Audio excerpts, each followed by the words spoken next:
Alright, I'm ready to begin.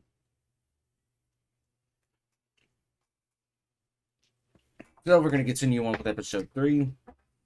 There's one more investigation and trial, so, yeah,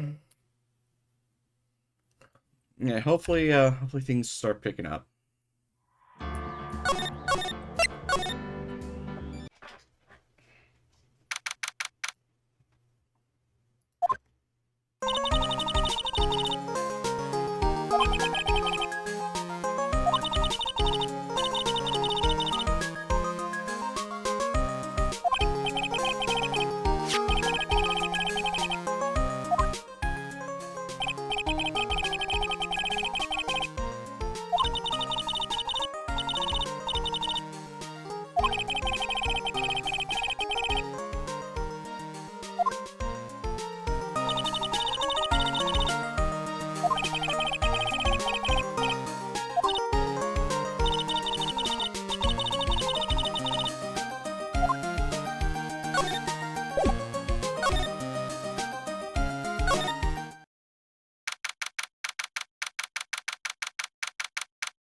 Yeah, what the hell is going on?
Yeah, that sounds about fucking right.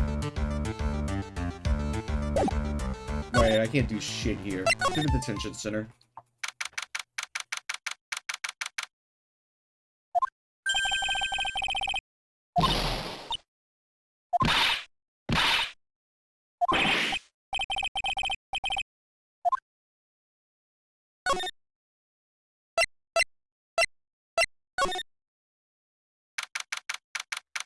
Alright, to this place.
Nice going, Maya. You made him cry.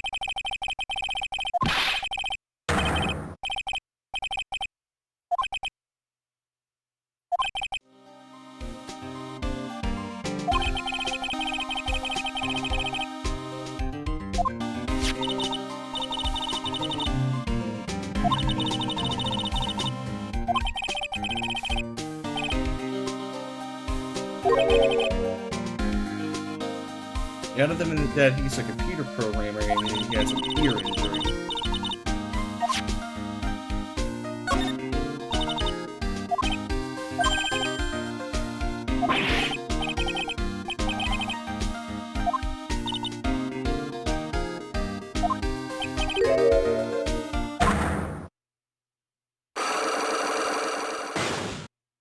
Do you have a cyclock about a fucking lottery ticket?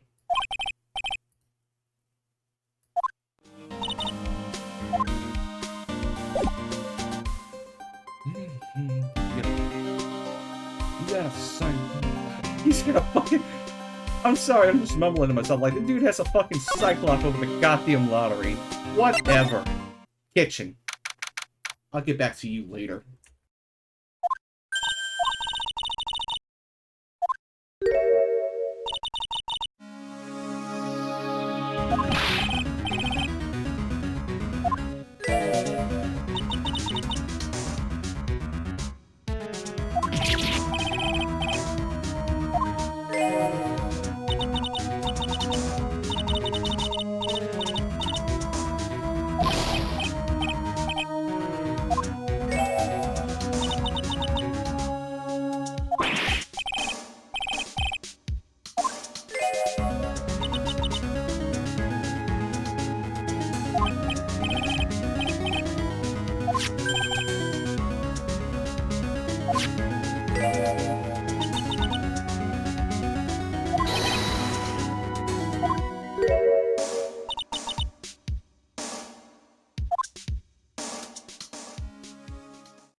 Sounds like this loan office is worth checking out after all.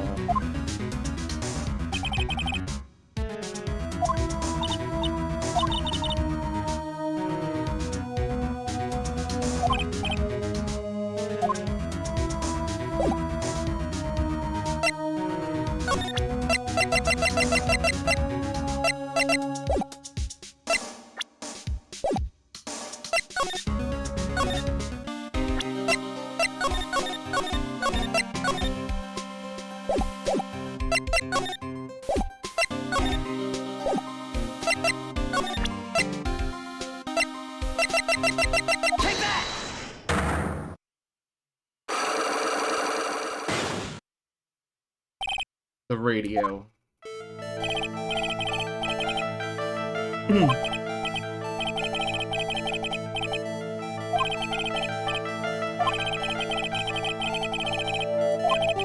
It's pretty clear what kind of radio program it was. I'd say it was related to... Take that!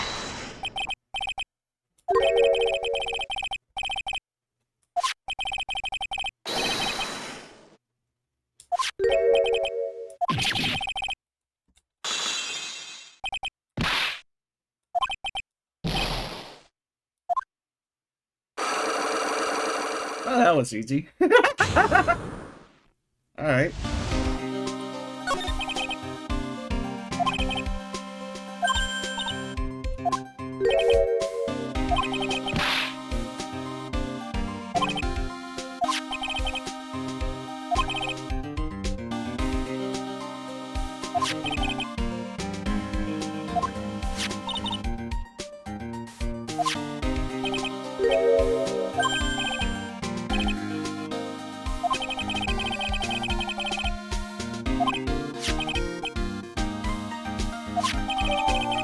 Experience the most thrilling 10 minutes of your life every Monday at 1:30 p.m.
Does she not like noise? To be fair, it looks like it's made out of gold.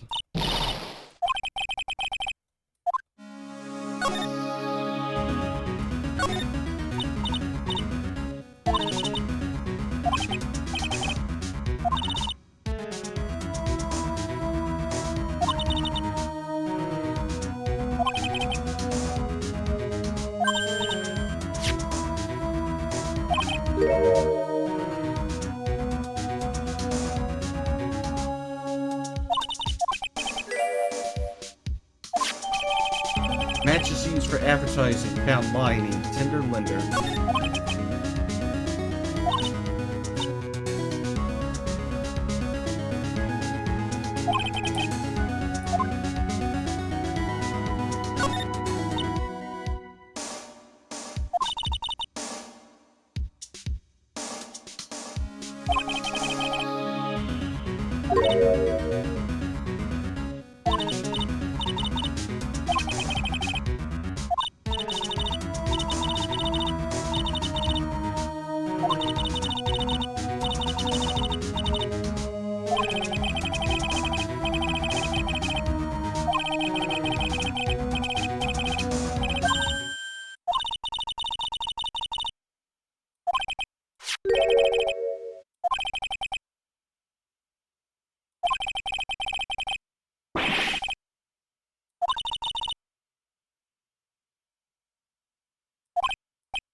A car repair bill for $15,000 paid by Tigre to the Cadaverini family.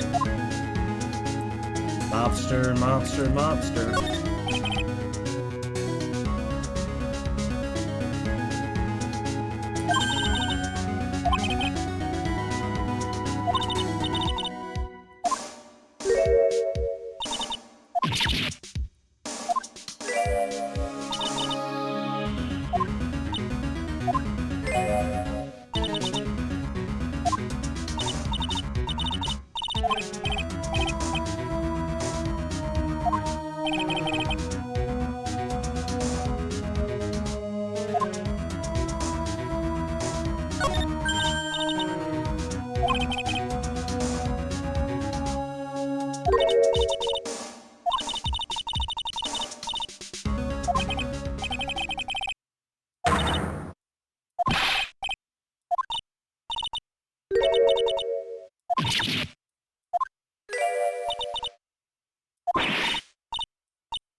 Why do I get the feeling that Shisha's a troubled soul?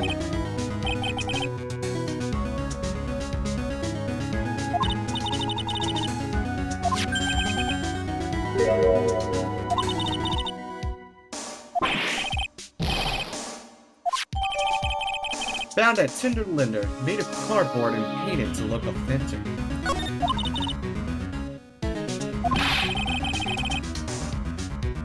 Why doesn't anyone recognize an obviously fake badge when they see one?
MC Bombers.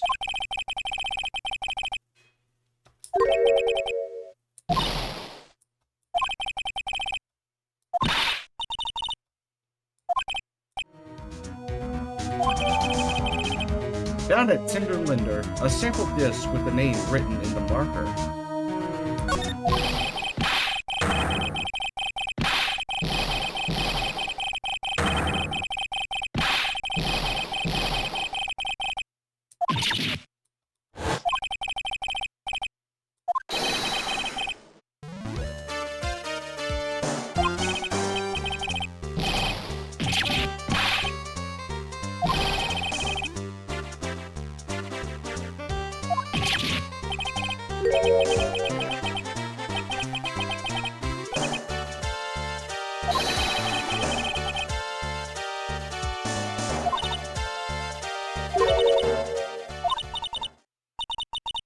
Don T. Ray. Very well. That sounds about right.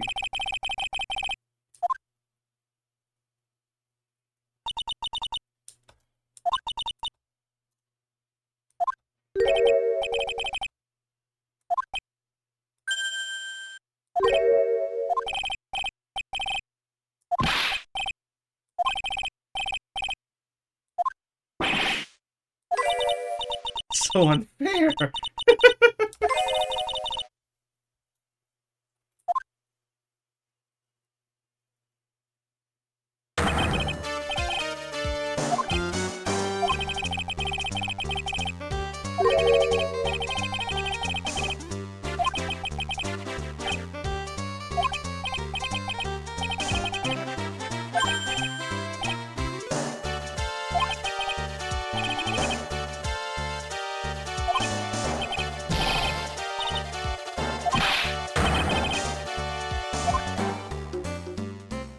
It better be.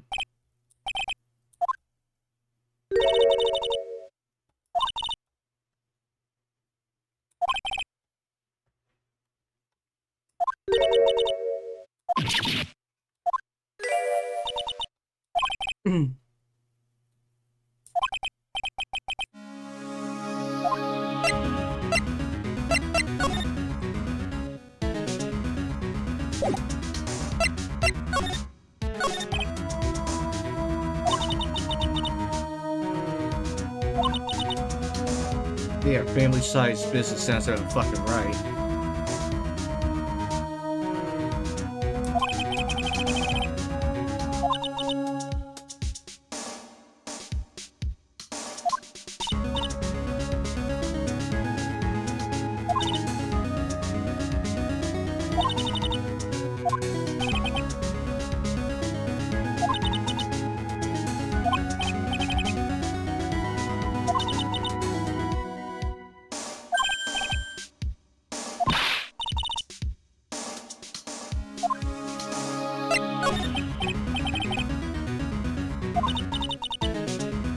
That guy must have gotten in big trouble with the loan.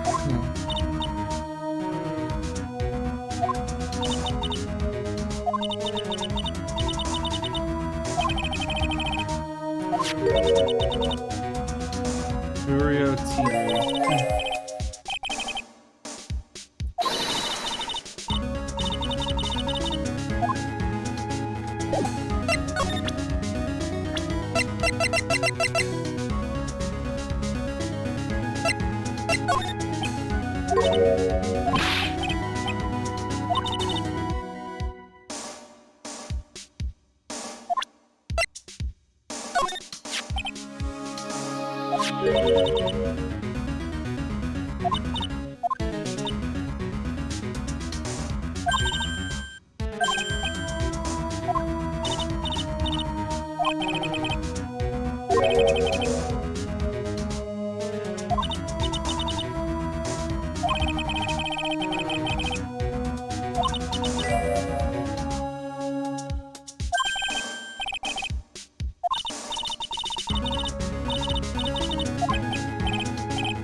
Of course.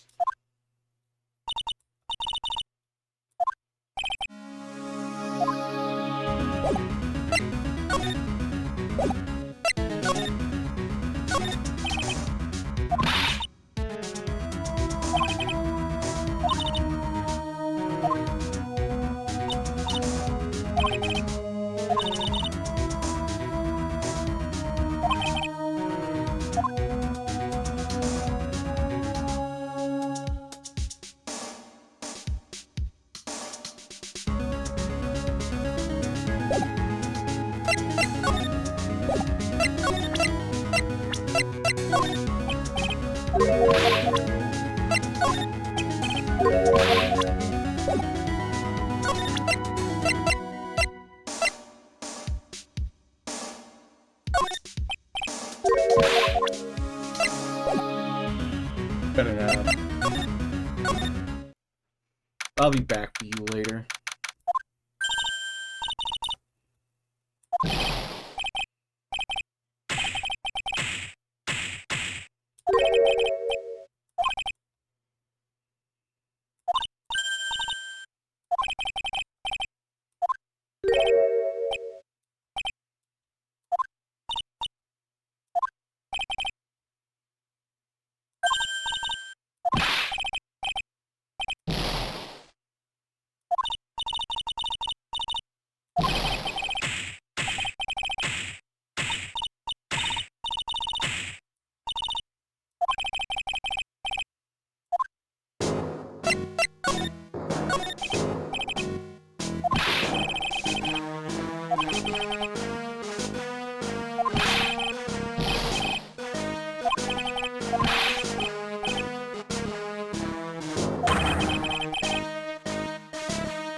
That wasn't Maya at all, even.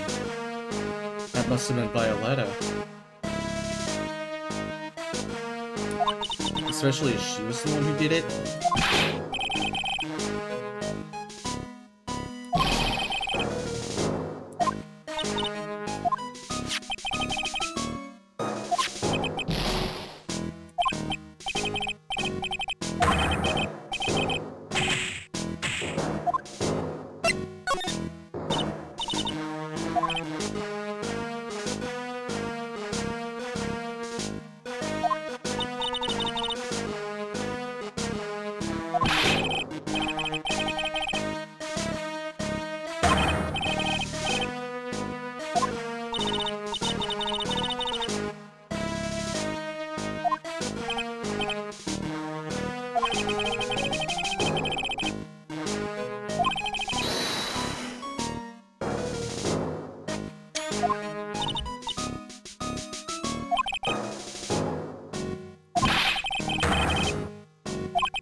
Pay attention to Prosecutor Gatto.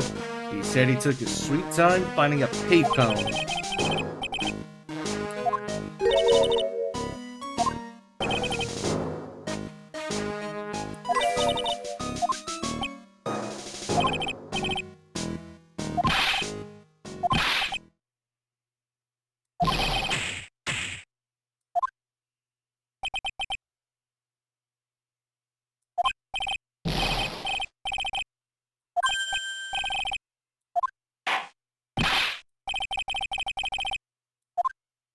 Oh, right. Well, I mean, it's also your fault for not mentioning important shit in the first place. God damn, old man.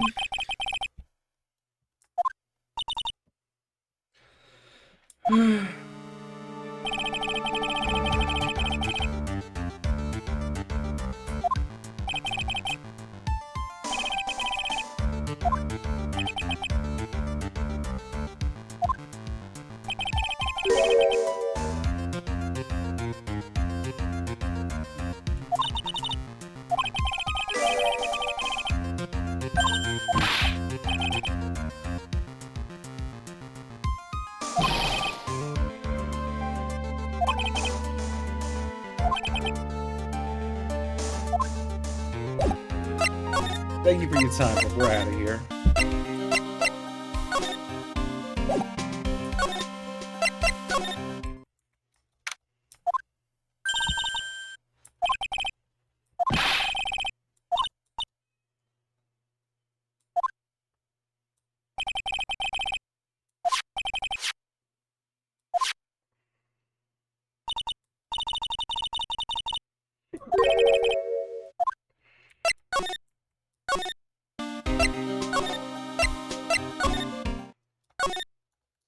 Maggie's still in questioning, it looks like, so...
Tenderly handmade lunchbox fills the stomach with love and plenty of weenies.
Man, that's just sad.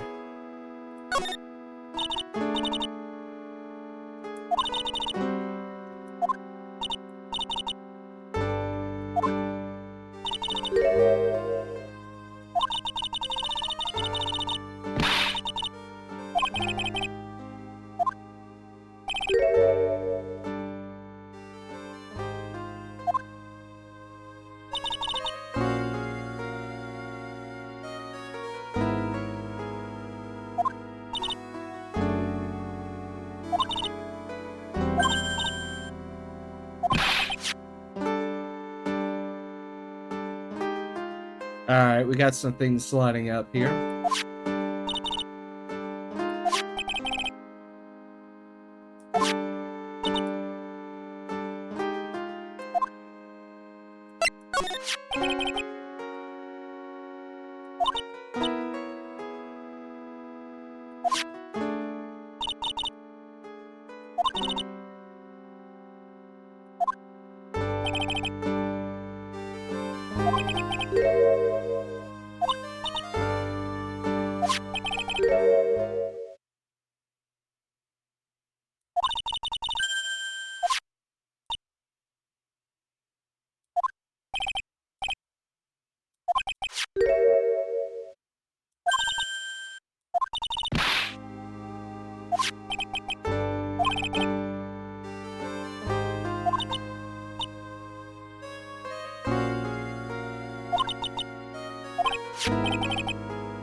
What the fuck?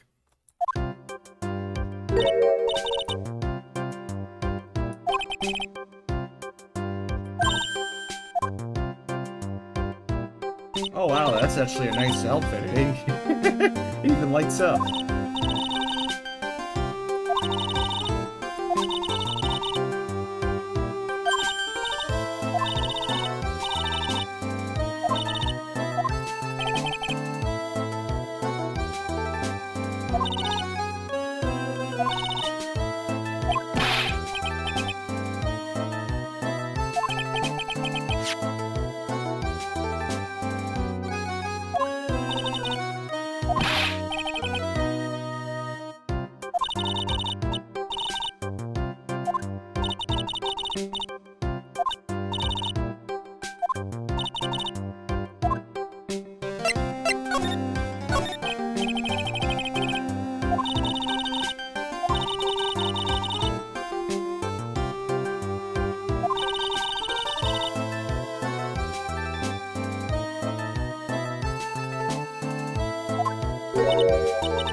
Horse racing betting tickets found in Glenn Eld's desk. There's over 500 of them.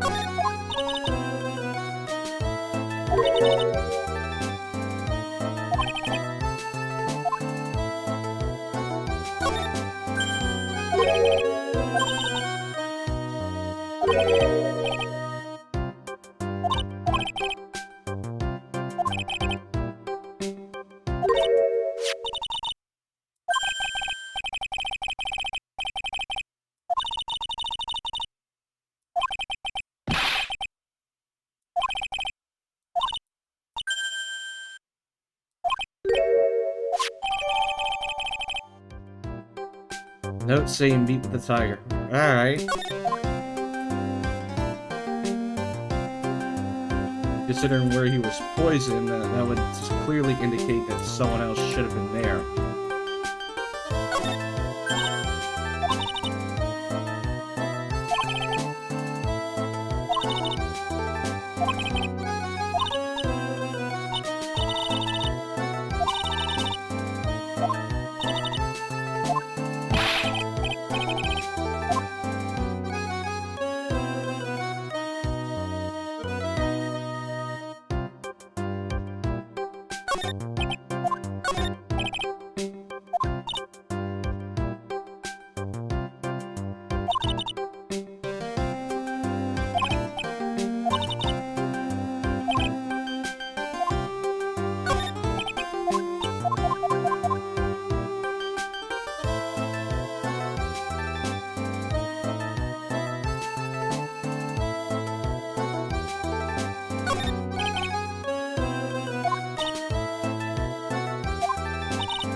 Three.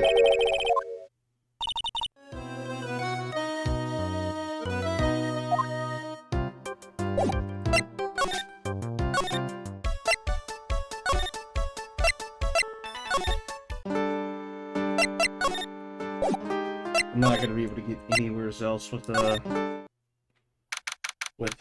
so let's see if there's anything with the police station.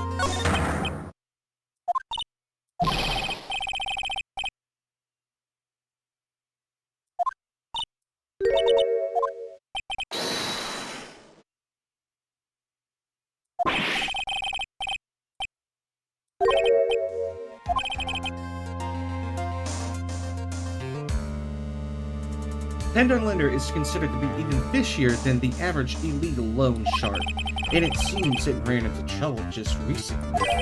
Those guys have been pretty heavy-handed calling in all their debts. Don't go poking your nose around in their business, pal. You'll really regret it if you upset that lady.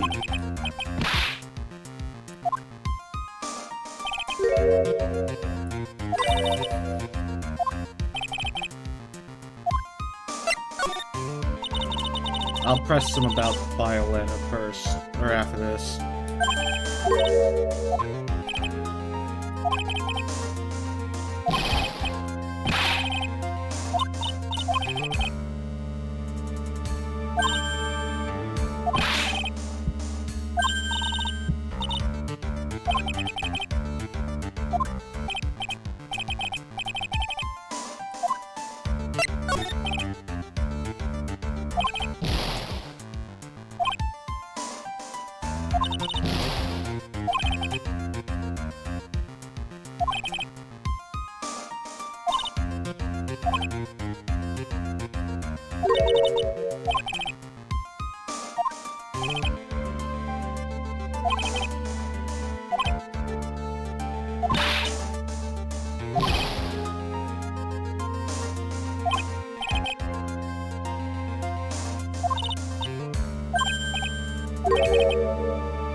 Let's try you.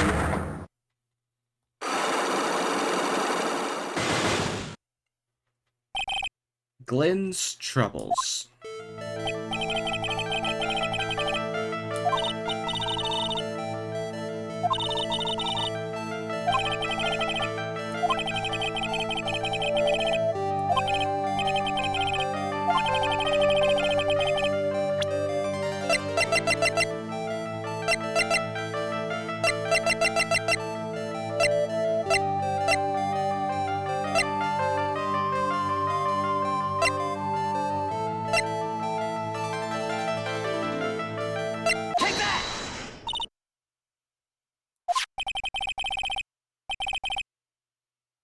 He's a gambler.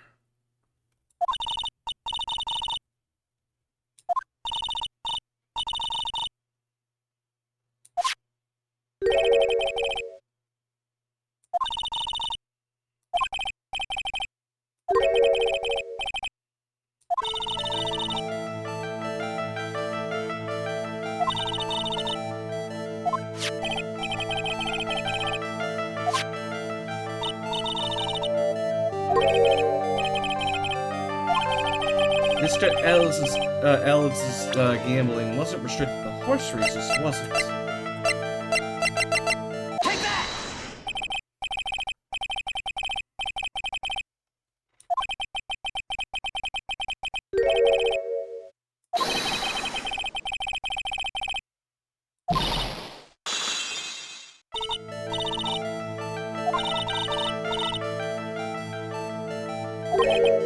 Oh, trust me, I don't want to.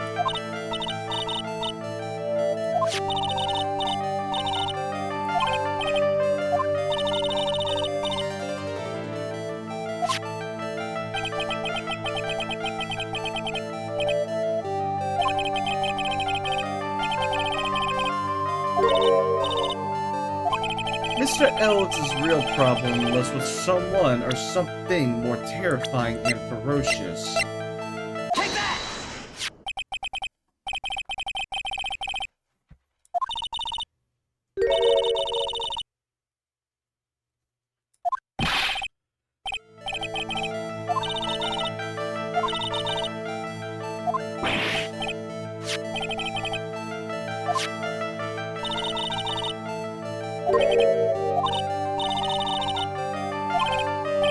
Ah, I got something. Really, because I got proof that Mr. Elk and the tiger knew each other.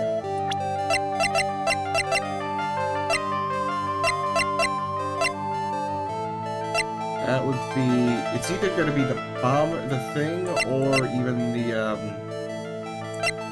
It's either the disc or the magazine, so I'll try the magazine first.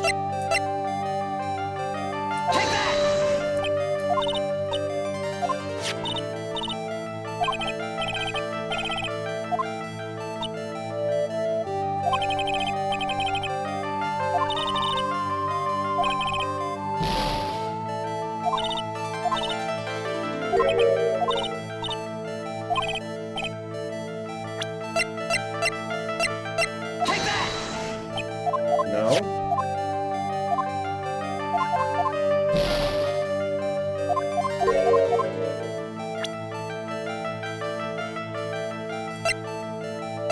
Ah, right, the horse racing. Never mind. I messed up.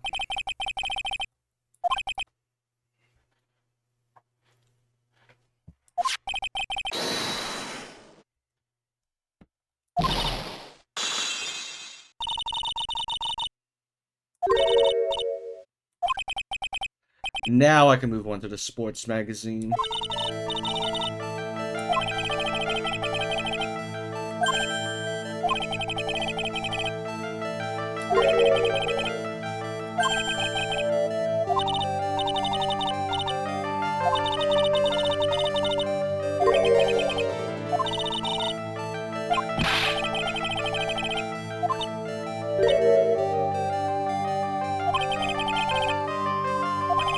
The program in question wasn't by any chance this.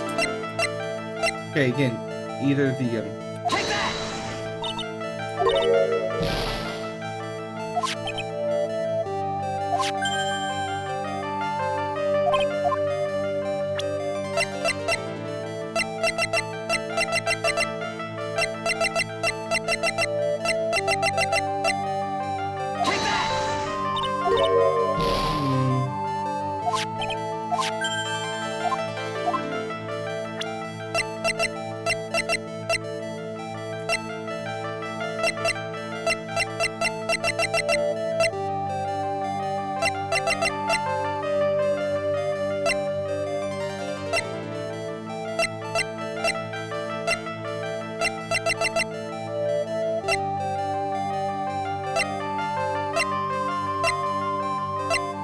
if he was a program, then... Or sorry, if he was a programmer, and if he was at such a high skill, then, wouldn't he be able to hack the results?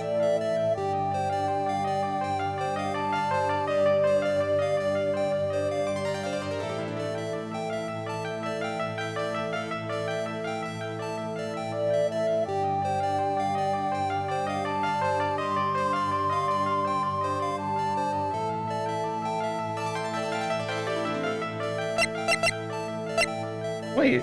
Take that!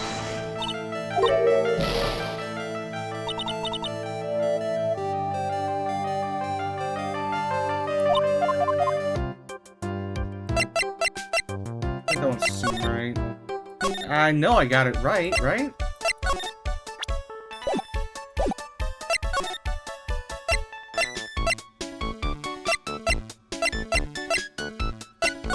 Something don't seem right.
A tenderly handmade lunchbox fills the stomach with love and plenty of weenies.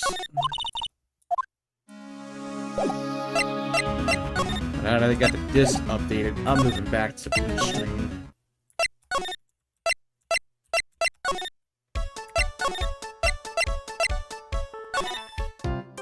Because it looks like I had all the pieces, I just didn't get all the right data, the right update for them, so... Let's see now. Let's try this again.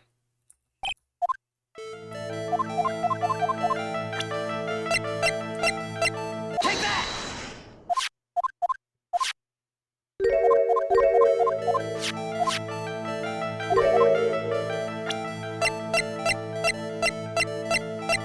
Take that!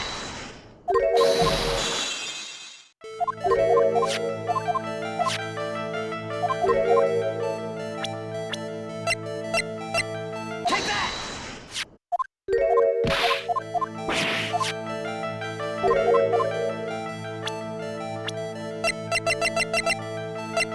Take that!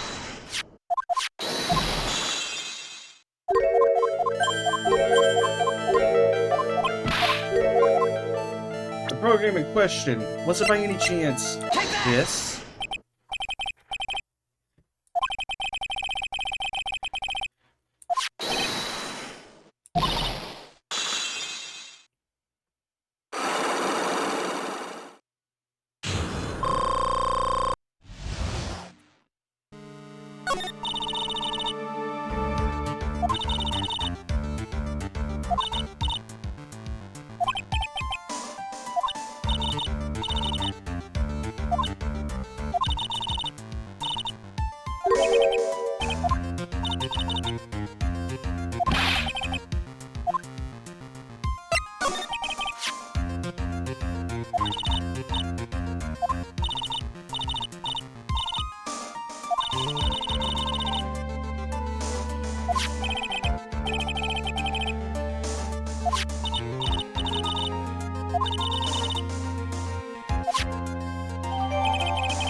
When Alex's losing horse racing tickets were thrown back on the floor. Nope.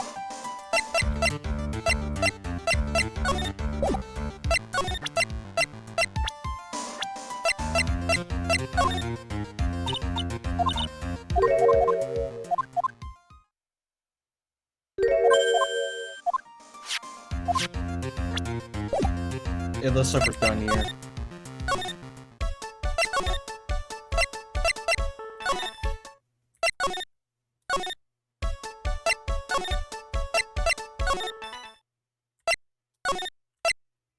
Alright, she's out.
I don't think I have anything else left to do, so let's try her.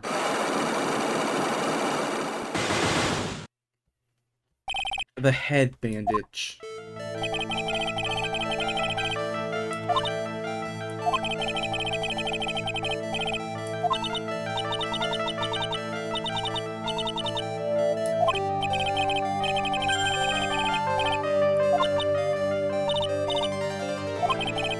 Did the injury in question have something to do with this? Take that!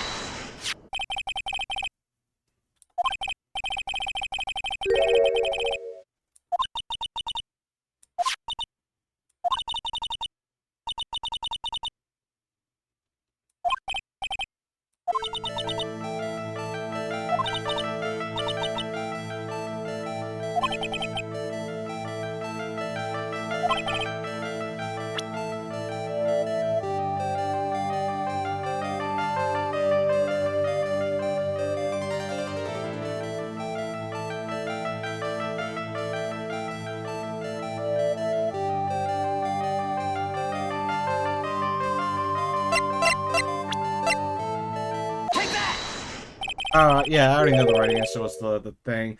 I was actually worried about the achievement.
Take that!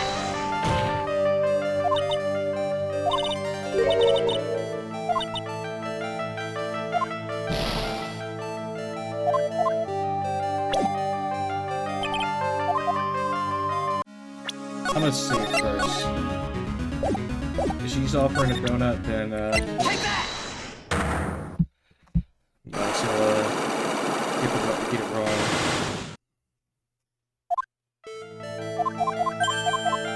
Take that!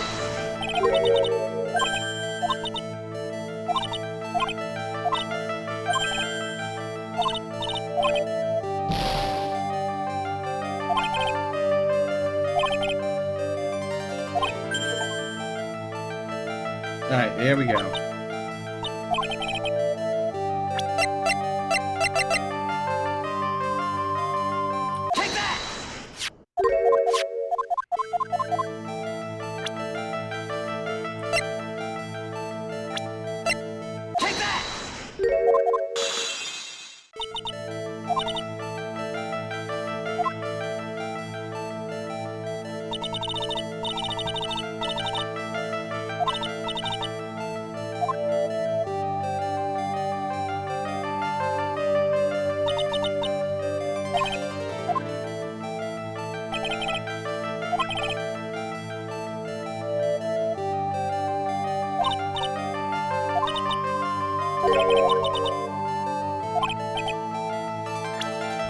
Is it possible the person who committed the hit and run have been Take that! Imperial T-Ray?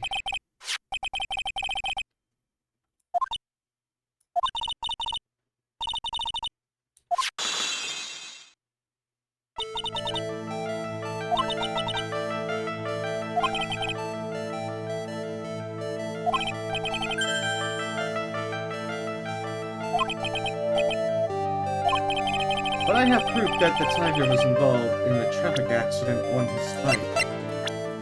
It's the bike itself. Take that!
I think the reason he paid for the operation wasn't by you, but someone else.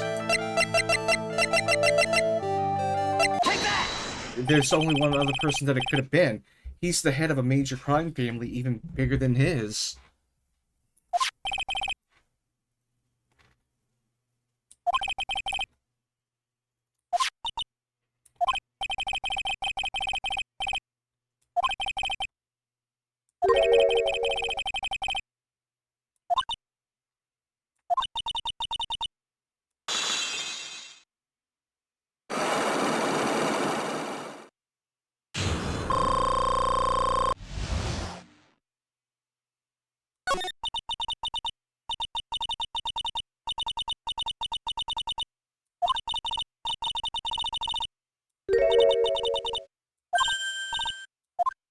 What was the truth behind that?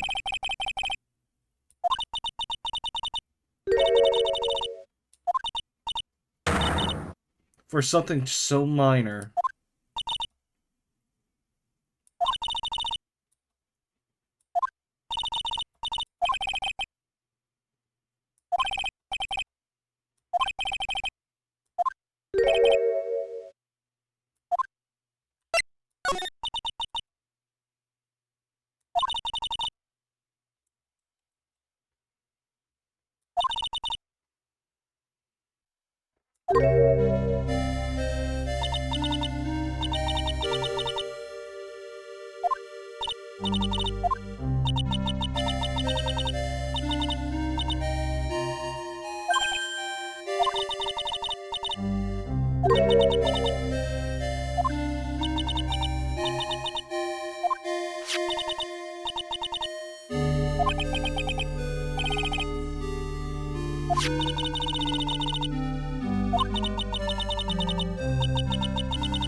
A $1 million bill for cranial surgery. Payment was due last year.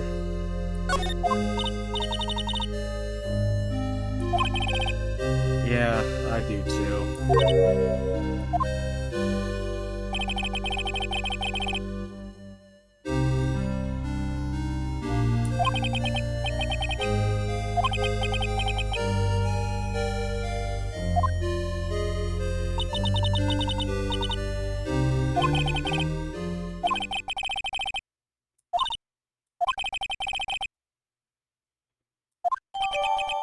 Repair bill thrown into the trash.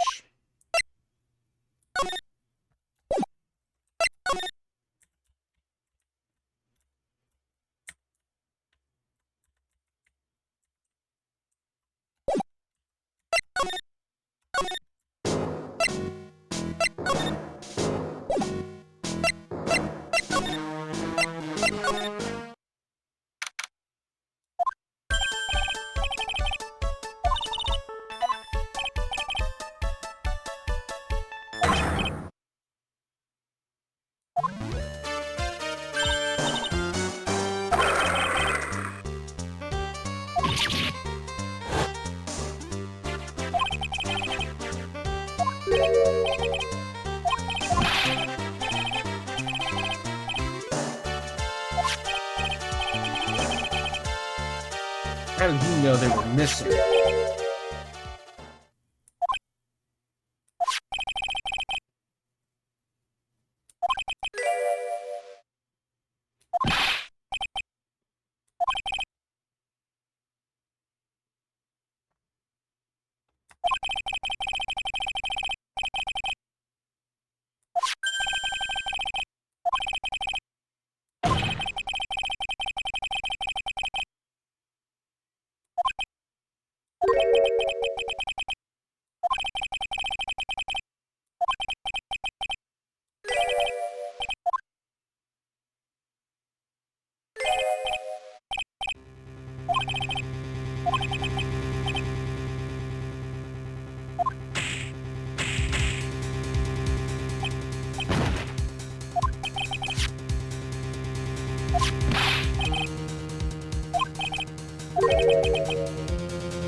Phoenix, you clearly didn't learn this time back at Red White's office.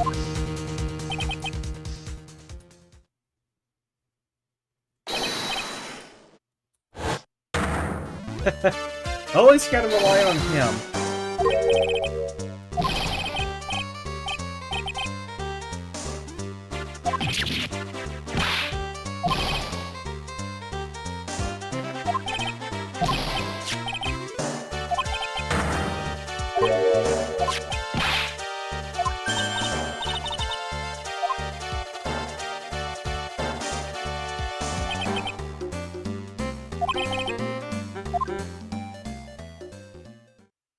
So, looks like we're done for today.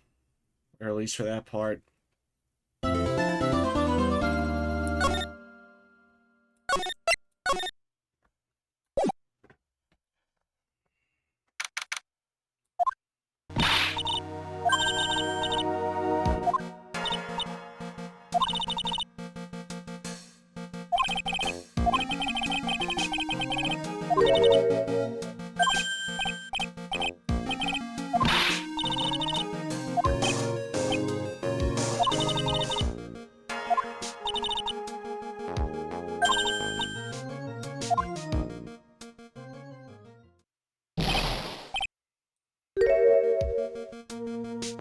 Gumshoe, let's see one.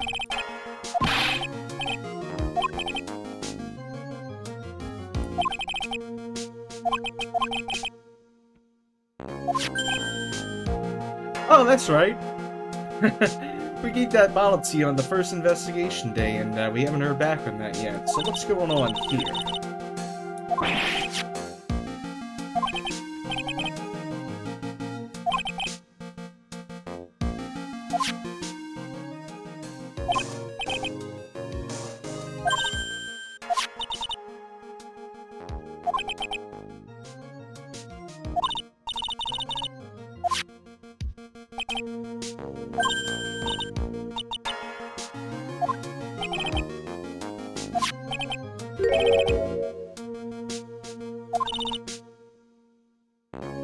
Ah, the medicine that, Glenn had.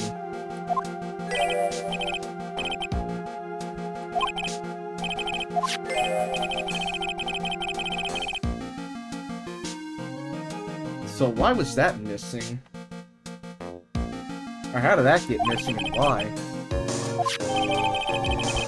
The victim's ear medicine found covered in unidentified fingerprints in the kitchen. Well, if Glenn fucking was sitting with someone else, that had to have been Don T. Ray.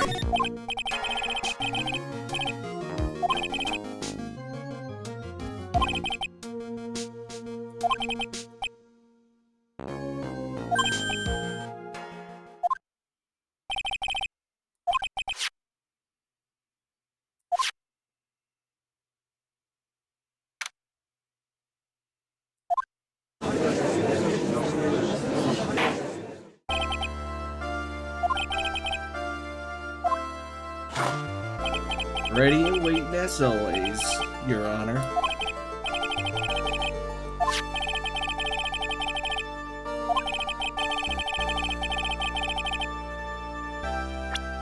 Hold on, I want to go back to that.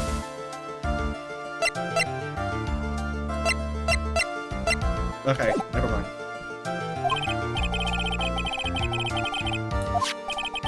The mark on the rim of the cup shows that the victim drank from it with his right hand, but according to the old man's testimony, he picked it up with his left hand.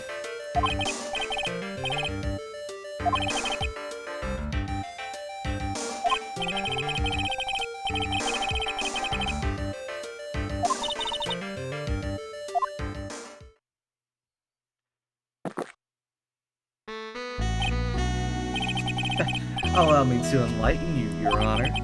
The world, you see, keeps turning, and we must turn with it. Don't let the mysteries of yesterday mystify you today. Only losers think like that. You've got to change with the times. That's one of my rules.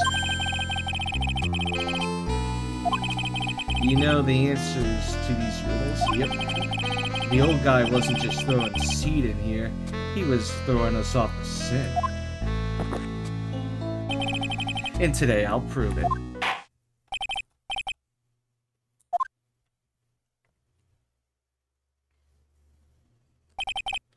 And you are?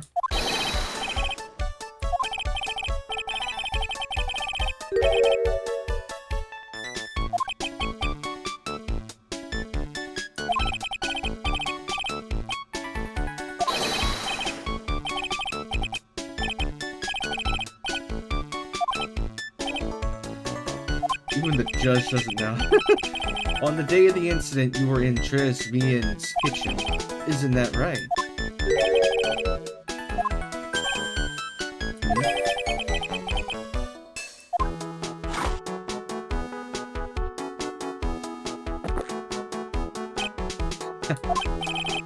Wow, he's totally unfazed. Doesn't anything intimidate this guy?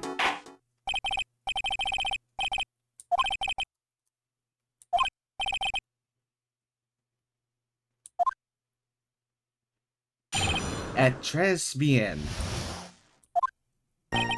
When it all happened, there were just 2 customers in my restaurant. I remember I was experimenting with some new art deco satay. Like having a large mirror between the tables, for example. Perhaps that is what the old man was looking at. La cup, la earpiece, and la glasses. You would have seen everything in reverse, no?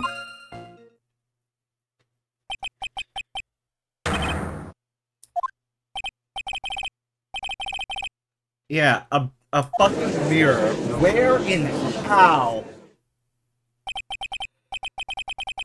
And suddenly, the mystery disappears.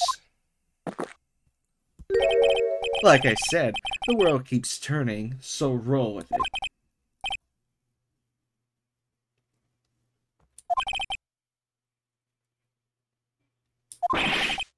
What the heck? It's way too early in the morning for this to be happening to me.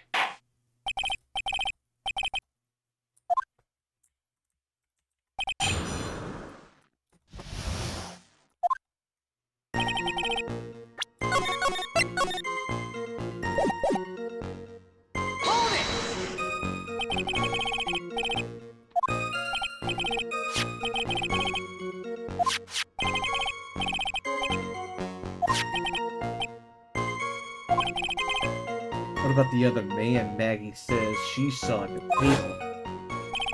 I see, there's some cover-up here. Something tells me Mr. Armstrong isn't planning to disclose his existence.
Objection! You didn't ask, Trite. You have only yourself to blame for such sloppy work. A mirror was delivered to Tribulations the day before the incident. As Mr. Armstrong testified, he was carrying out some design changes. As it turned out, he didn't actually use the mirror in the end. This just doesn't add up. Even if a mirror was delivered to Tribulations, it doesn't prove that it was in the restaurant on the day of the crime. If you want to doubt someone, try look in the mirror. I'm sure the person looking back at you will be dubious enough.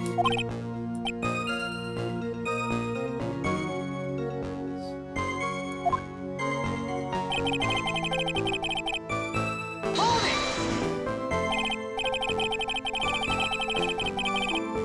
Objection! Normally? How does normality come into this?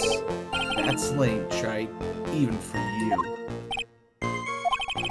Are you trying to say that if something isn't normal, it isn't possible? Is that it? Where does that leave the porky-headed lawyer and the top-notch chick over there? And the ungodly cool guy with the mask over here? Well, Trite?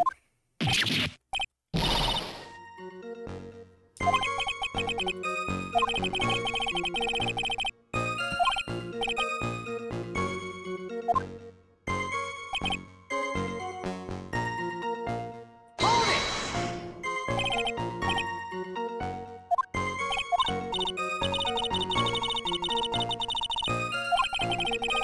How did he phrase it again?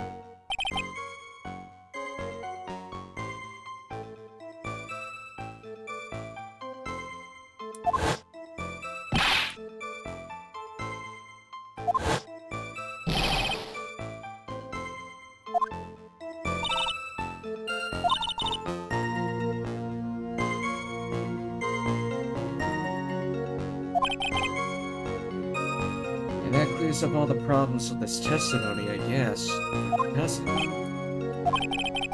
It's kinda hard to believe everything's the fault of a mirror, but... if he did, it would explain all the contradictions in his testimony.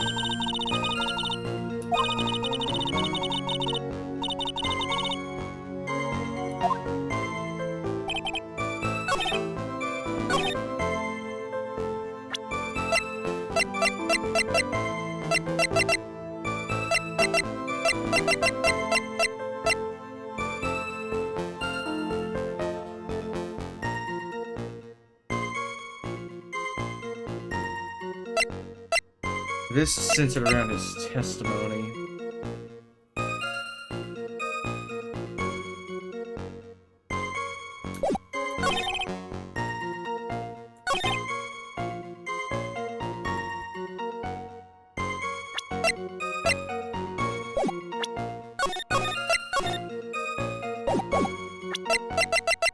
Objection!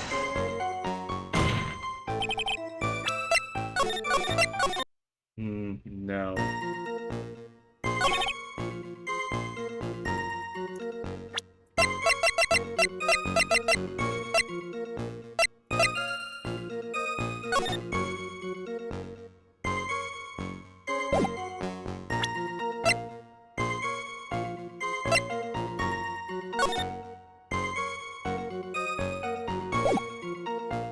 The crime scene photo also doesn't show any mirrors.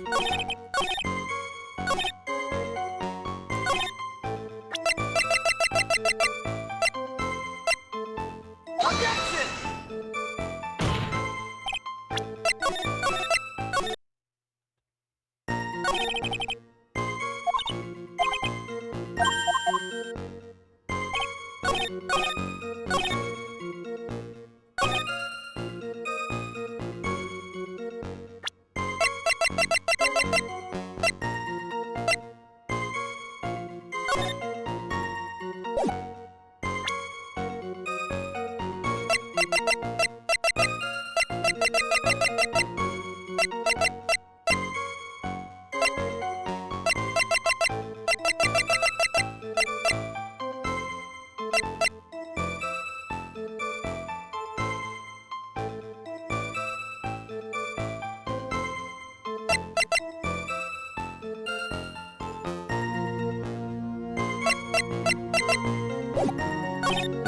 this. When it all happened, there were just 2 customers in the restaurant. I remember I was experimenting with some new art decorations that day, like having a large mirror between the tables, for example. Yes, perhaps that is what the old man was looking at. Cup, the earpiece, and his glasses. You would have seen everything in reverse, no?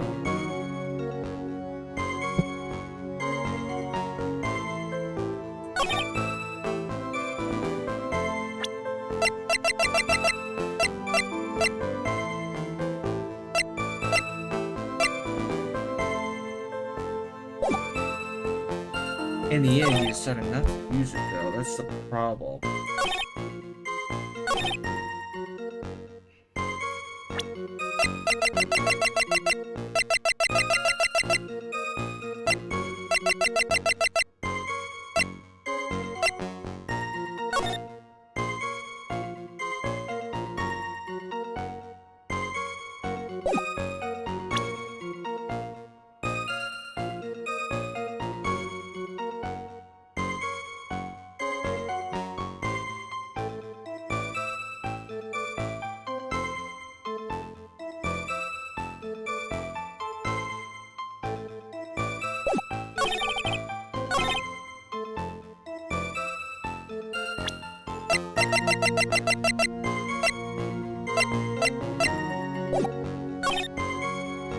Hold on, what did the guy say? He said everything was in reverse, so...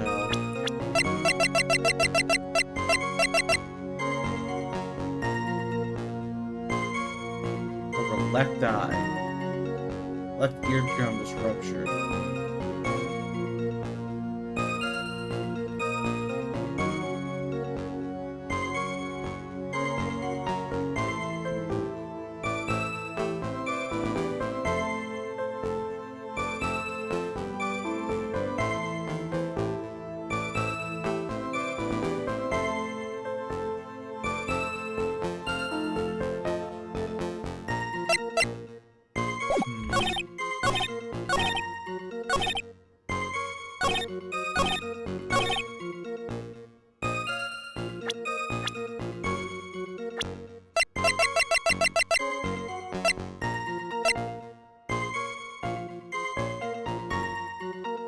I don't get it though. Where the mirror? If it was surely a mirror, then what would have been wrong with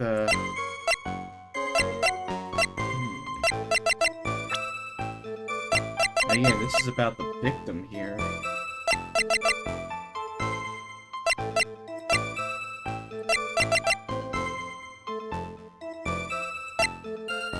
Objection!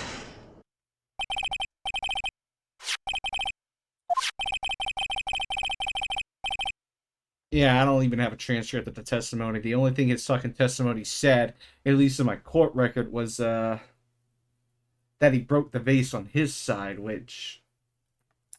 Objection!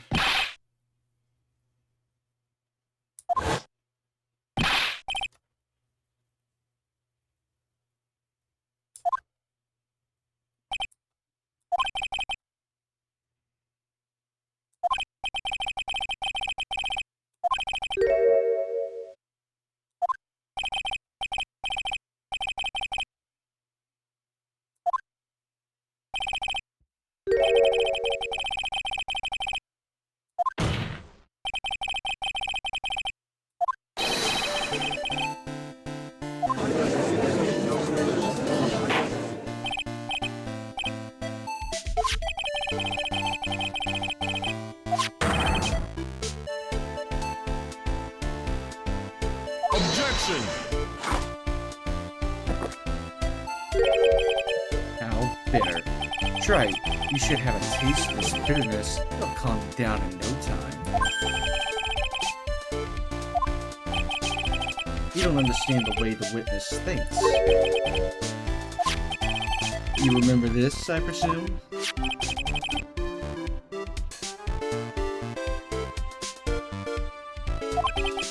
Exactly. The old man has one very grievous habit, other than throwing seeds. The more of an impression something makes, the more muddled his mind makes it. And what's the most striking thing about Mr. L? And that's my point. The old man strikes again. Mr. L's HMD made a big impression on the old man.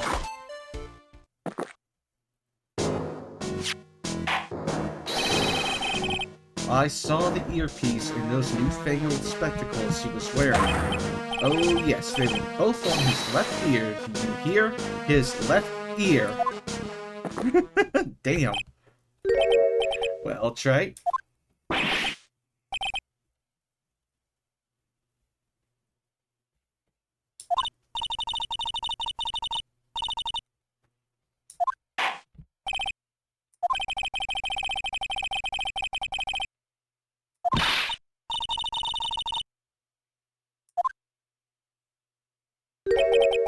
A mirror can't be beaten by a handful of seeds, nor can it lie.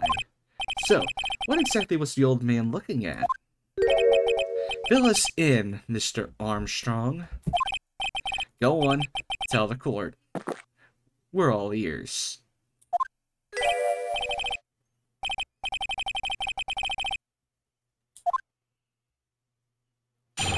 The mirror. Outlaws, is everyone sitting comfortably? The mirror was in the middle of the restaurant, dividing the two halves. There is only one seat from which you could have seen the image of the victim. And that was the seat at the table next to the victims. That was where the old man was sitting. After the terrible incident occurred, I moved the mirror so it was not in the way. But naturally, I did not touch anything else.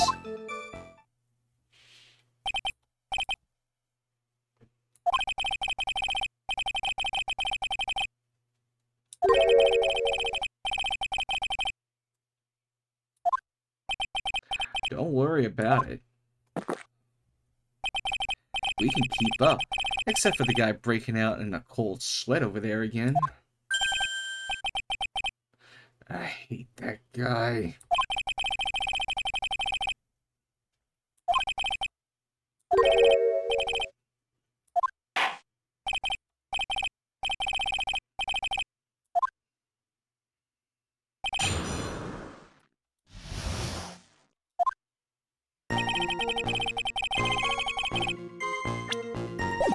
Hold it!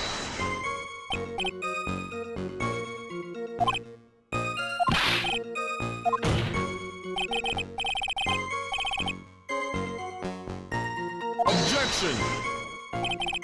Look who's talking, Trey. You're obstructing my view, among other things.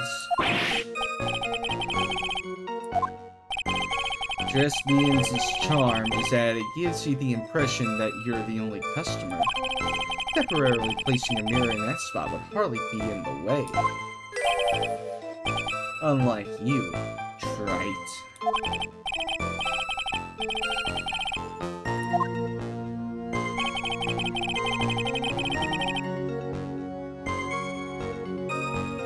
Hold it!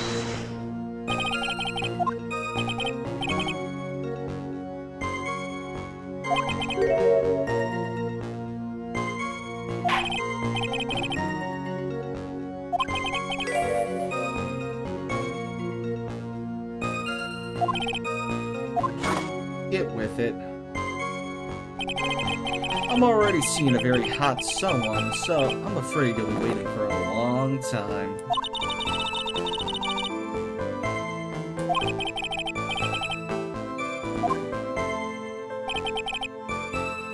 Hold it!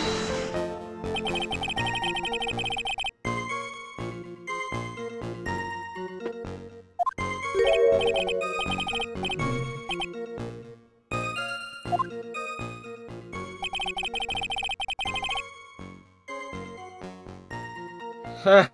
No, I see it right in the fucking kitchen plans. That's the only seat? Bullshit.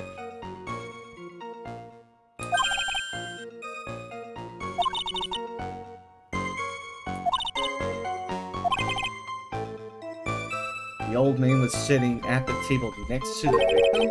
Why does that seem kind of odd? Yeah, it's the floor plans. But I'm gonna press the rest just to be sure. Hold it!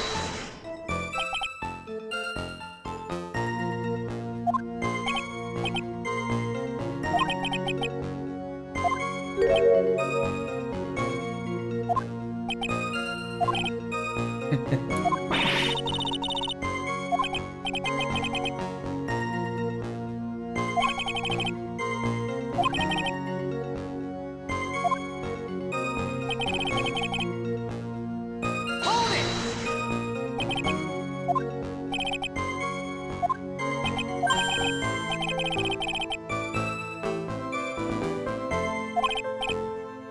Yeah, there it is. I just can't put my finger on what exactly. Suffering from a case of heartburn, right?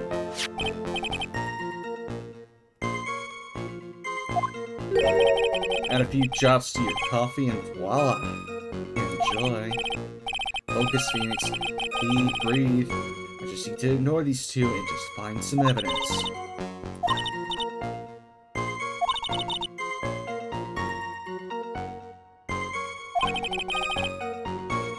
And the only logical explanation is that there was no mirror inside Tristan in that thing. Now I just gotta prove it. Somehow.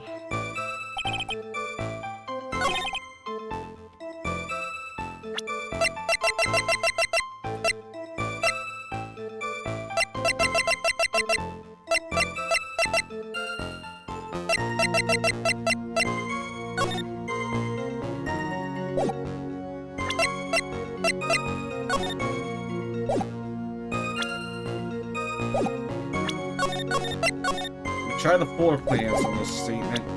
Because again, like, something don't line up here. Objection! No. That doesn't make sense, because again, like, if you were seated right here on the bottom row, right side, you could have seen the victim in his seat straight across. The mirror would not have gotten in the way. Which is very odd.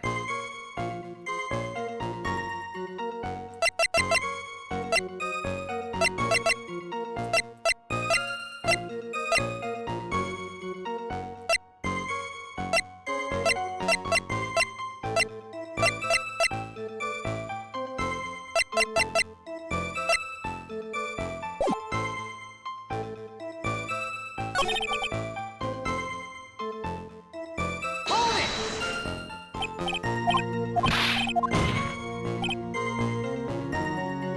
Objection!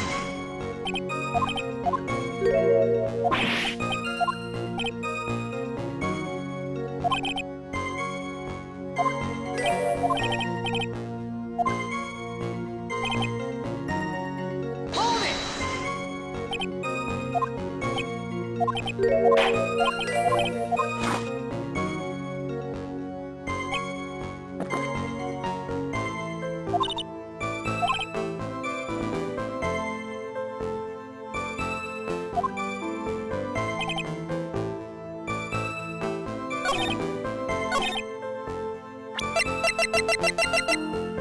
Objection!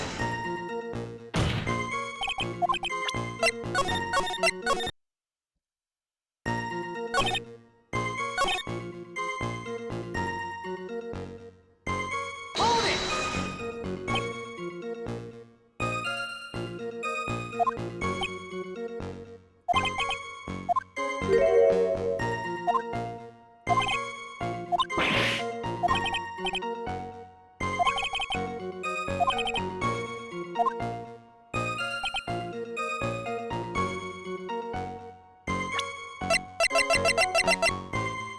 We didn't touch anything else. What about the broken, what about this broken vase?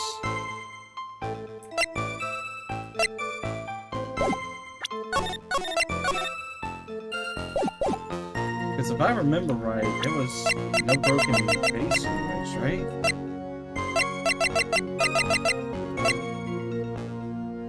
Objection!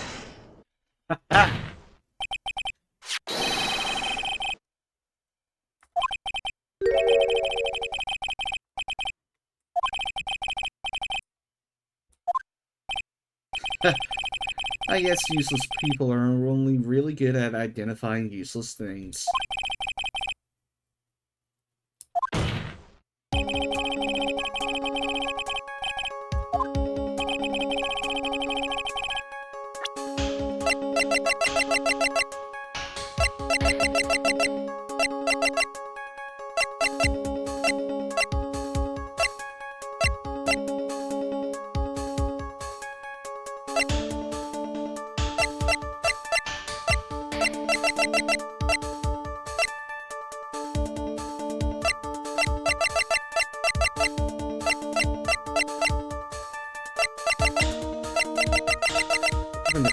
The floor plans, right? Because again, like,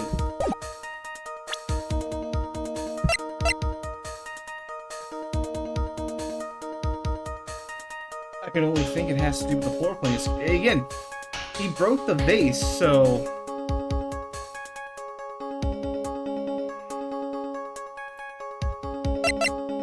then it wouldn't have been the floor plan scene, it would have been the crime scene photo, because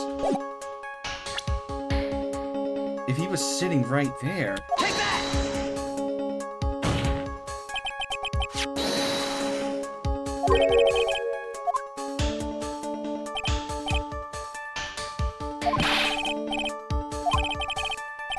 should not exist?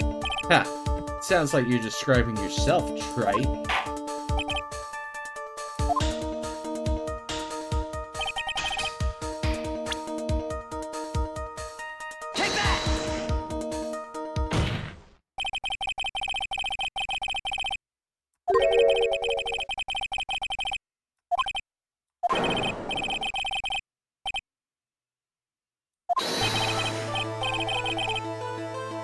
Objection!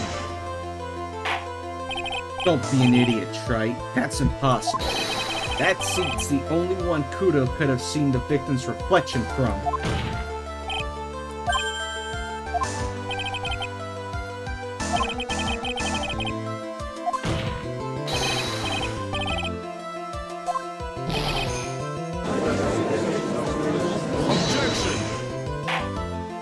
Don't try to confuse the court, Trite. Obviously, the witness cleaned up the vase, while the police were taking their time getting to the crime scene. Objection! But he just said that he didn't touch anything other than a mirror.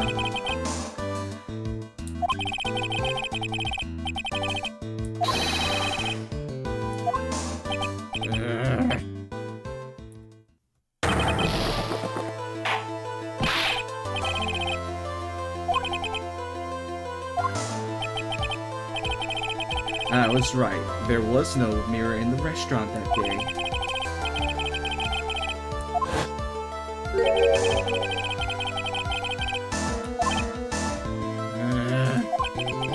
You only get one shot in life. There's no turning back. If you want to claim that the mirror wasn't there, Trent, then this problem is all yours. How do you explain what the old man saw? If I can answer this, then I can be that much closer to the truth. I can feel it. There's more than just this one contradiction, you see.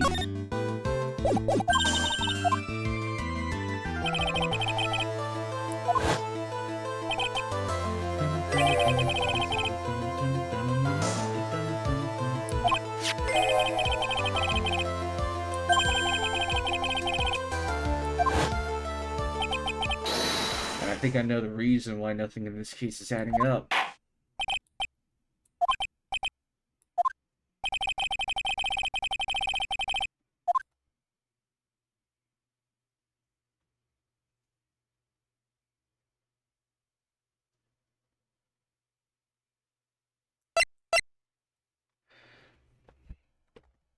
I can't say that the victim was a phony per se, and there's no way that the ear doctor would have fucked up that bad.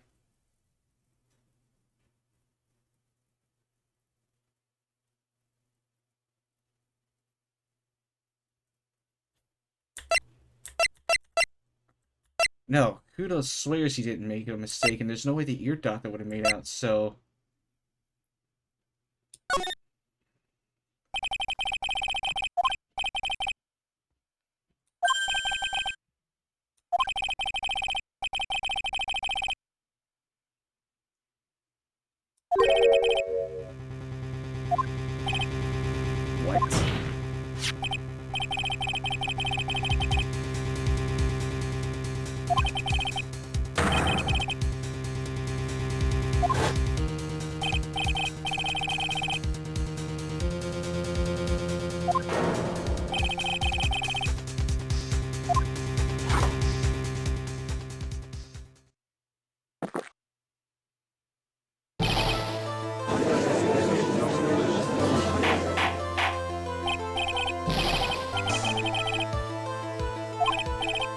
Quiet, Gramps. Why don't you clear out of here, huh? Right. Are you saying that what Mr. Kudo saw was a setup?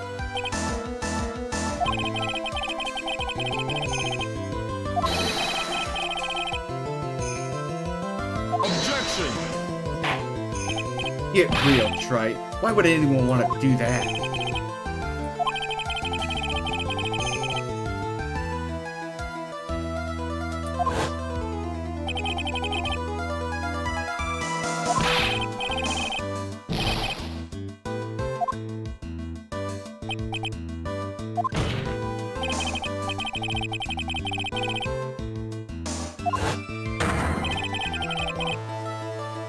Objection! Are you insinuating that the waitress in the old man's story was a fake as well? It's true that there were no other customers in the restaurant at the time, but... it's also true that the chef was there. He would have noticed what was happening.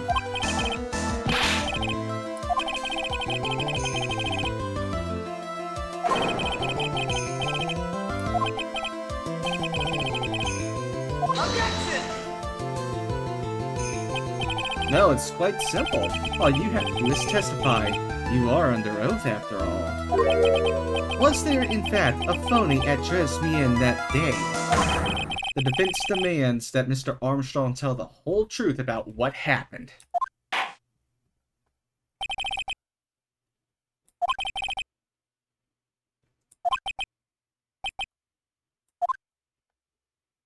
Sorry to have to put you under the hot seat, but it has to be done.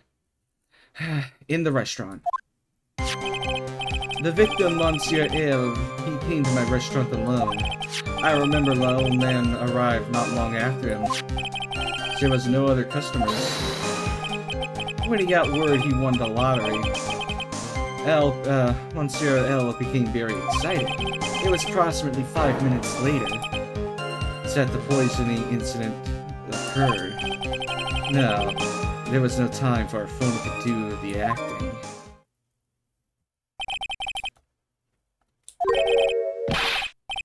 I beg your pardon. Forgive me, Your Honor.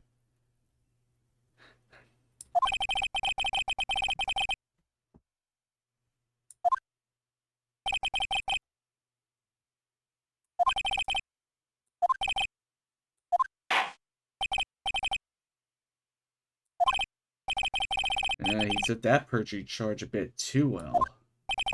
But I'm guessing he'll be in more serious trouble after this cross-examination.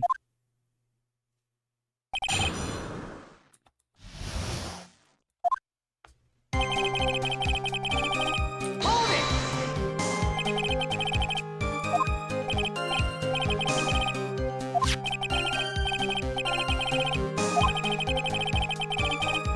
Objection!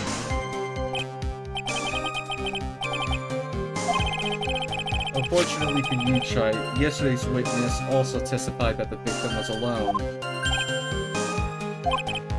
You know, seeing you squirm like that reminds me of a certain coffee's bittersweet bite. What kind of coffee is you been drinking?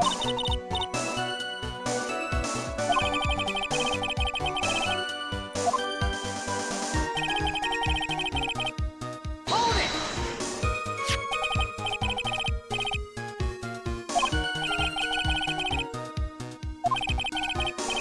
I drank your coffee once, Mr. Armstrong.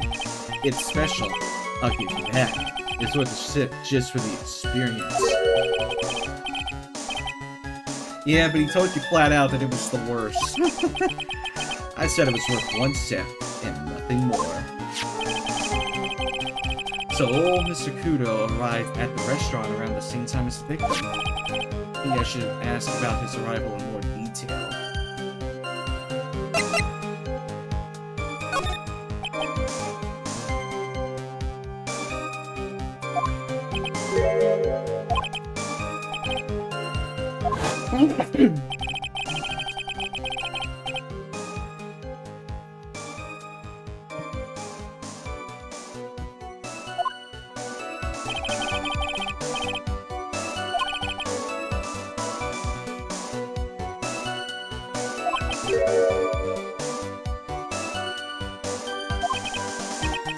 Just after 2, huh?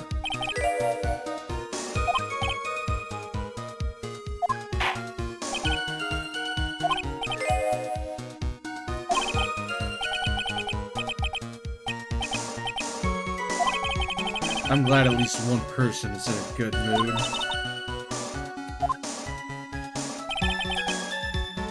I remember that part, just in case.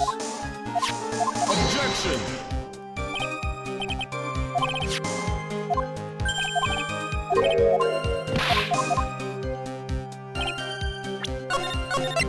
It looks like I'm hitting all the right follow-ups when it comes to these presses, because I'm not getting additional choices. Hold it!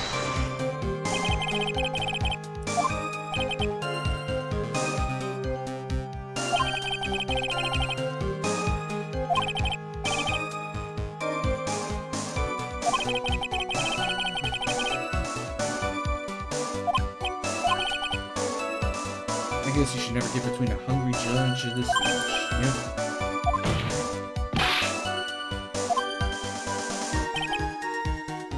Hold it! Objection! How many times do you need to ask the same thing, Trey?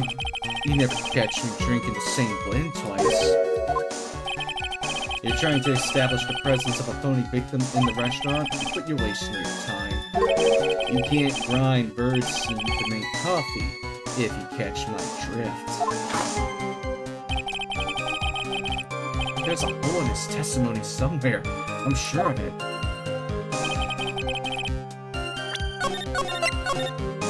Hold it! Hold it! Hold it!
By your own argument, Trey.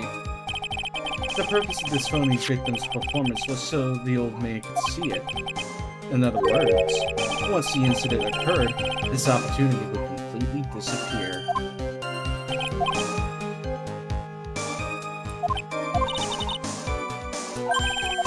Absolutely. Someone was impersonating Mr. Elk, and I refuse to believe he was oblivious. He was there the whole time, after all.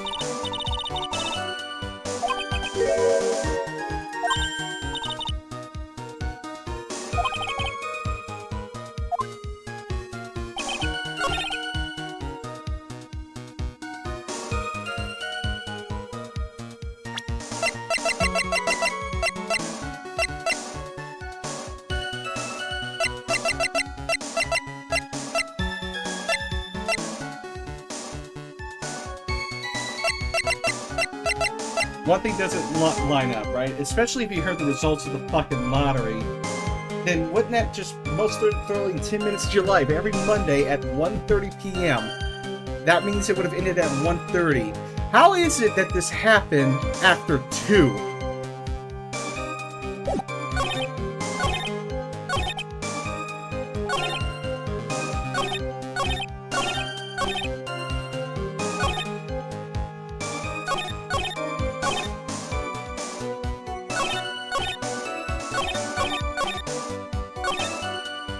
It's gotta be the fucking lottery, thing.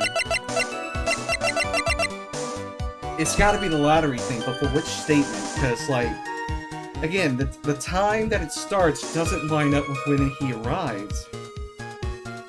Was it this one, or was it the fact that he went to 2?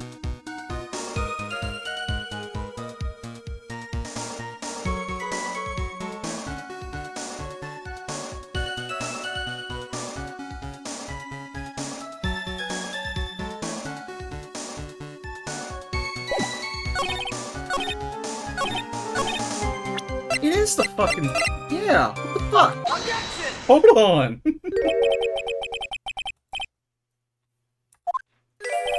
I had it right, and I don't know why the fuck I was stalling.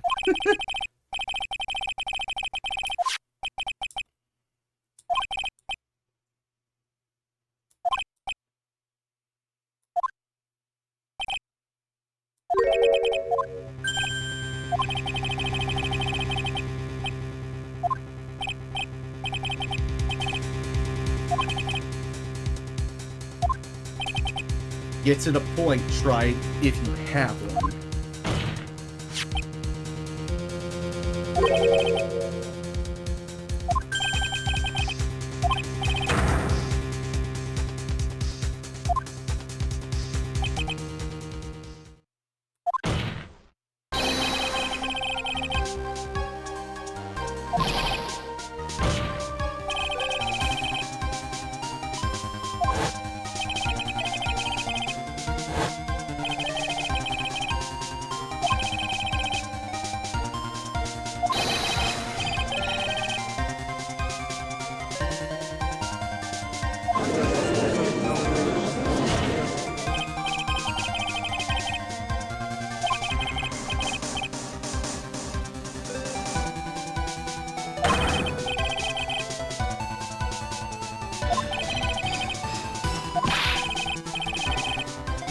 Objection!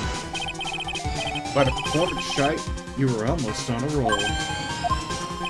But sadly, you lack the rock-hard foundation of rhythm to build your song. What is this, Music Theory 101? Let's recap. According to your imaginative theory, it's now just after 2 p.m. The phony elk is performing a play for the benefit of Mr. Kudo. How do you explain, then, where the real Glen Elk is?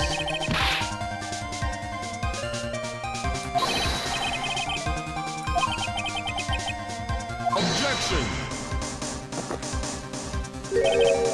Thank you, Trite. That's exactly what I was hoping you would say. Now, I presume you can prove this theory of yours. Can you explain where that missing corpse went to? According to the old man's testimony, there was only one other customer there. If that customer was the phony Glen Elk, then where did the killer hide the body of the real victim?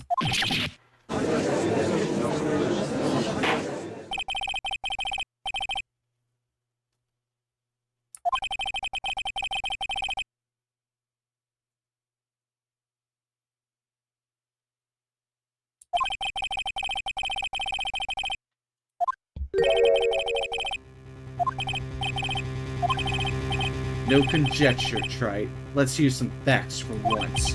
Show the court a piece of evidence that proves where the body was hidden.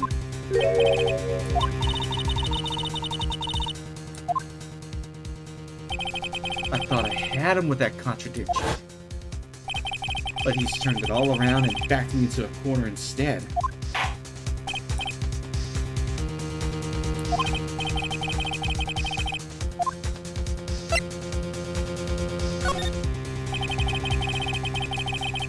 Yeah, it would have had to have been too obvious to take the body outside. Again, too public, dead body.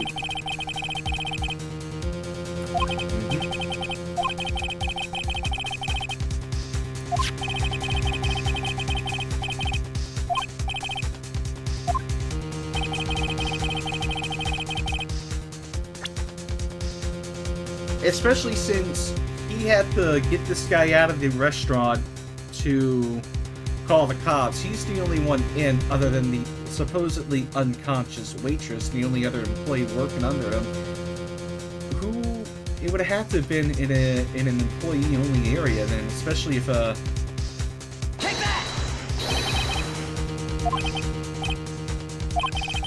Nice supposition. But the real question is, can you back it up? Where is the evidence that proves the body was hidden in that location?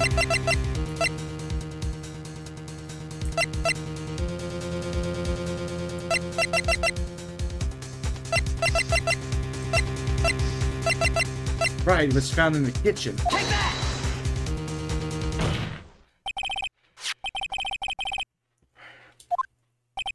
Especially since the prescription bag was empty, too.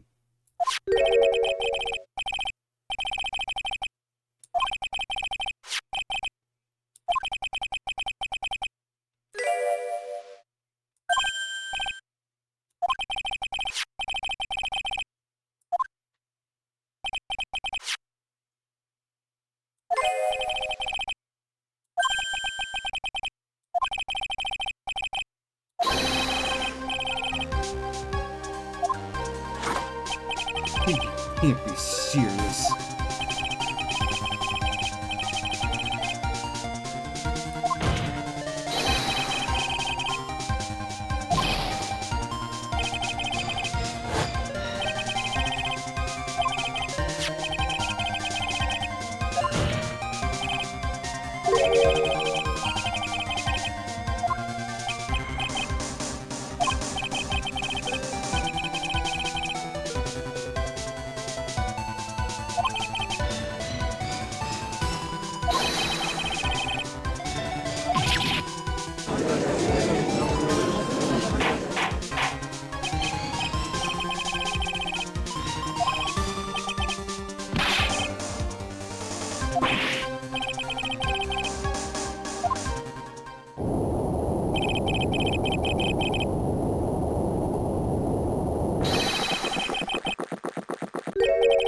God damn, he's chugging that shit down. The bitterness. Every time I get lied to, I always down a mug of coffee. That's one of my rules. Do you have the slightest ideas how many cups you've had by now? Then I like to do the same thing to the person who lied to me. I like you to take them down with my empty... I like to take them down with my empty cup. Listen up, shit. How about a brand new flavor in your ear, my H-deficient friend?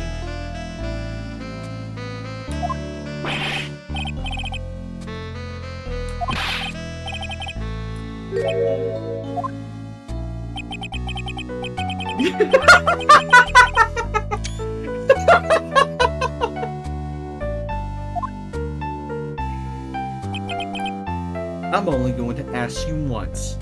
Did you do it?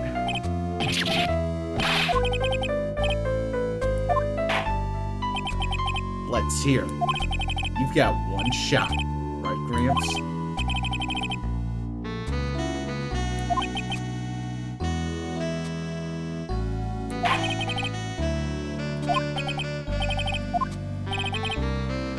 What do they always say in movies? I got a bad feeling about this.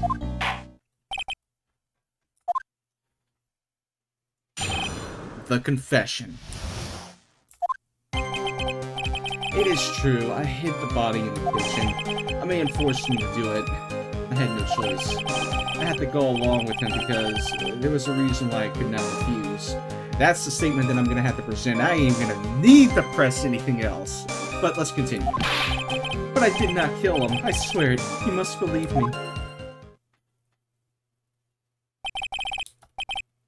Like, that was just too obvious. Especially if anyone's been paying attention. Let's try a different question, then. When Mr. Elliot died, was he really the only person at his table?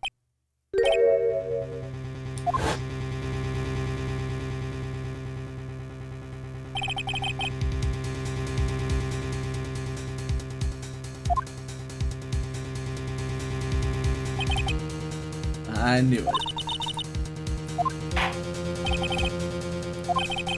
There's just one more thing I need to do. I gotta break this guy and get him to tell us about the name of the real killer.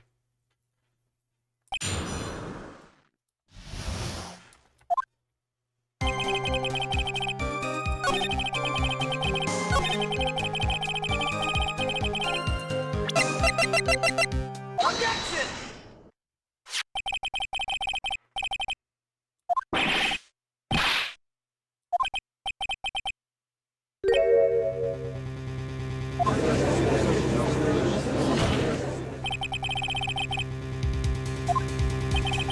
And that's why you can refuse anything asked if you buy this man. Take that!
30 minutes.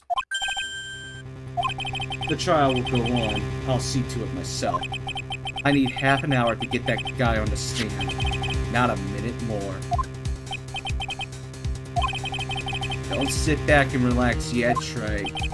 No one knows if that chef is really telling the truth or not. This trial could still go either way.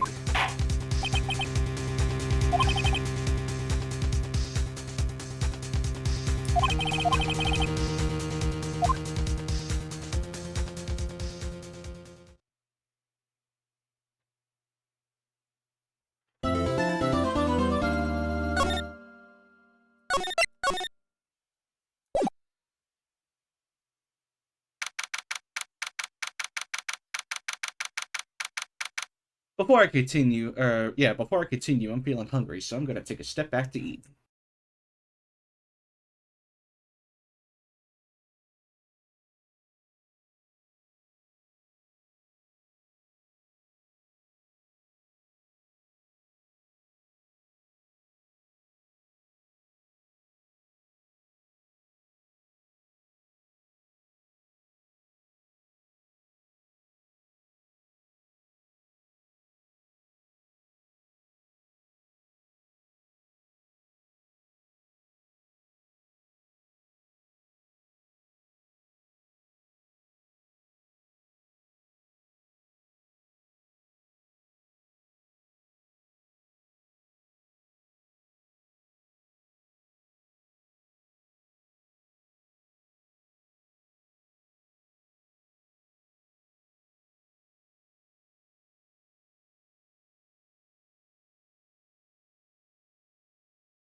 Alright, let's keep going. Or let's keep going.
Take that!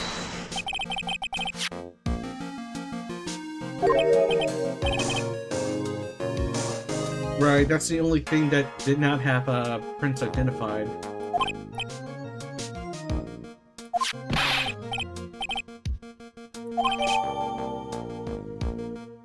Small bottle given to Detective Gumshoe.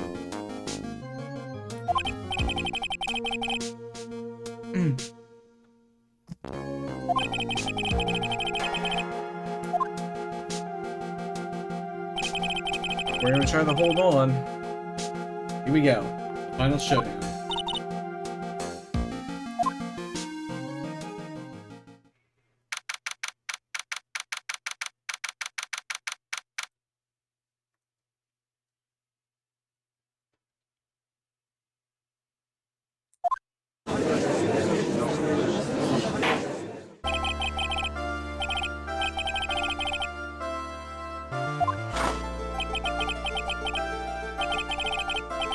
I even tamed them for you. It was a 3-cup job, no problem.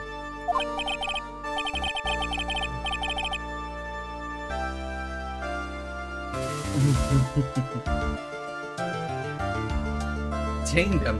The guy's name may be Fury or T-Ray, but come on. He's pretty lively. Be careful. He still bites.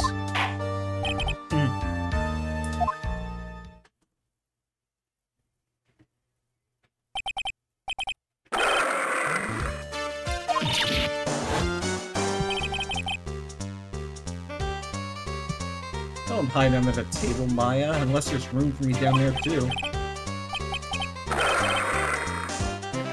What you say to me? You're gonna guess that fear would induce a bad Brooklyn accent in the judge.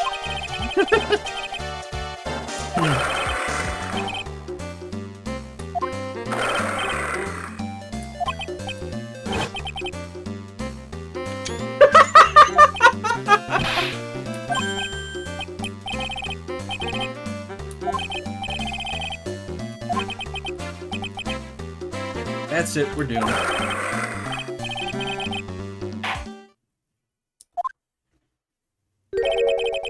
There's no need to shout. We can all hear you. There's no point struggling. You're caught in a snare. The relentless snare of the law. And I'm the one that told you in.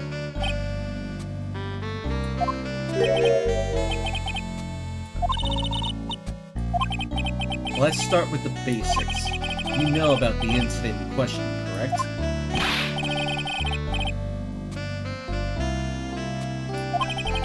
You mean you didn't attend the previous trial of Maggie Bird?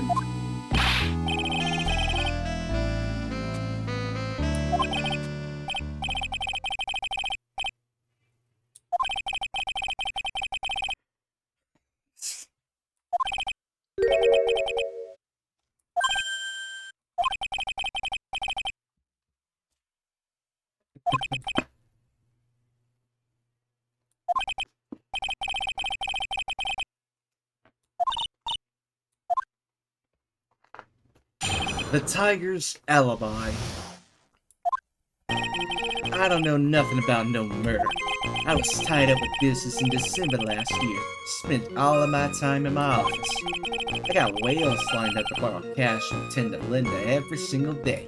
You just want to check my alibi? Just ask Violet.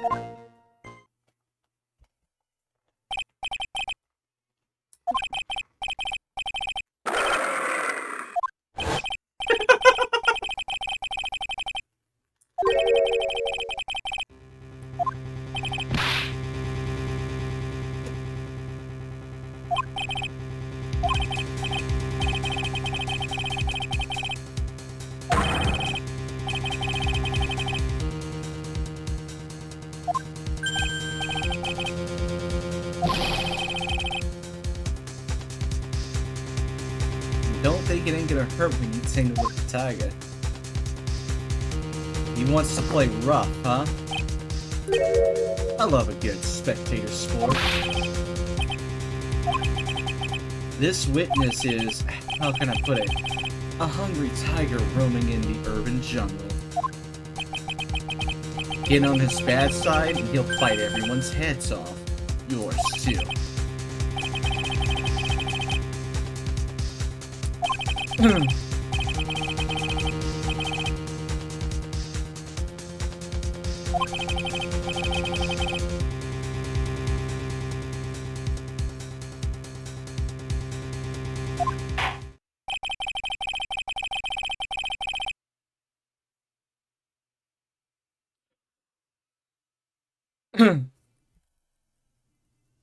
Yeah, so he is gonna fucking be the fucking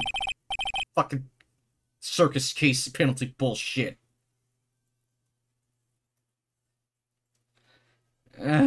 Fucking hell.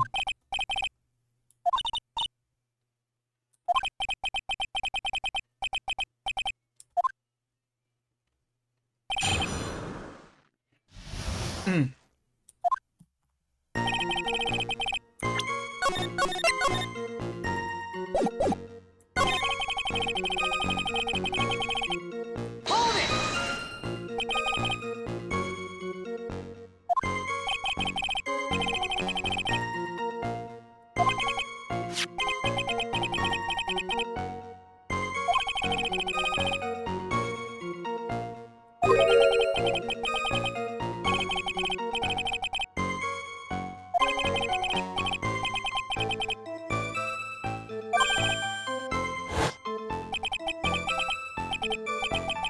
What the tiger did all the simmer isn't the issue. What's important is what he's doing on the day of the murder, so now what?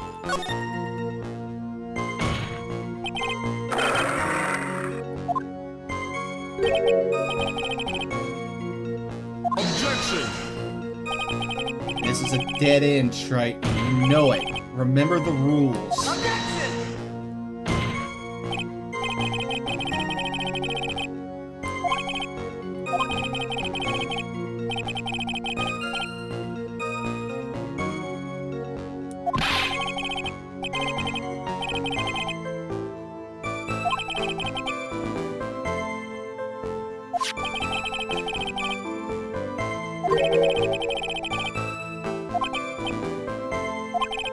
Mr. Tigre, the court asks you that add that last statement to your testimony.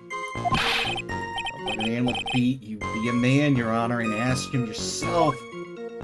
The day you was talking about, I was in the office too. I never saw that kid before. Really, what the fuck does this calendar say? Because I remember that shit too. Objection!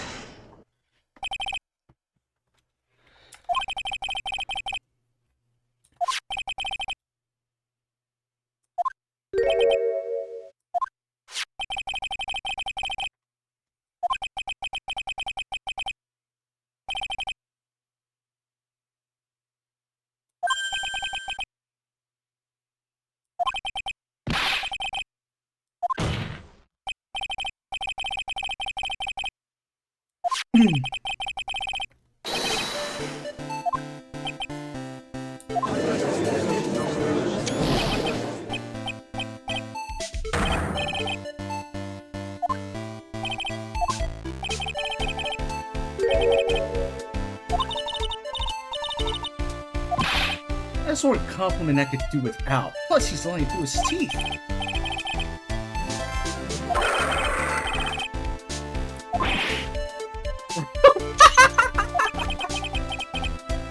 So you're saying your claim to have never seen that kid before is the truth? Then I say that gives me time to enjoy another cup of pure black magic. That is, while you testify for the court again, Mr. T-Gray.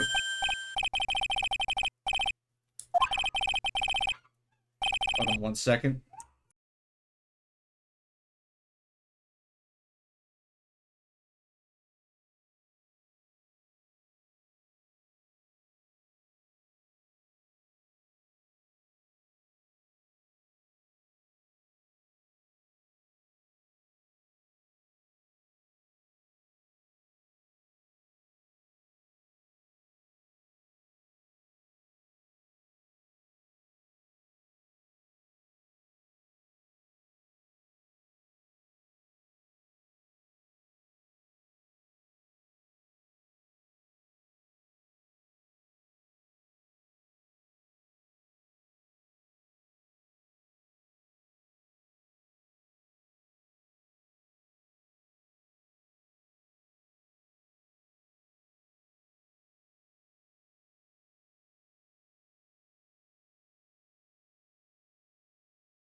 Okay, very sorry about that. I have to deal with my pet. We never actually met the victim. That's got to be a lie right there. It's time I nailed this guy. The victim, Glenn Elg. I ain't no liar. I never met Glenn Elg. There was some lame guy with that name, though, wanted to borrow cash from me. I set up a meeting with the guy at my office, 10 to Linder. I waited around for him, but he ain't ever showed. I ain't ever been to that Trespian joint you see here.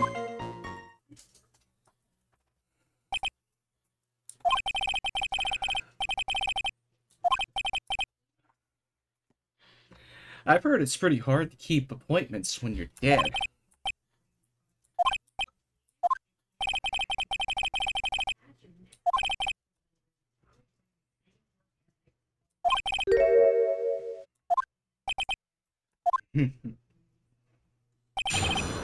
Well, then I'll make this quick.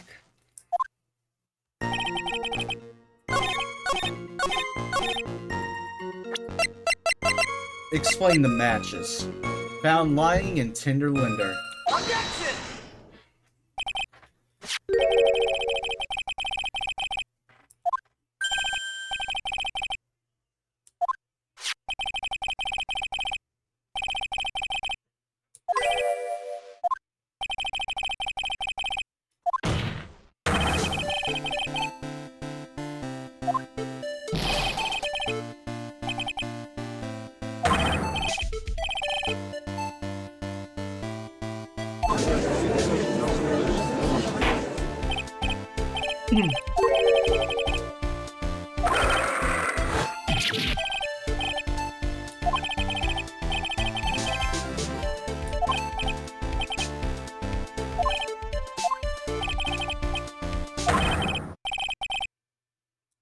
Well,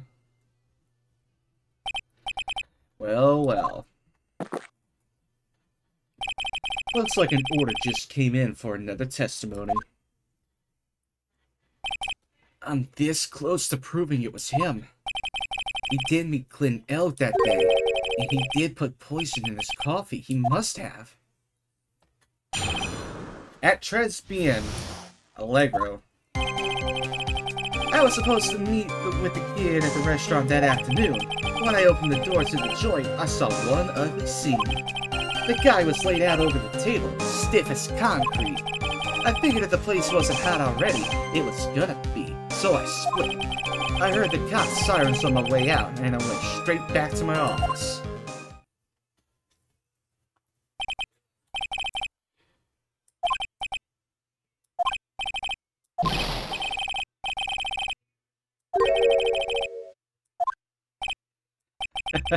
No problem. Anytime Tripe presses you on something irrelevant, I'll see he pays a penalty. Your job is to slam that little hammer of yours and call a guilty verdict.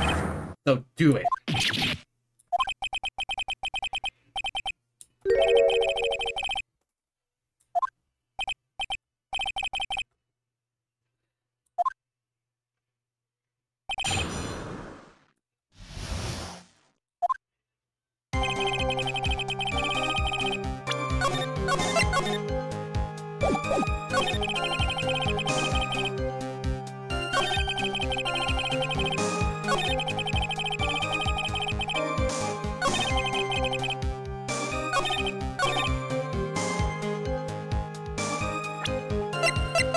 Let's look over what we have.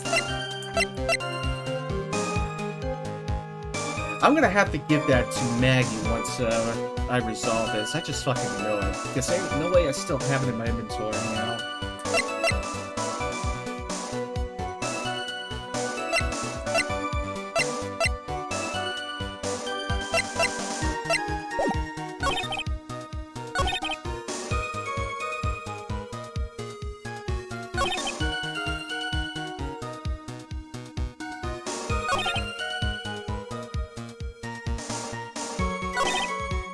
His words are getting more obscure.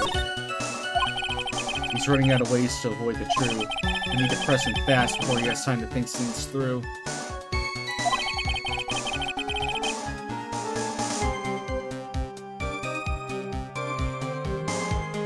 I gotta come back right at him with a contradiction.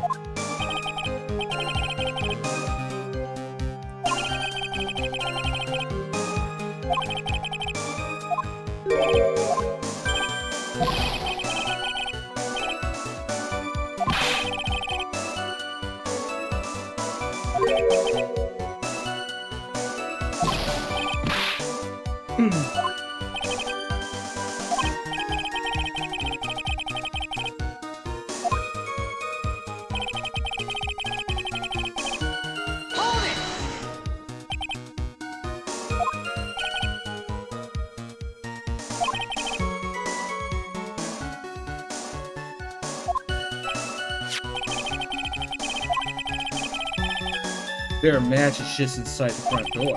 Our detective friend wound up in trouble with the chef after taking 5 bucks home. Oh, gumshoe. It's almost enough to make a man cry.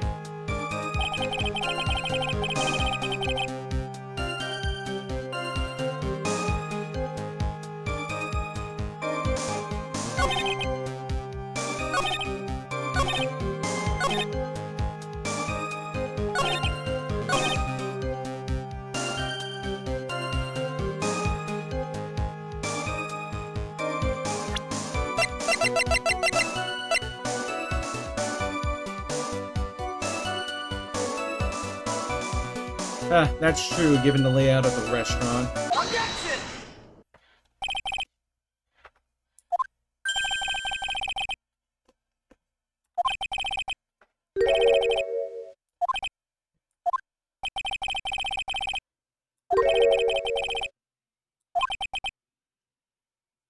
What's this, Trite? A new line of irrelevant questioning?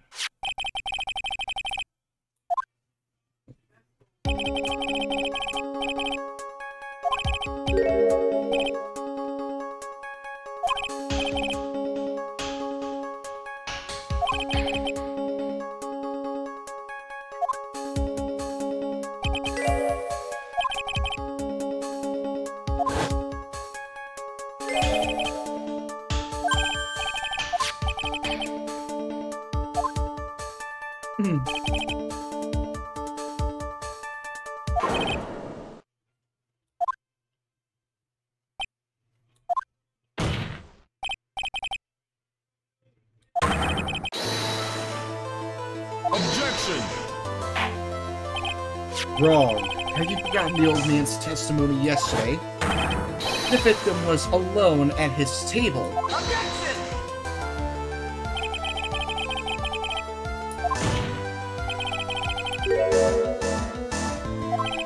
What?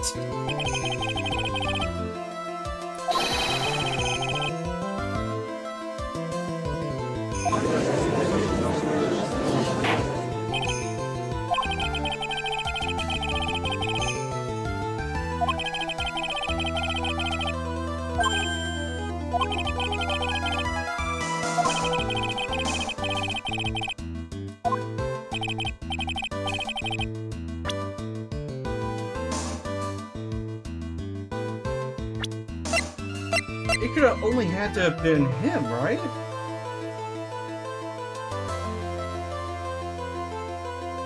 Take that! It could have only been him.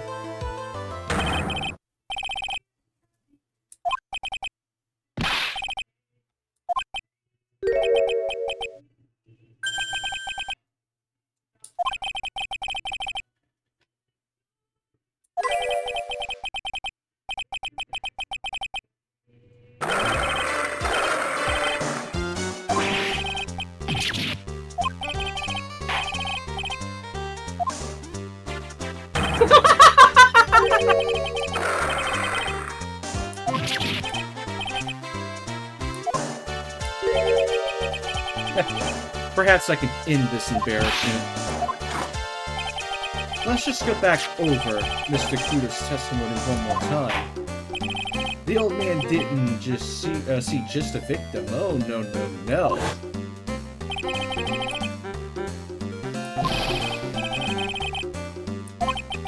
Was the victim he saw the real victim or not? That doesn't matter. The fact remains, he saw the accused put poison into the coffee. Objection!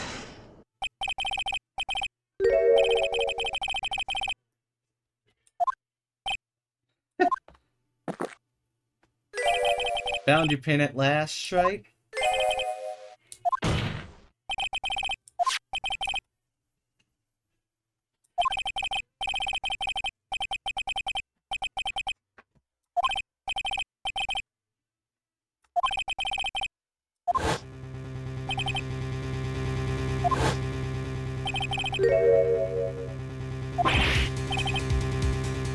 Yeah, I'm willing to bet on that. Especially if Maggie is innocent.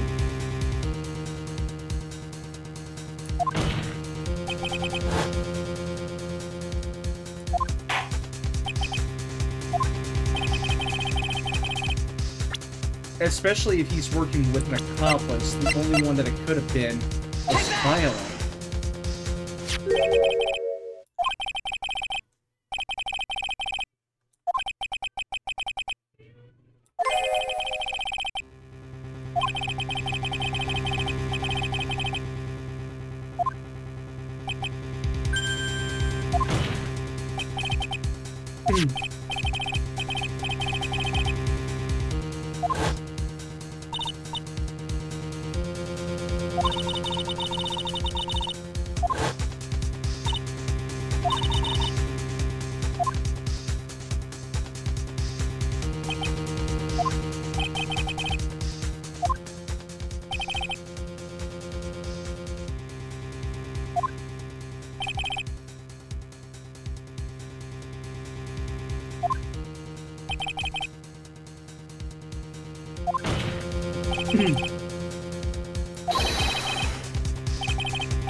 Looks like we're gonna need another one for the road.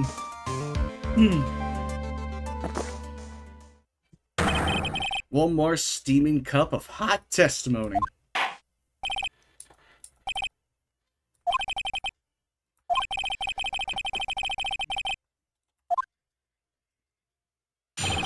Highs to the victim.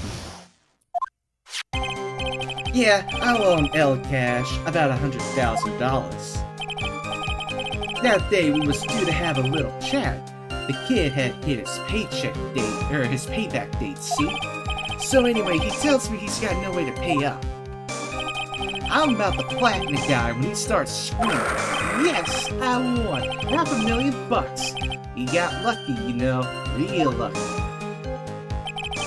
If that waitress hadn't done what she'd done, everything would have been over.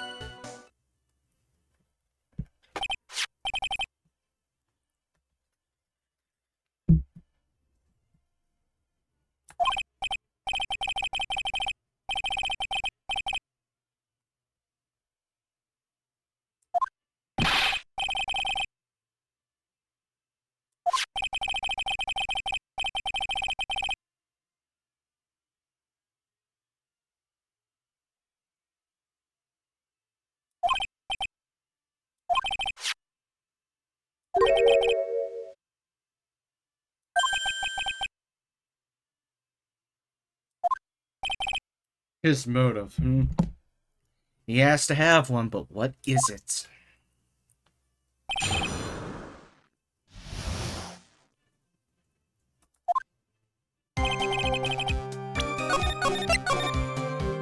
Hold it!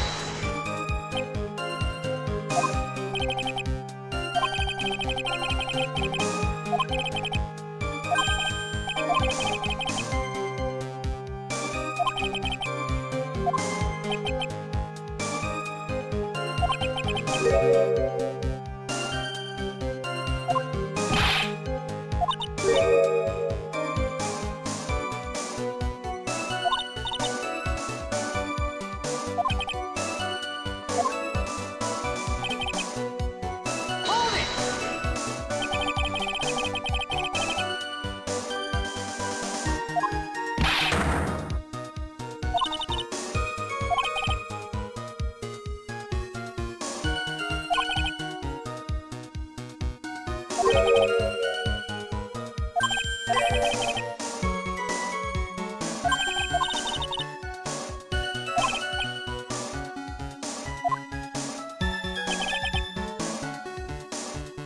Hold it!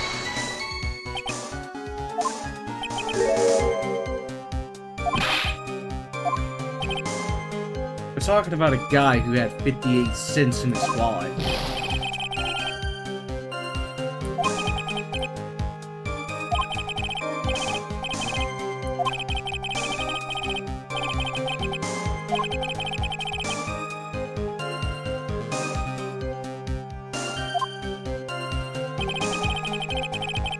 Hold it!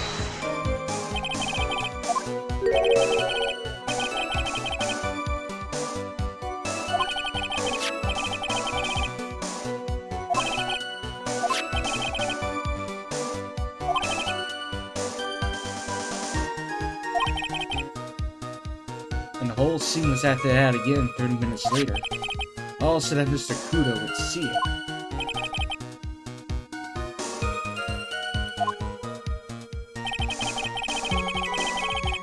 Hold it!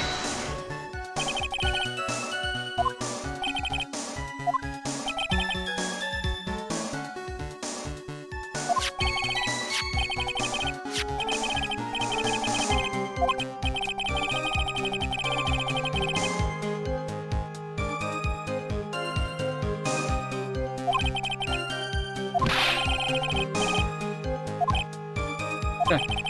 The undying belief that your next roll will end with the worst losing streak you'll ever have. That's what defines a true gambler. It makes it sound so cool.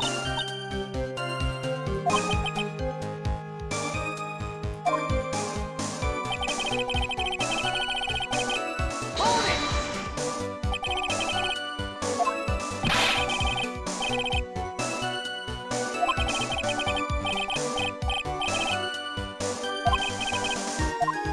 Maybe I should push a little on this. Yeah, what would have been done different, especially what you said.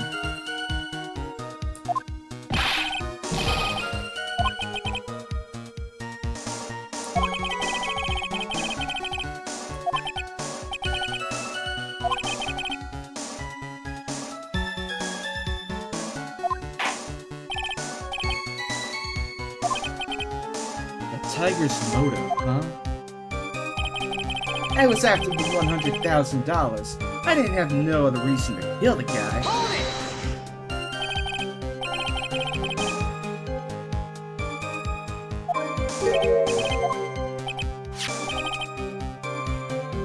Then why didn't you take the lottery ticket when you left? Why'd you think? Because of Four Eyes over there. Because of Maggie?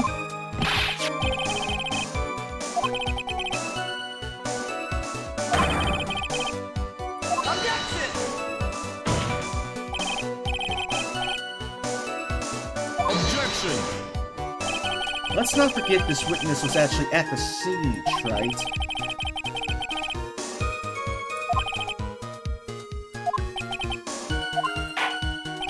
Your Honor? The witness's last few statements are worth a good 2 cups of coffee.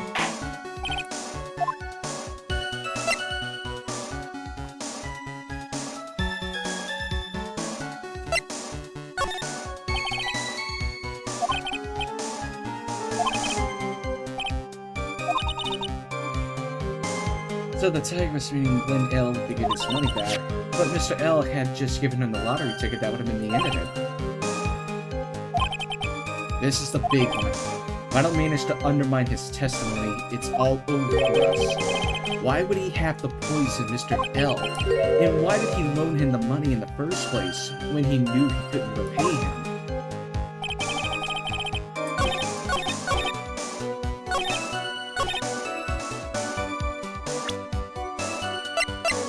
I don't know, considering that he had the sports paper with him, the CD that went missing.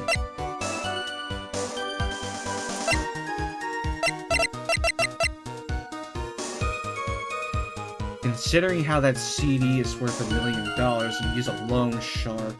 Stop!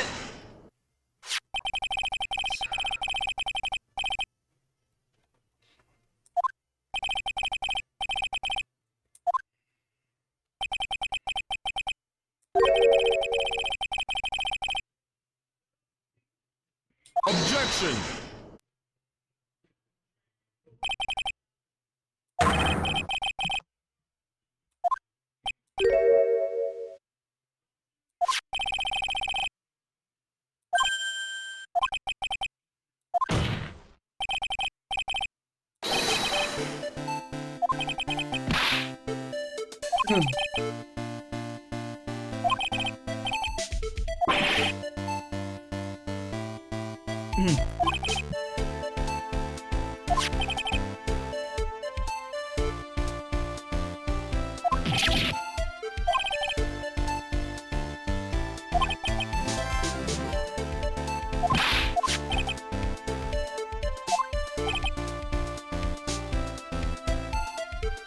Objection! You're trying to suggest the witness's motive was to get a hold of that program? The witness may have poor fashion sense, but he is by no means an idiot, Troy. A man like him couldn't get his hands on $1 million without resorting to murder.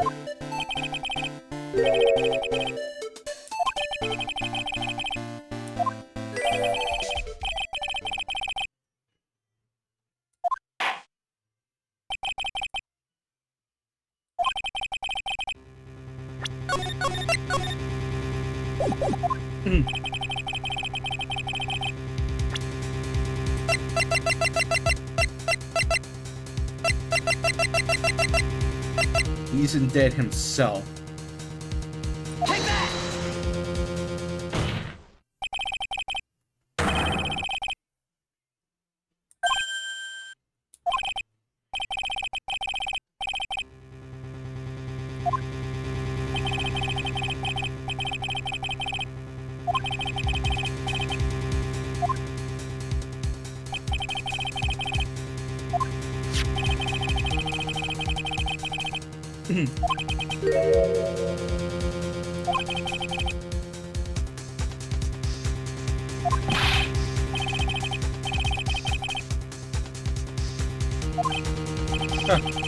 No one would pay a bill like that.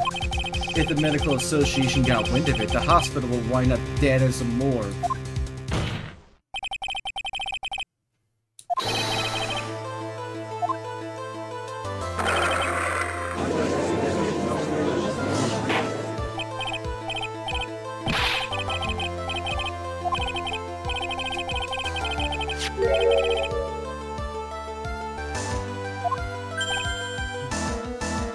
Did you say Cadaverini?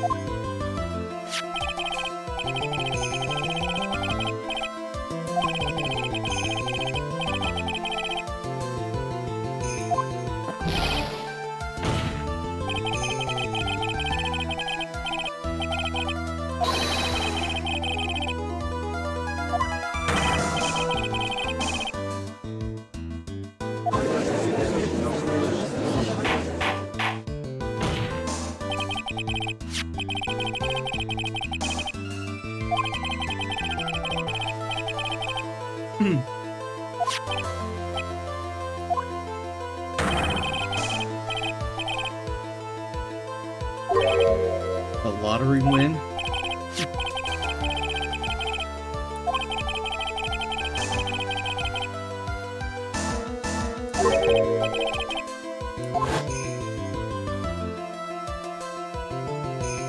Yes, it's all coming together now.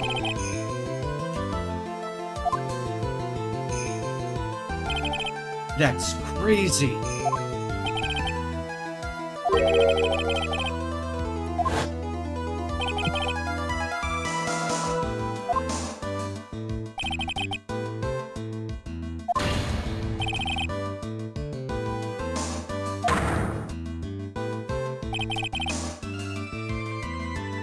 Objection!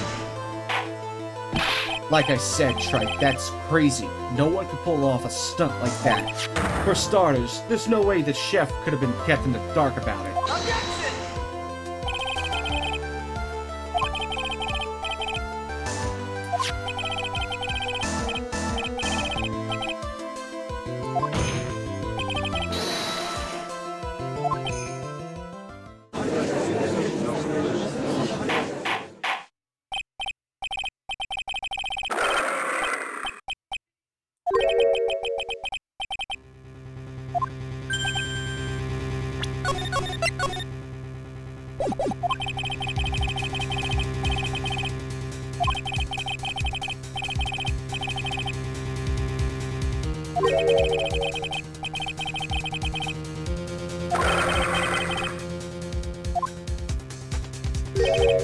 I agree. Despite your appearance, you are very careful. That's why you took one more precaution. One more trick to make sure Miss Bird had no way out.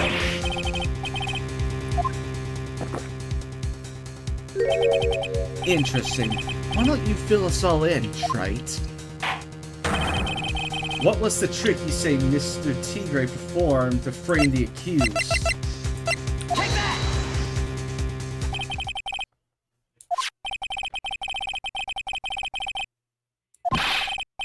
Consider yourself insulted, Your Honor.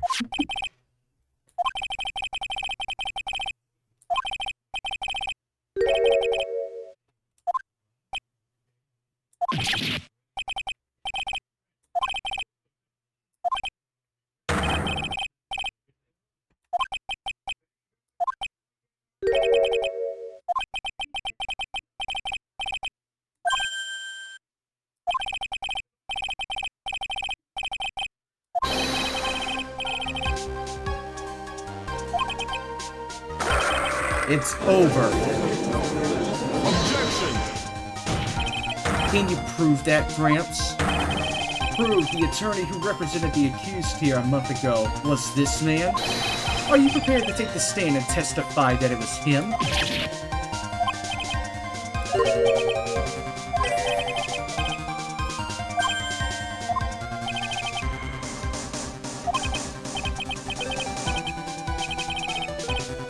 Objection! And he's breaking down now. Objection! This isn't a matter of pride. In case you didn't know, Shrike, here in court, we deal with people's lives.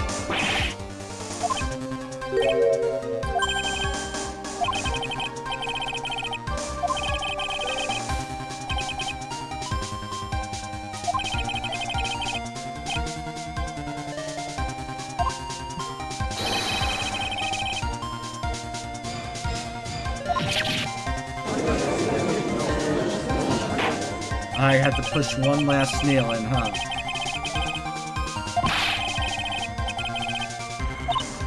That's bullshit! You say he impersonated Glenn L. You say he impersonated you? But none of that adds up to a murder charge. You don't have a shred of evidence that the witness poisoned the victim's coffee.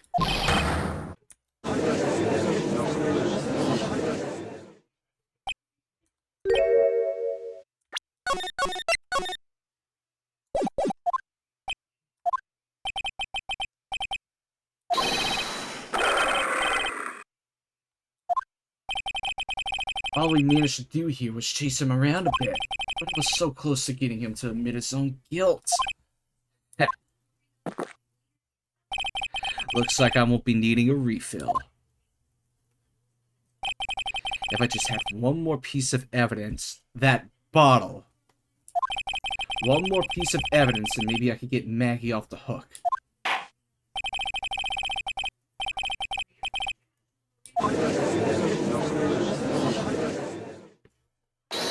Yep, Detective Gumshoe.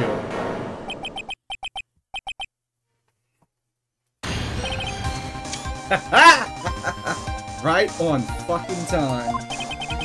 No loose end goes untied.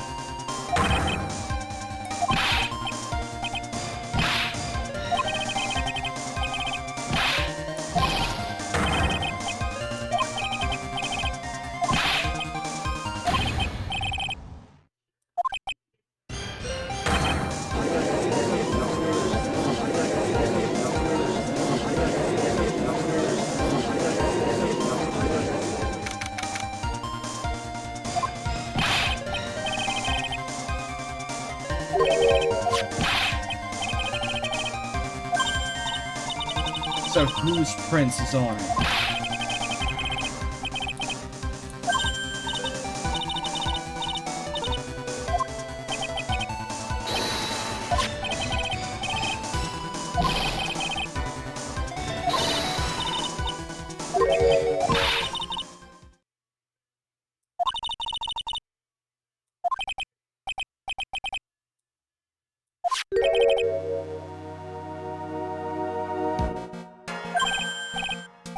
Why not?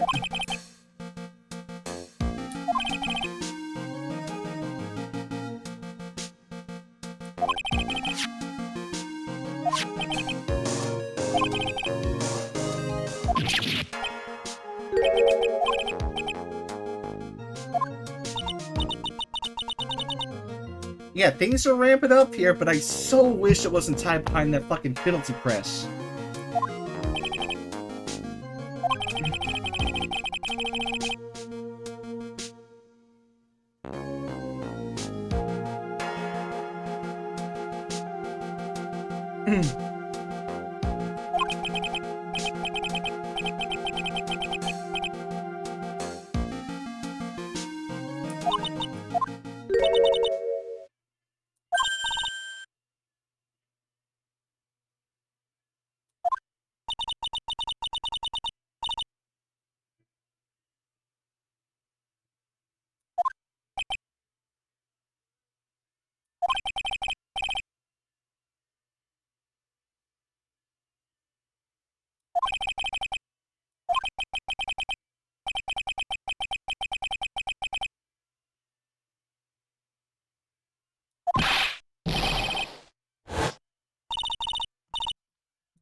It's gonna have to be used, especially considering that it just got added to the inventory.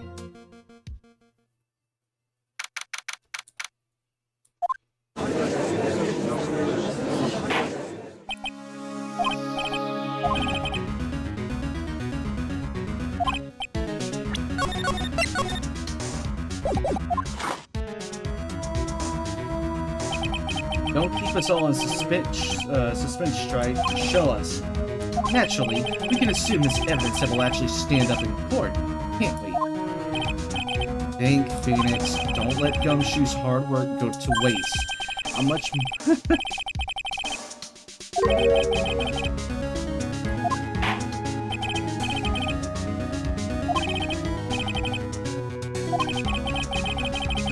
Well, I know I can't prove anything new with this evidence. I'm really backed into a corner here, but maybe if he thinks he's got me beat, he'll let his guard down a bit.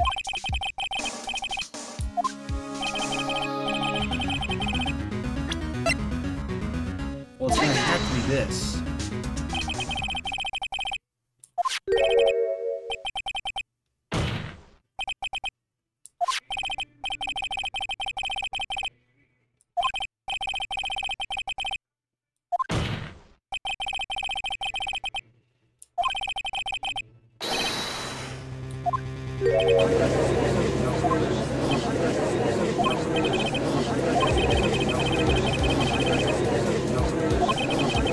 Everyone in here knows what this bottle contains, except one man. One person in this courtroom should theoretically be in the dark.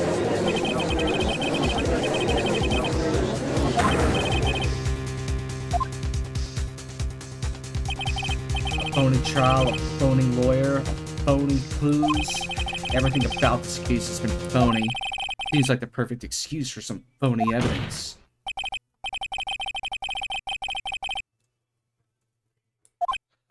Because it contains potassium cyanide.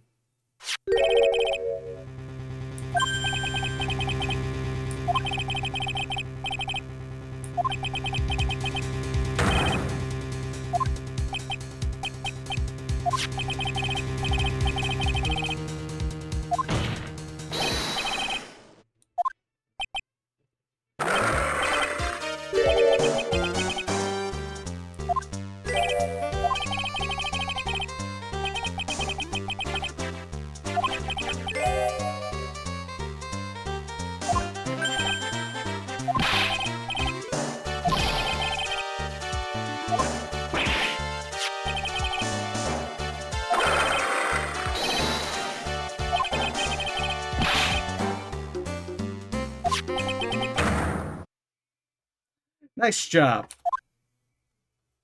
And thus, the tiger just ensnared himself. Everyone in the courtroom just said, bruh.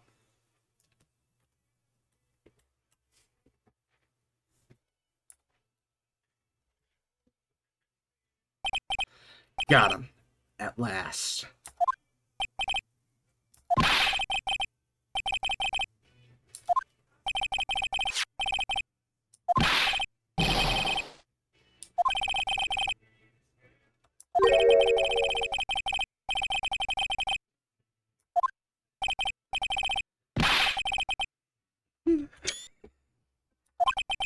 You still haven't figured it out? Don't you realize what you just said?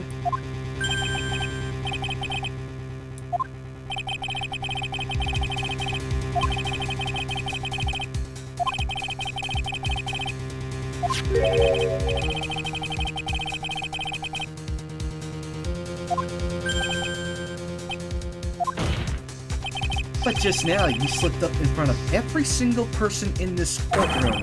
You described the exact bottle used by the killer to hold the poison.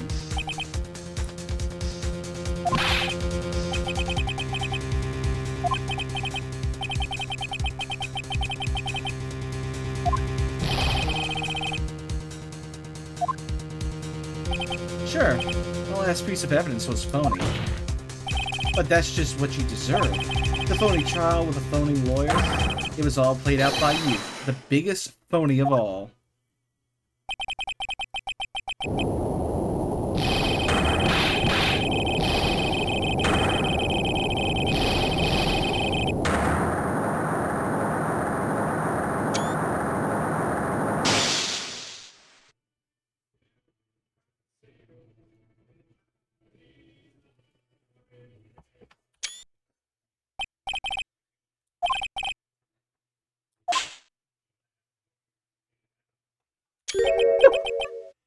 Well done, Trite.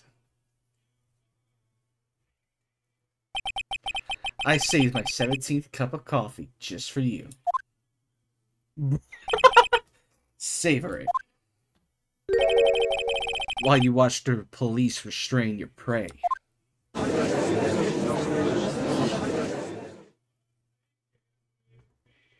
And it was all done by noon.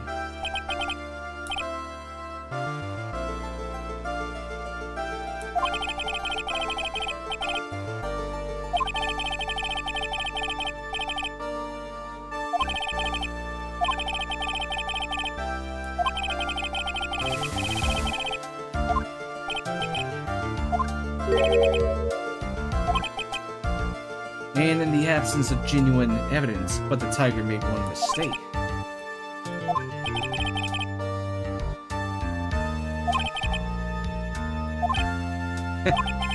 The truly frightening one is that defense attorney over there.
I know. I'll give her a little present to celebrate her freedom.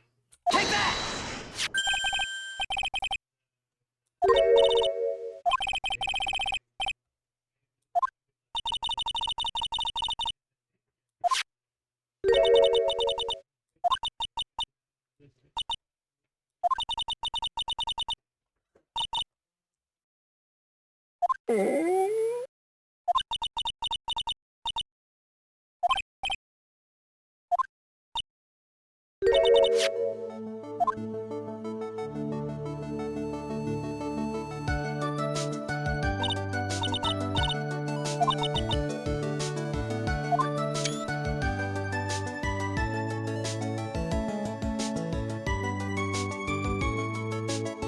So the case of phony versus genuine comes to an end.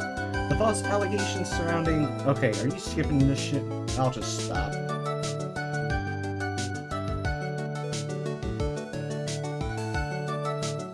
Looks like I was going by a little bit too fast.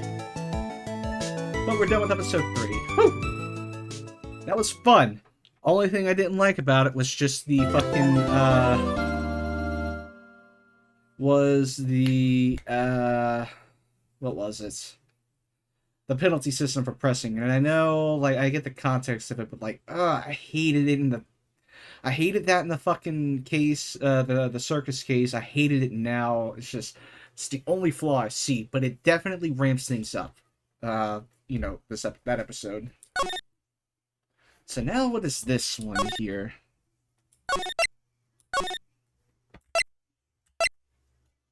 turnabout begins, and we're starting off with a trial. The girl. Oh. Yeah.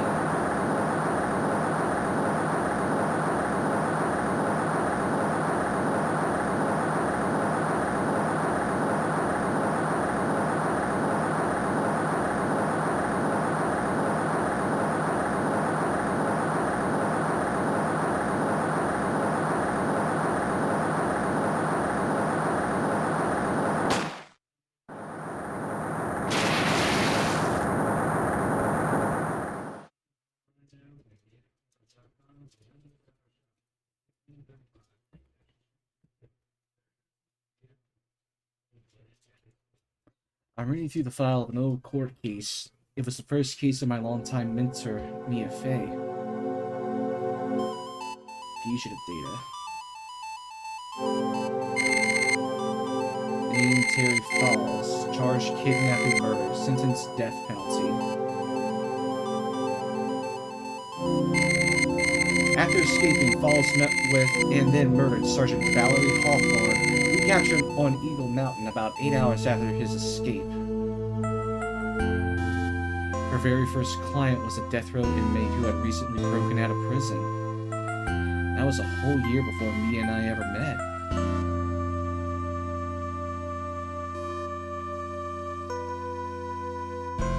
met. 6 years earlier, Mia Fey, first trial. And again, this is the trial, no investigation.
Days ago, he escaped from the police wagon when it crashed, and about 8 hours later, a policewoman was murdered before the police could recapture him.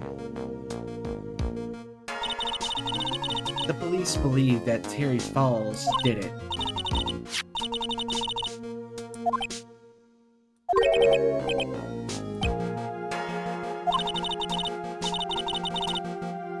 So that much is true, he did meet with the victim.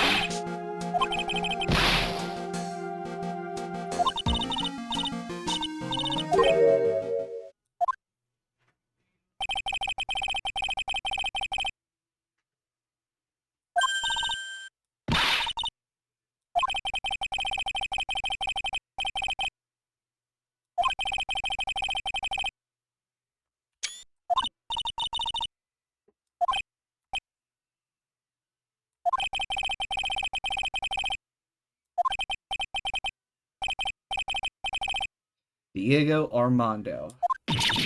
Yes, I'm familiar with you quite well.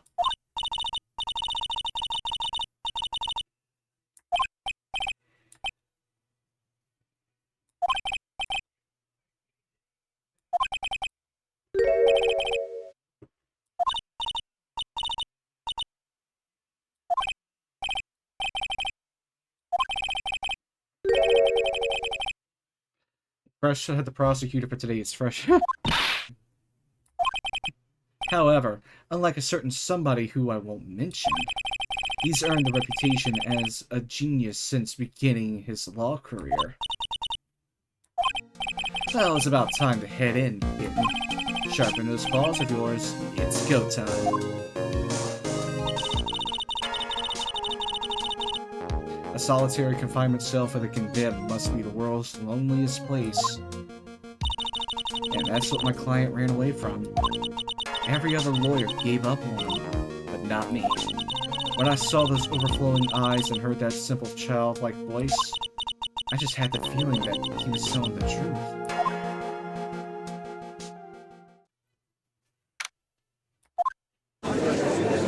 And it's Edgeworth I'm going up against.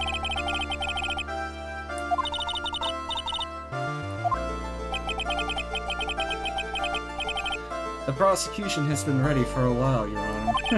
Right, then.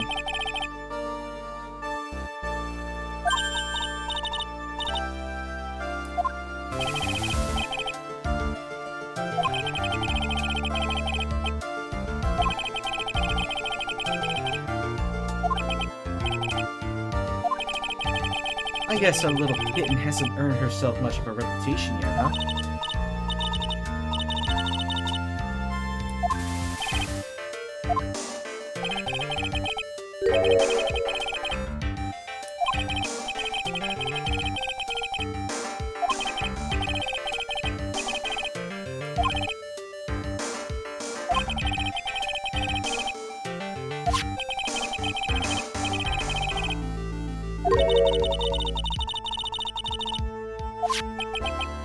Got it.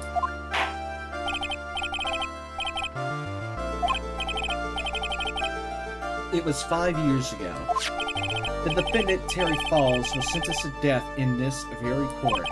His crimes were kidnapping, extortion, and murder. The girl he threw off the bridge was only 14 years old.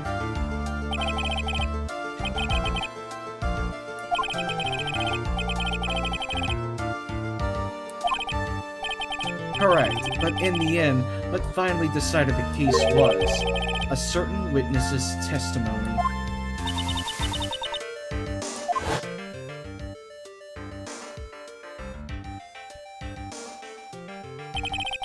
The testimony of Detective Valerie Hawthorne, the person who confronted this criminal.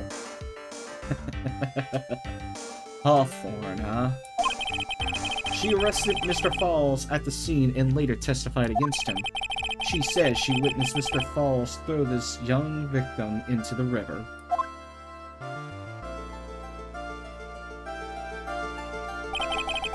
For those who are not aware, Eagle River is well known for its powerful current.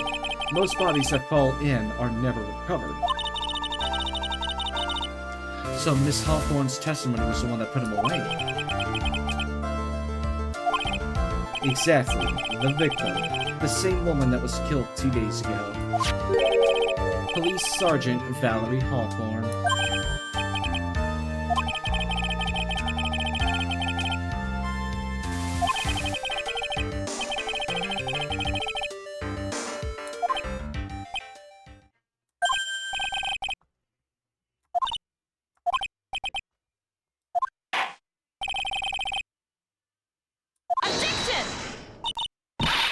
We haven't even started the trial, Your Honor. Cool your fucking jets.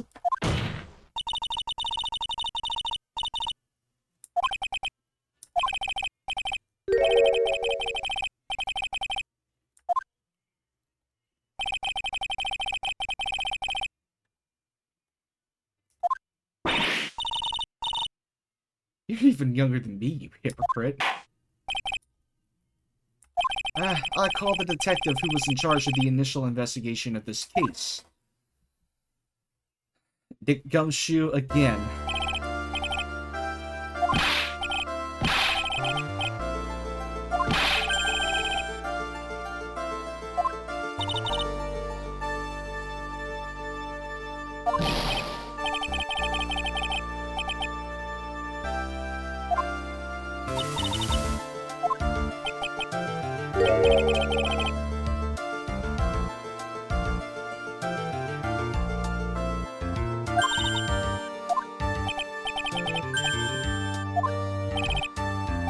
Detective, pull yourself together and try to be professional, otherwise, I'll write you up on contempt so quick that something other than your heart will ache.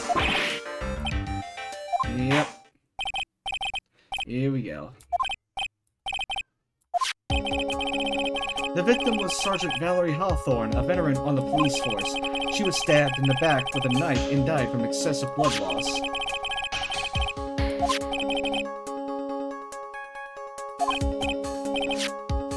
Okay, let's take a look at this aerial map of the area here. This is a sketch of Dusky Bridge, an old suspension bridge, and the river that runs under there is Eagle River. The victim and the defendant met there, on top of the bridge. After stabbing her in the back, the killer carried the victim back to his car. He was recaptured at a police checkpoint. He was trying to make his getaway. As he was trying to make his getaway, sir.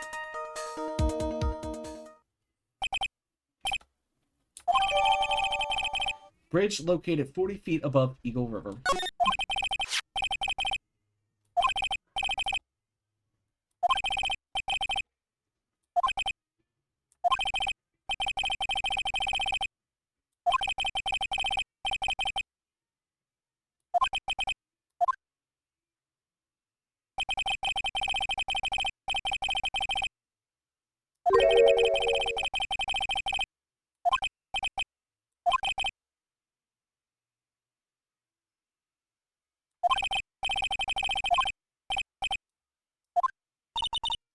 Here we go, Mia. Hang on. Okay, now, listen carefully, kid. One little mistake, and this guy will drink you for morning tea. Trust me, and get ready. Summary of the incident. On the day of the incident, an unknown person phoned a sergeant and asked to meet. Sergeant Hawthorne went to Dusky Bridge at the designated time and met with Mr. Falls. And that's where she was brutally murdered, sir. The criminal stuffed her body into his car trunk and tried to make a getaway. Mr. Falls was arrested at a police checkpoint we set up at the base of the mountain.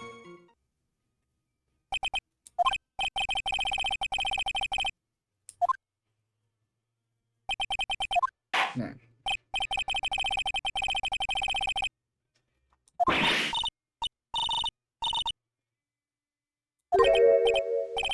Hey, settle down there. If you keep trembling like that, you're gonna make me spill my coffee. The courtroom can be a cold battlefield, alright? Especially for a beginner.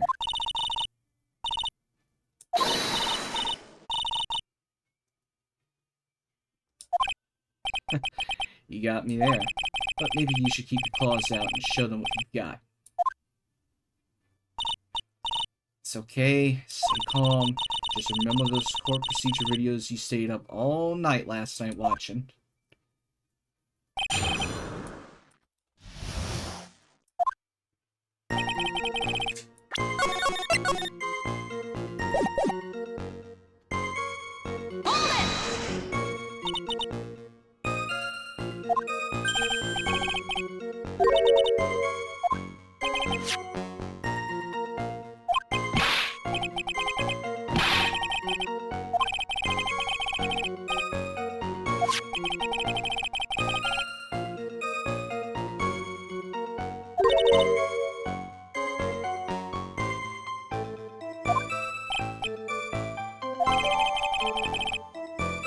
Right, I just started the trial. I'm gonna need evidence. Confidential police materials written by the victim.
Wait a second, isn't there something weird about that?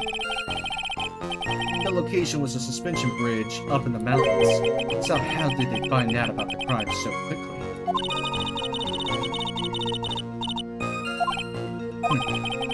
If that's what had happened, then she would not have been killed.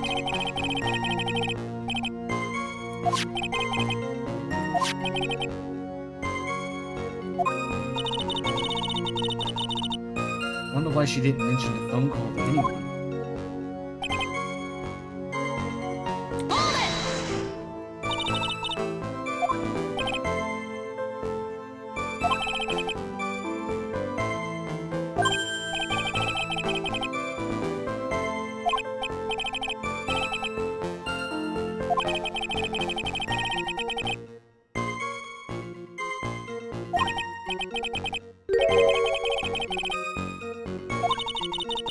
Is this guy sure about how he feels about anything?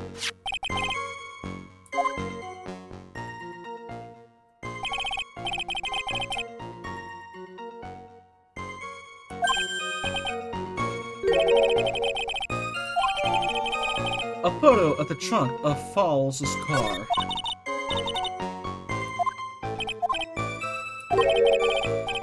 For some reason, men always seem to get stabbed in the back. We're talking about a woman here.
That bridge where white scarf identification.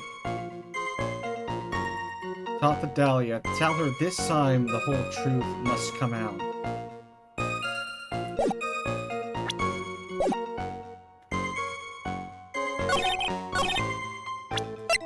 That's interesting. I don't want to rush it, but...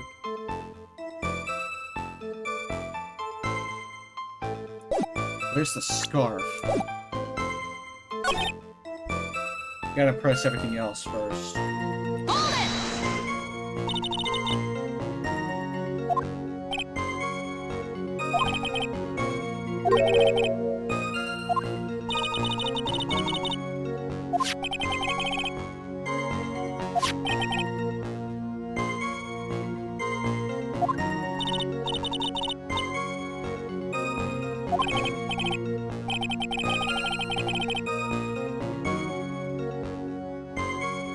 Listen up. There's a big trap waiting for you in that testimony. Walk into it carelessly and it'll leave more than just a flesh wound. Fun, huh?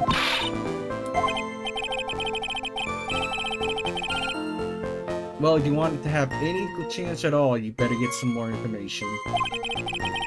And if you're going to get caught in a trap, it's best to get caught early. You can always look for contradictions afterwards.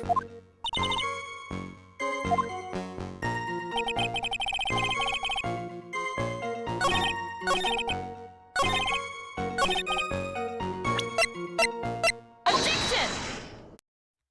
That was easy.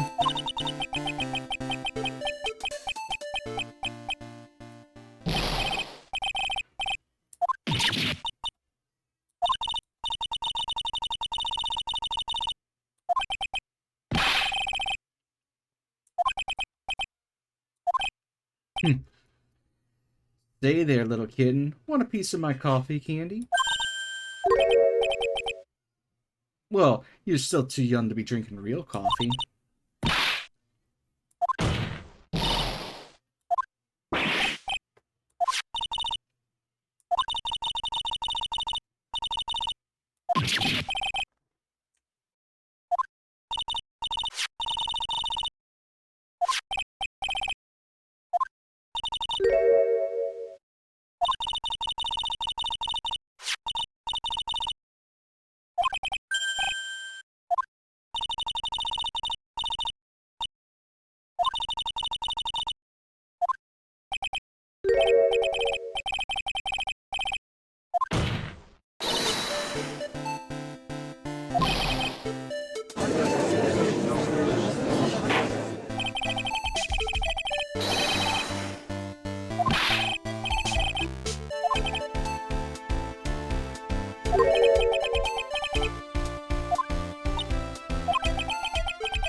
Boy, would I like to wrap this scarf around his smarmy little neck.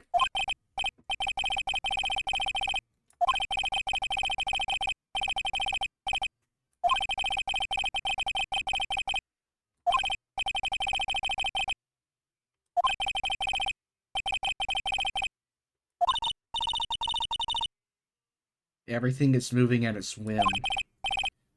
Don't forget, there's a reason why everyone considers this kid a genius.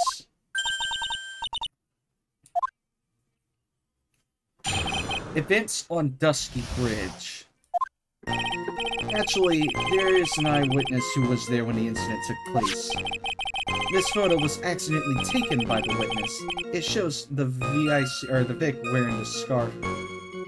Sir. It was drizzling that day. Unfortunately, it's a little hard to see what's going on. Anyway, the criminal shut the victim down from behind and stabbed her in the back. That must have been where when the scarf fell off.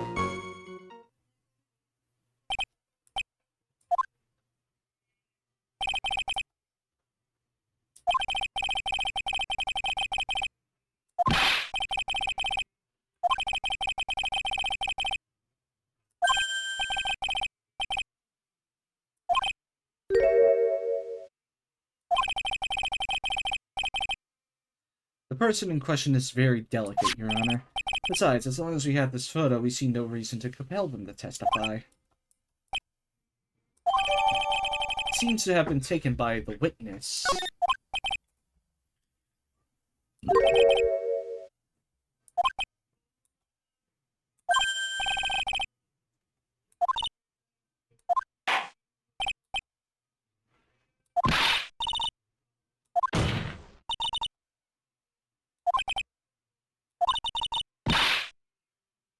She does have a right to cross-examine, Your Honor.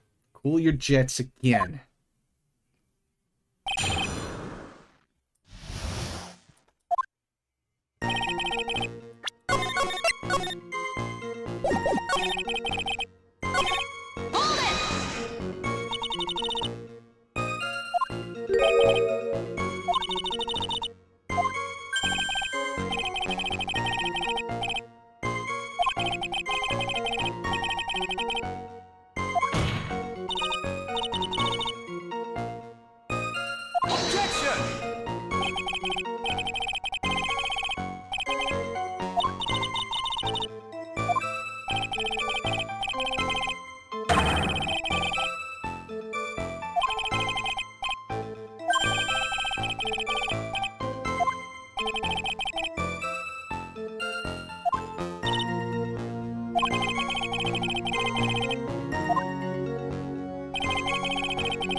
If he would have shoved her down, she would have fell on her back, meaning that there's no way she would have been stabbed in the back.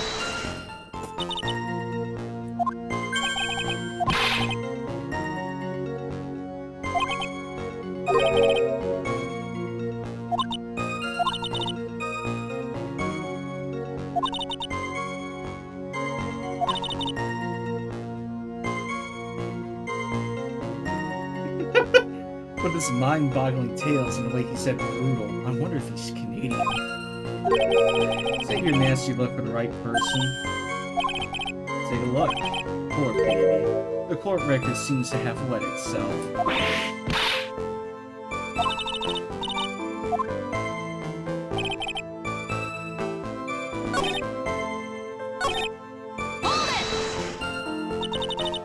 It's there. Photo's gonna prove it, but... Or the photo's gonna show it, but I want to press this one.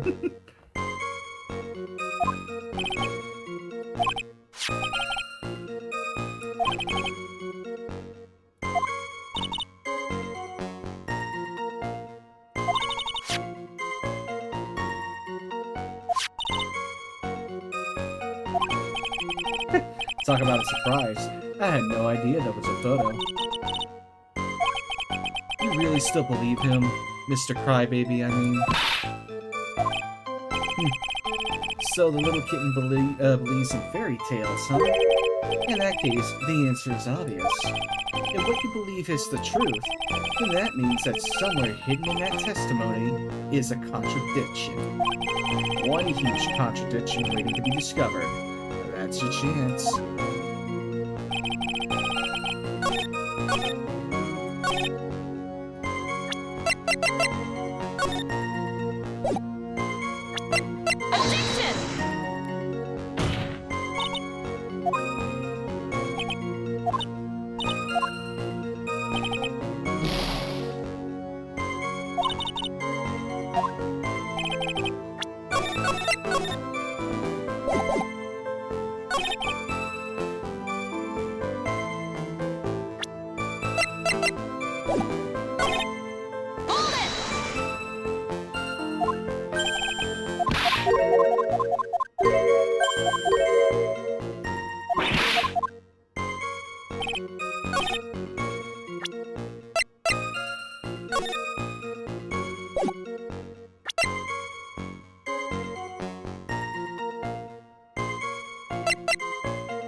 What else is there?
I know that Diego's trying to tell me that this is the contradicting factor here, but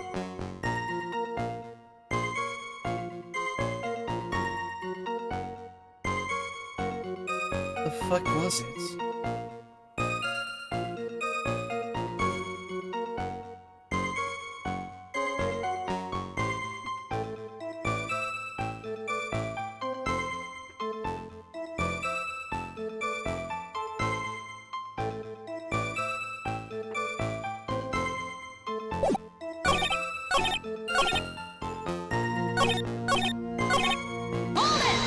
Not again.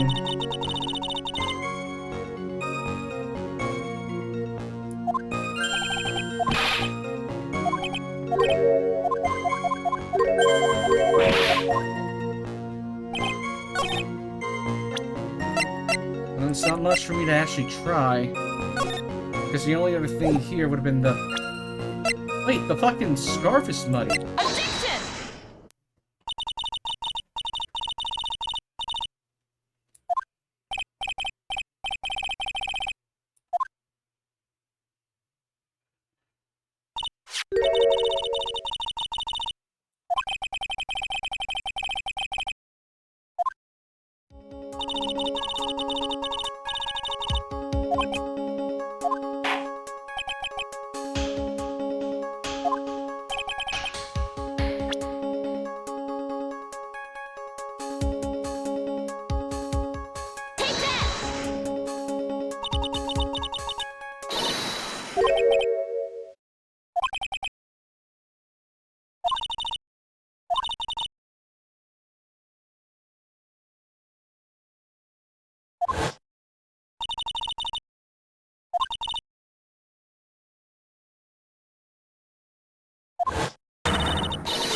That's true. Objection!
I'm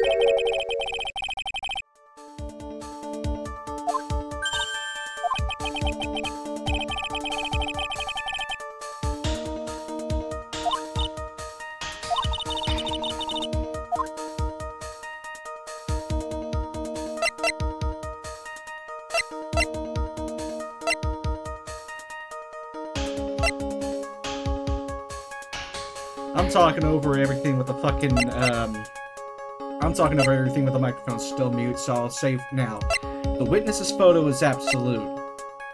The body in the trunk, again, there's a photo of it. That's absolute. What about the witness's testimony?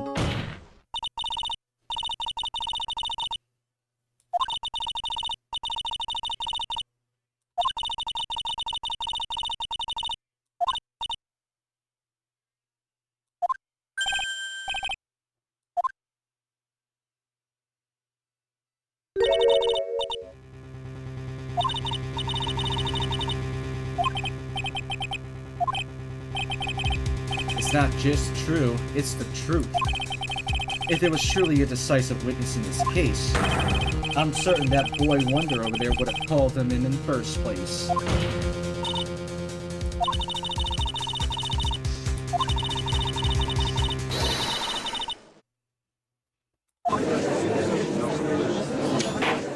Shit.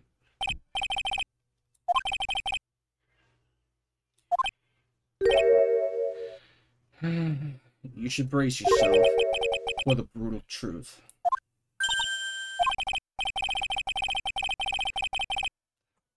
Your Honor, the prosecution has no intention of hiding the witness from the court. We are prepared to present our witness at any time. I'll get to it. What Mr. Edgeworth says kind of worries me. What does he mean by the brutal truth?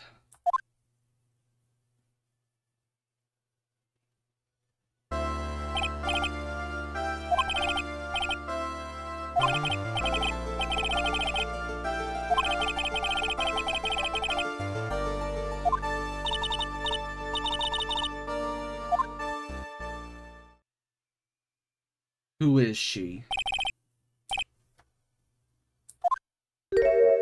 You.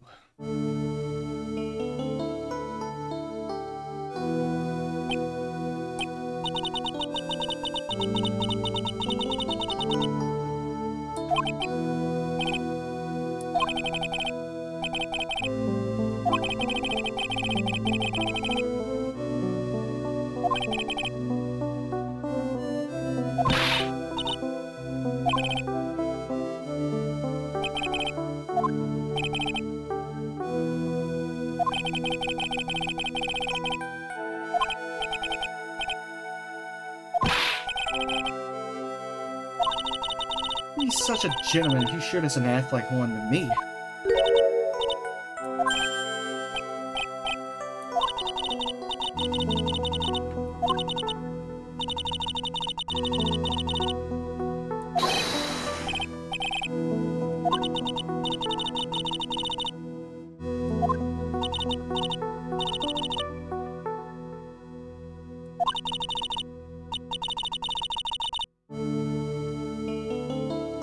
Melissa, huh?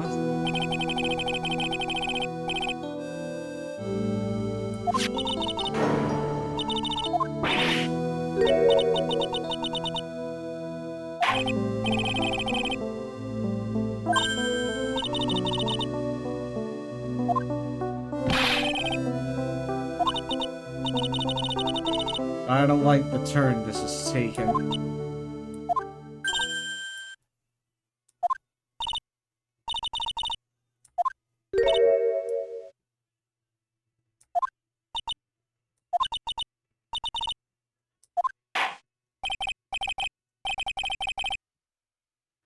Alright, Melissa. Let's go. The witness's photograph. I was using my camera to take some pictures of wildflowers. Then, I noticed there were two people standing up on the suspension bridge. Suddenly, they just started fighting. That's when I hurried and took the photo that shows the crucial moment. And right after that, I called the police.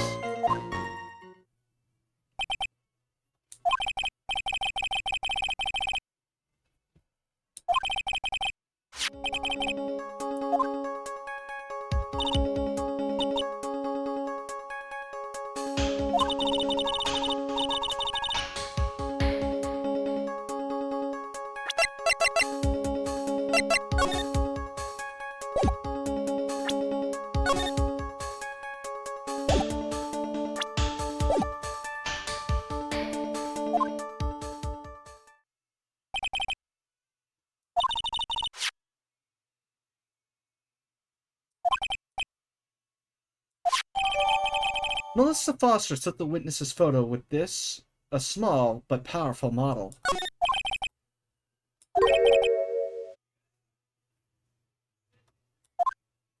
Oh, we're starting with this, huh? I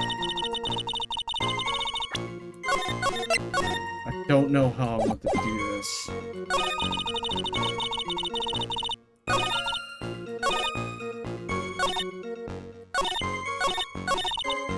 If Terry Falls isn't the criminal, then there must be something strange in that girl's testimony. Be careful. That girl has a judge right around her little finger. You're gonna have a tough time poking holes in that testimony of hers. Yeah, I'm gonna have to come up with something good.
They were fighting. Objection!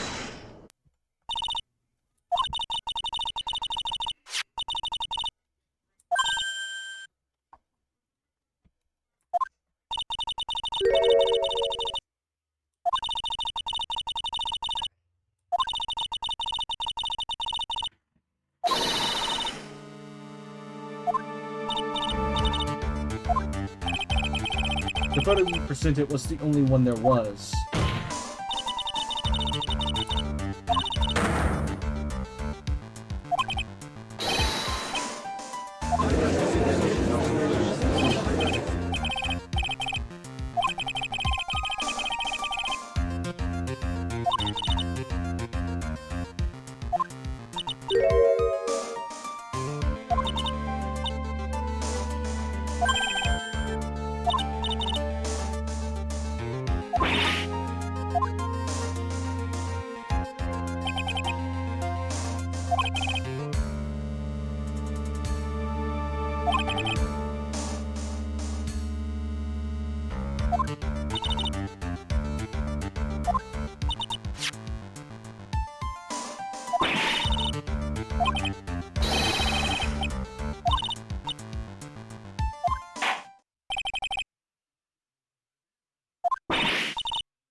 It was a good thing he didn't get poisoned.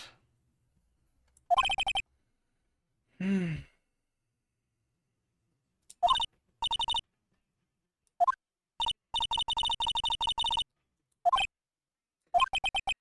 looks like the other kid in the room is the one that's getting all the attention.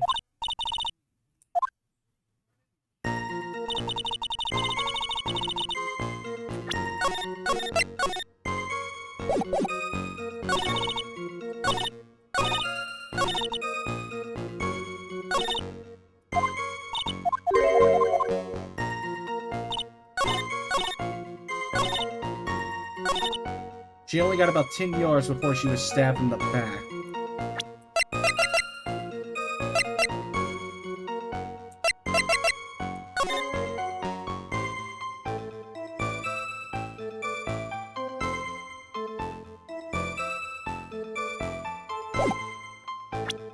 Objection! Stop right there.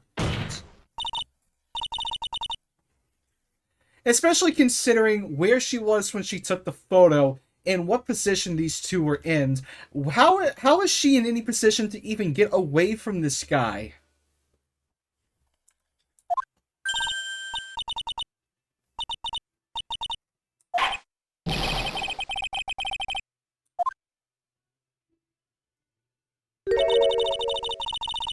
One short testimony and two bad contradictions. There's no possible excuse.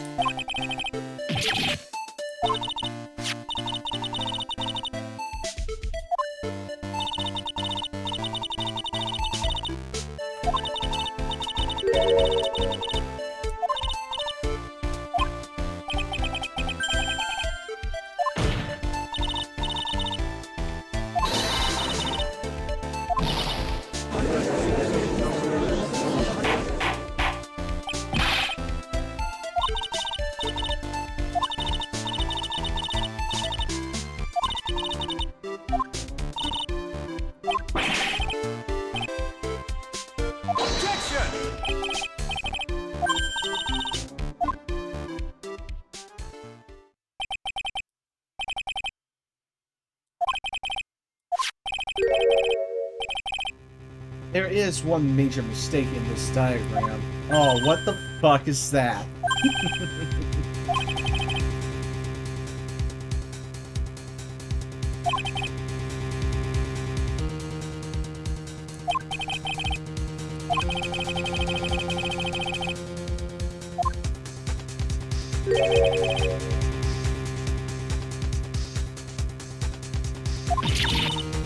That's bullshit.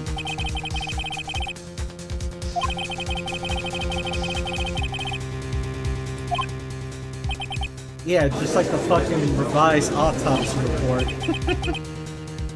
That guy's good. He planned it from the beginning. He's a genius, alright. That diagram of the bridge was his insurance policy.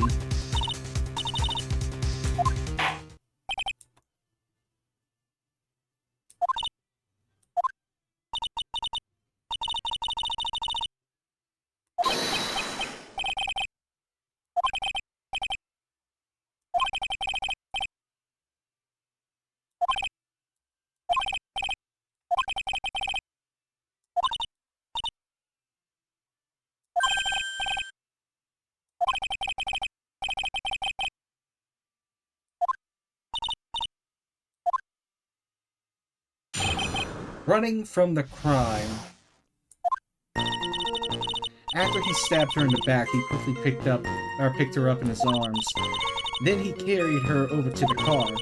I suppose that was the only way he could have made sure, that he could make sure the body stayed hidden. He couldn't just leave the body on top of the bridge.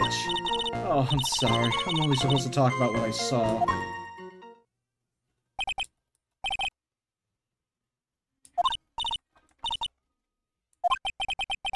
If he accepts this testimony as it is, we're finished. Oh well. Maybe I'll stop off at my favorite cafe on the way home. They make a really great mocha latte. That's what I like to hear. Alright. The contradiction is staring you right in the face, Mia. Go on the attack. Yes, I will.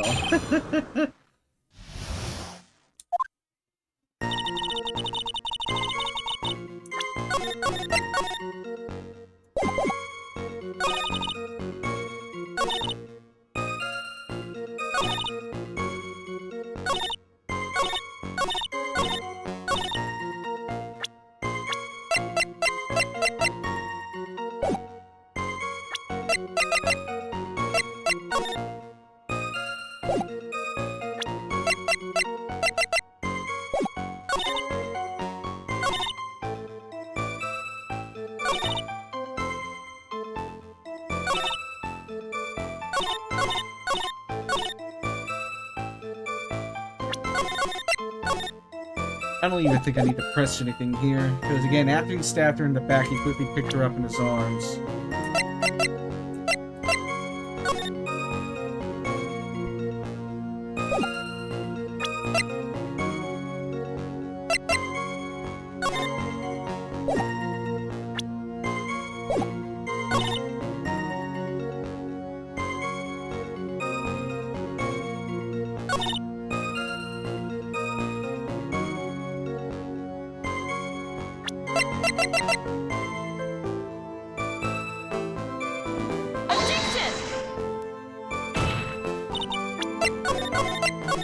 Didn't take the scarf with him, so...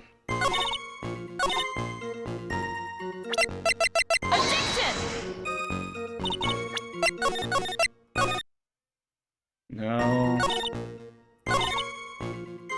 The only thing I could think of is just gonna be the witness's photo, because again, it looks like he's holding something. Something heavy.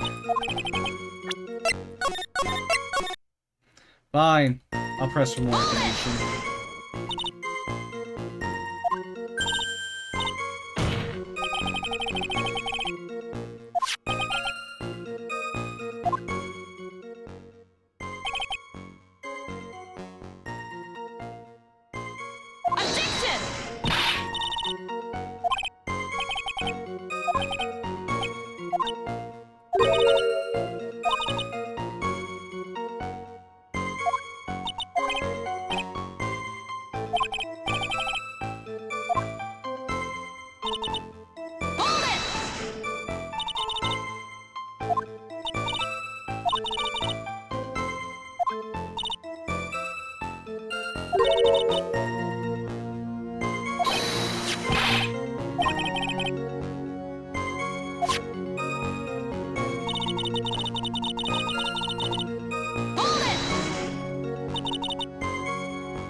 He could have just dumped the body in the river.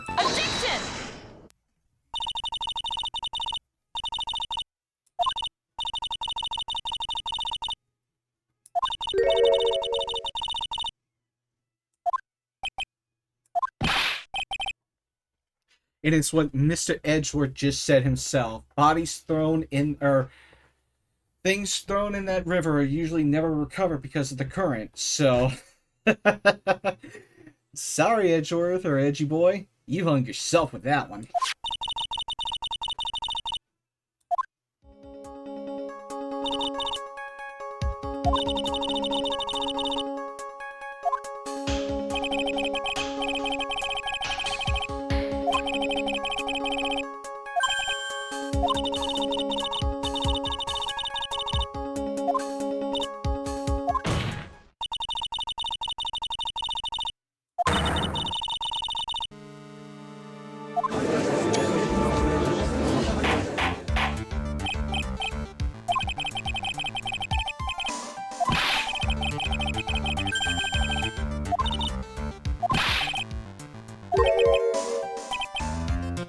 Now said, perhaps Miss Fay would do well to try taking a dip in the river herself.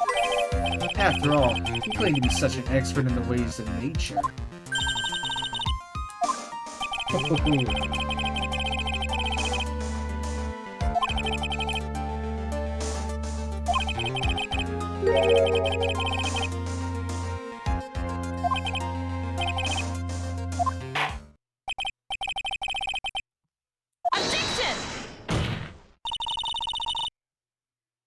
Objection!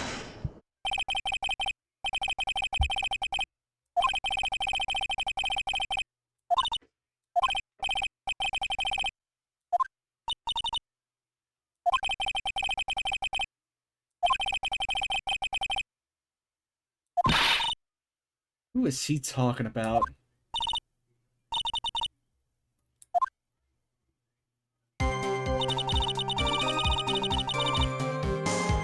Things are picking up here.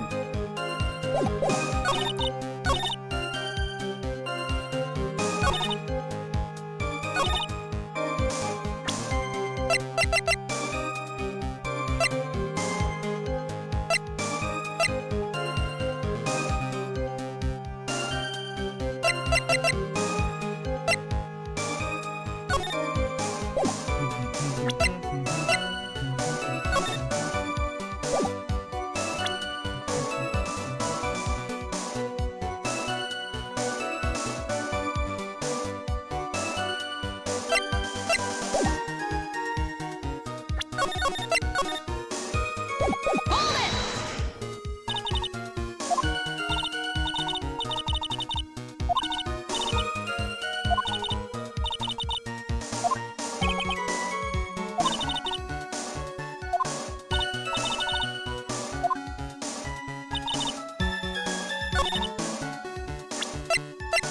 Objection! Stop again! Dude, you're... That fucking rock was obstructing your view. Get the fuck out of here.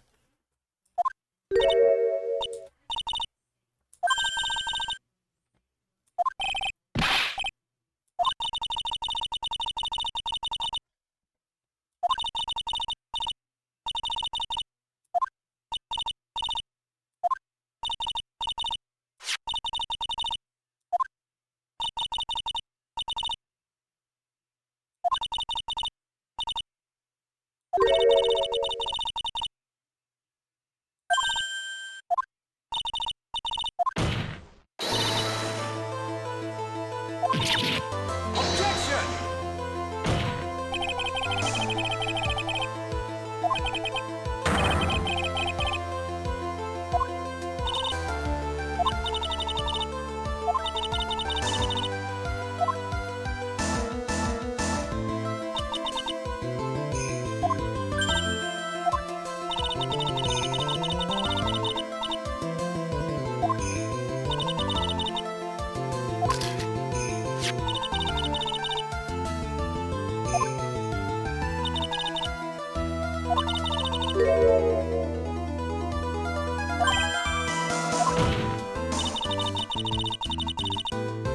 Especially considering how high up it was.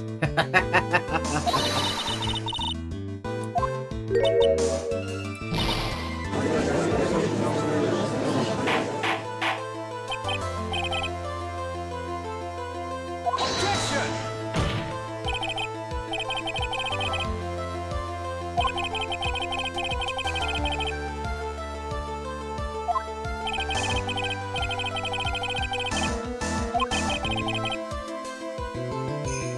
Objection!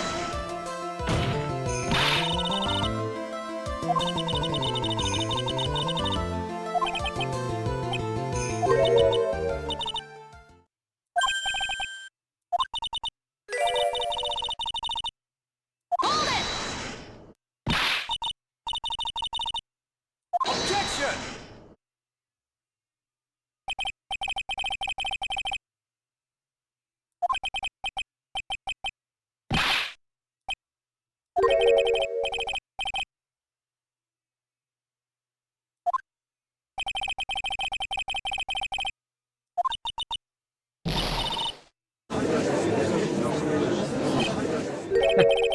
Save the tears for later. Don't look back until the trial is over. Now's the time to go forward.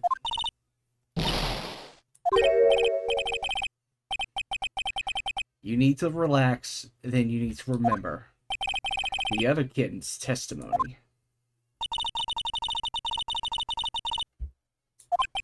So tell me, how did she know that? How did she know that he broke into the trunk?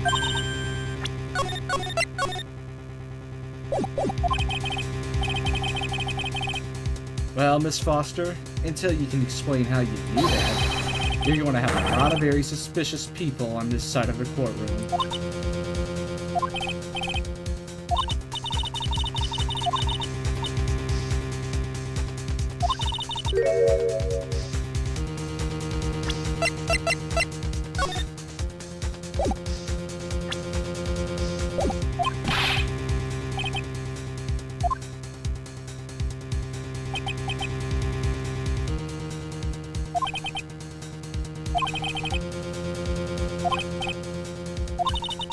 The judge is on her side. I can't make any mistakes here.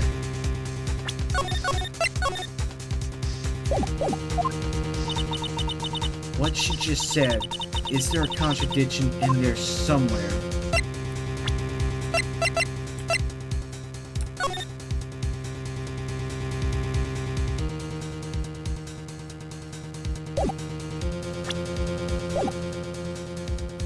It doesn't work.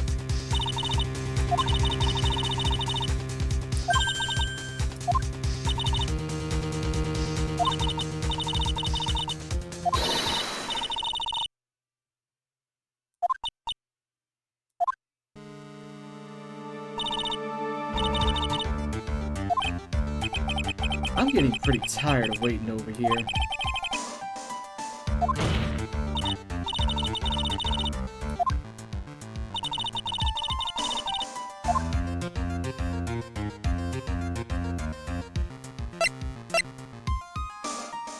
One can say that she definitely owns the car, especially knowing the scratches that well.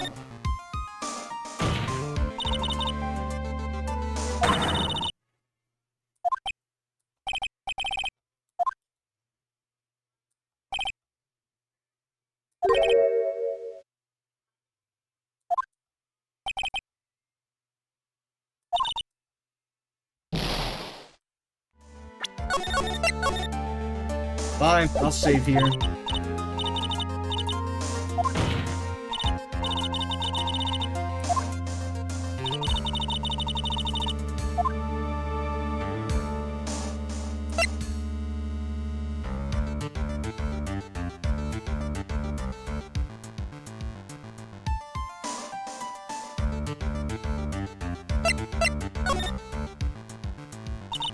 Especially considering how wicked the woman is in that case.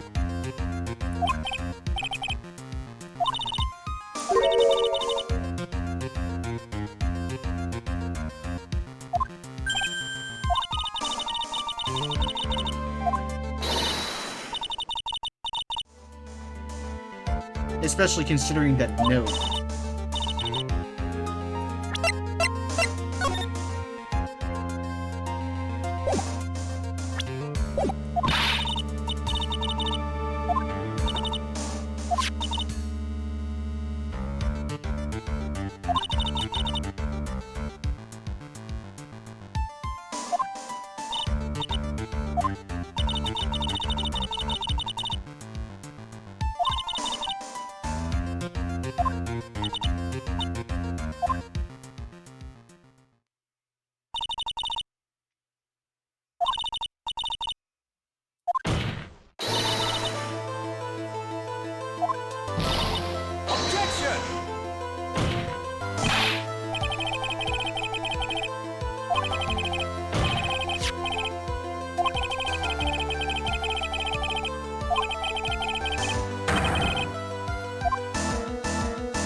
Now is your chance.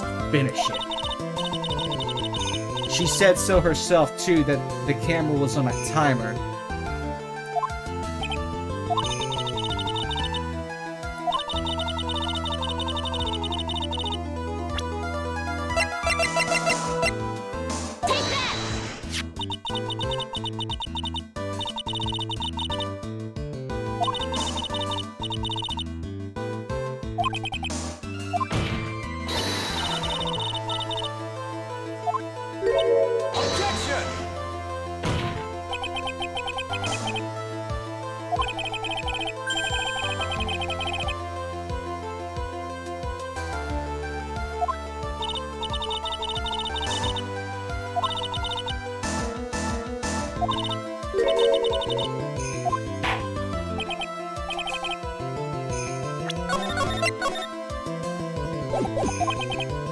Listen, this is a crucial point.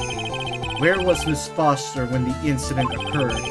In answering that question, we'll also make clear Miss Foster's true identity.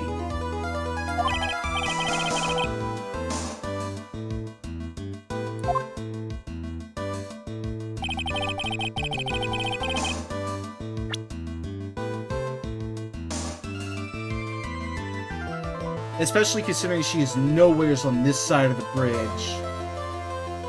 And considering how close by she was and ready to move the body, she could have only have been here.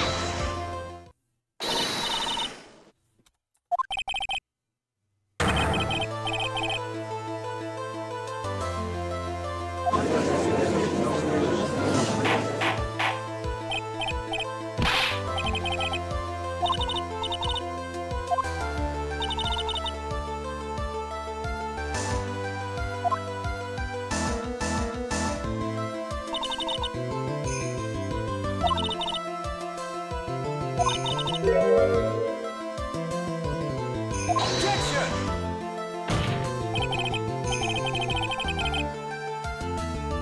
You know, Miles Edgeworth is really getting on beat with those fucking death slams.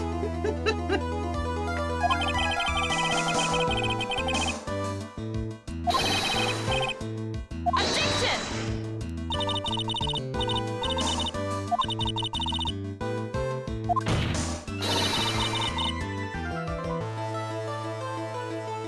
Objection! Objection!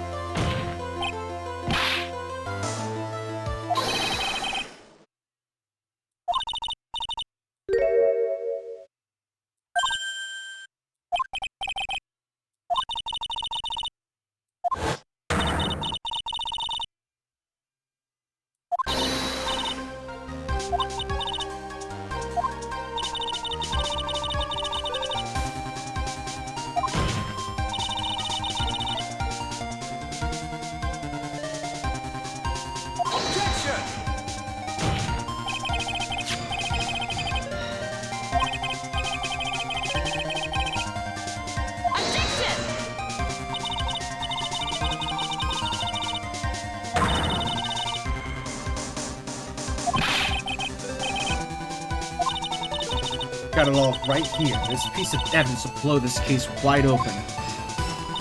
At the time of the incident, Mr. Falls had forgotten what Valerie Hawthorne looked like. And it's because of the victim's note, wear white scarf for identification.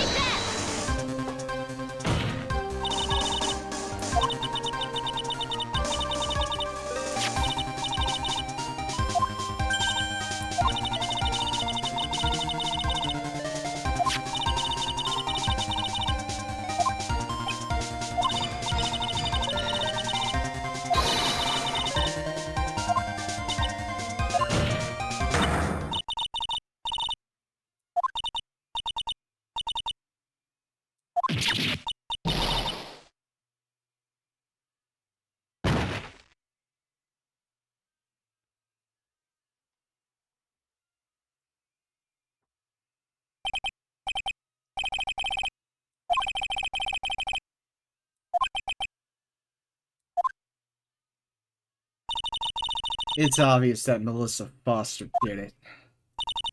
She hid the body in the trunk and disguised herself as the victim. She set up the camera to snap a fake photo of them together. The only question is, why does she do it?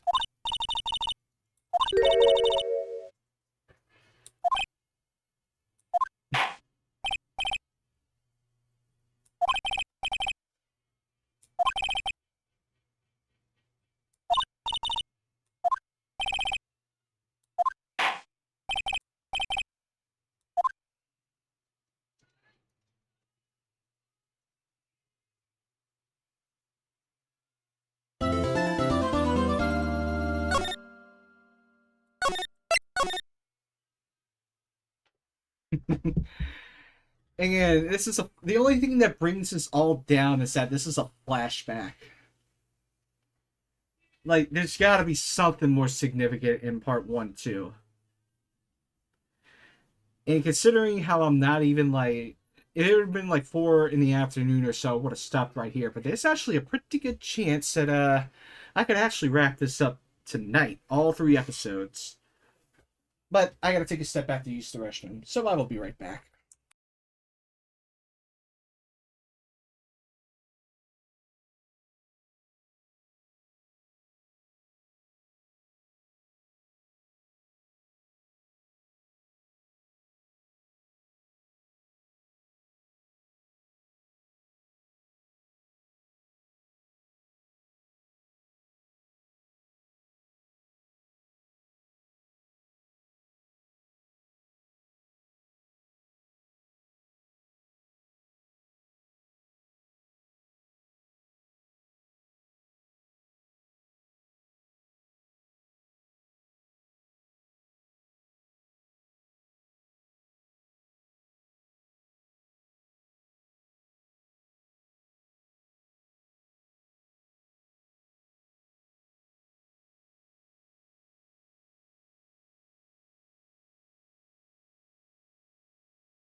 I'm back. Let's move on.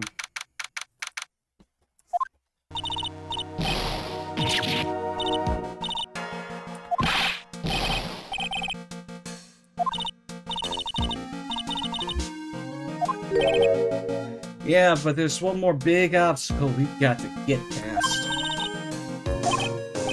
Yeah, motive. Why would Melissa Foster kill that policewoman anyway? Yep, you gotta have the intent, or rather the motive in this case. If you can't prove the intent, you can't get the crime. Anyway, we're still badly in need of information. What we need the most is info about this Melissa Foster herself. All we know is that she's a student studying literature. And one more thing.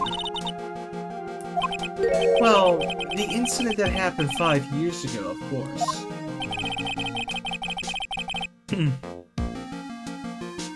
The kidnapping murder case that Zebra Boy is on death row for.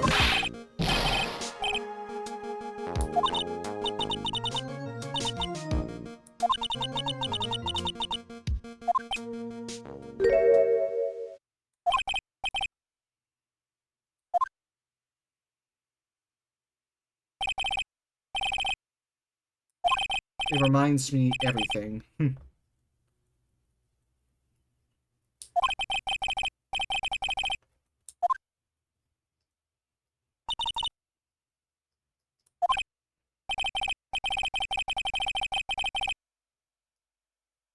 Sorry, buddy, but you sound like the one that could fall apart at any minute.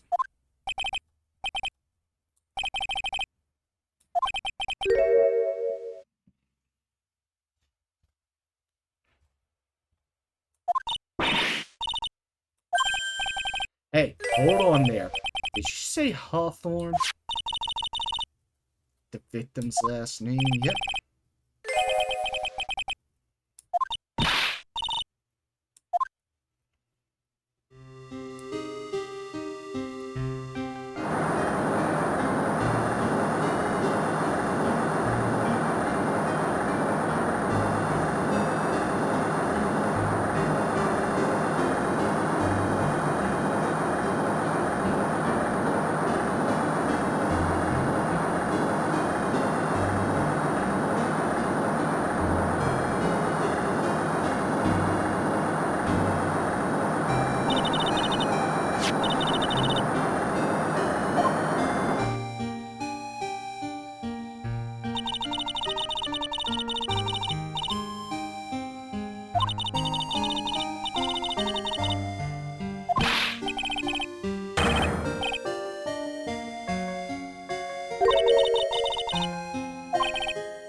What the fuck?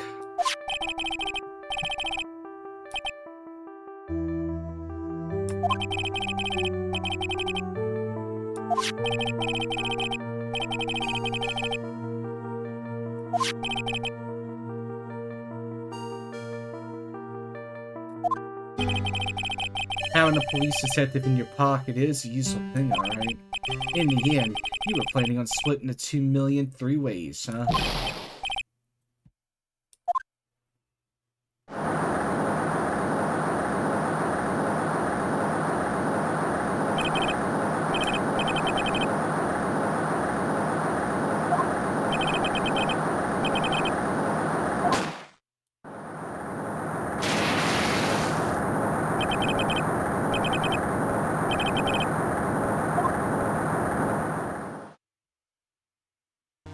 How the hell does she make it out?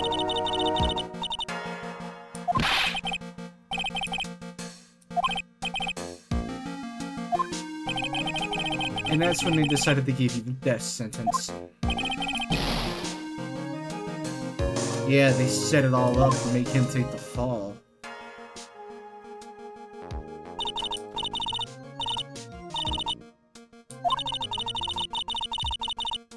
And she's been living under that alias now. Especially considering how she used that same old alias when during the first case, which is actually in the future from at that point.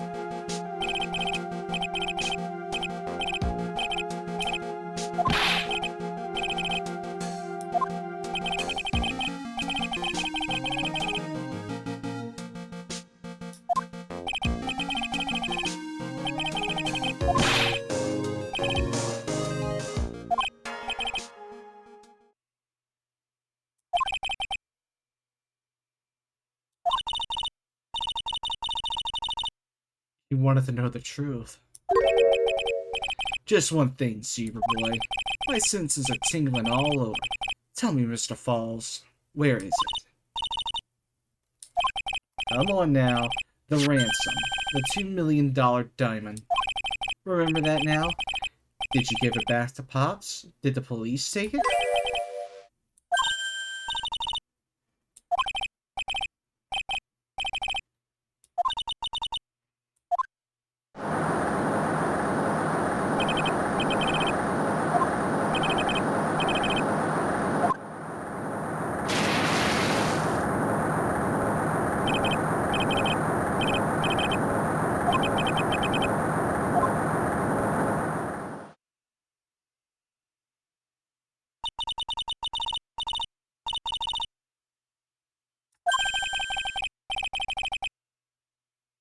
It disappeared with Dahlia, huh?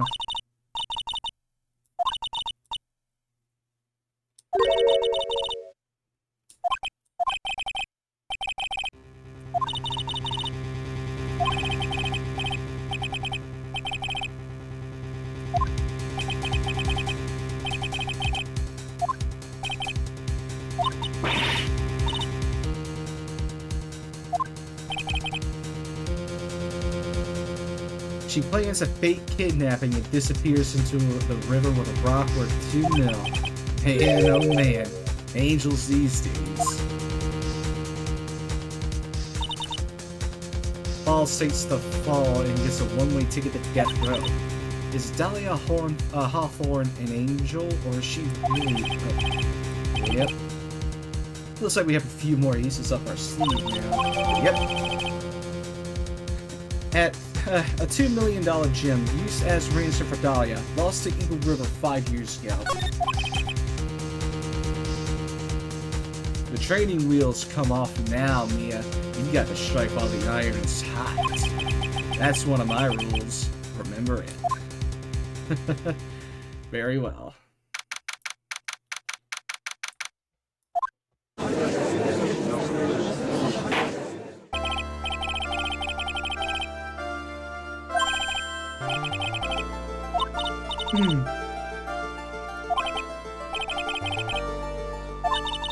Not this again.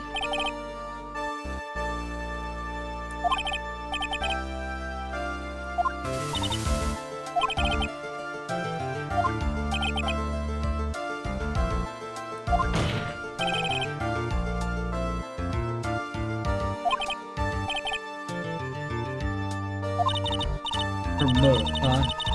I figured that's what I had to establish next.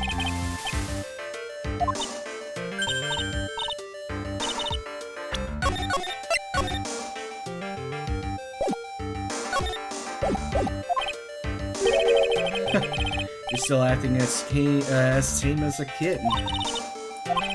Listen, a lawyer is someone who smiles no matter how bad it gets. Smiling on the outside while your guts are twisted in knots is the mark of a pro.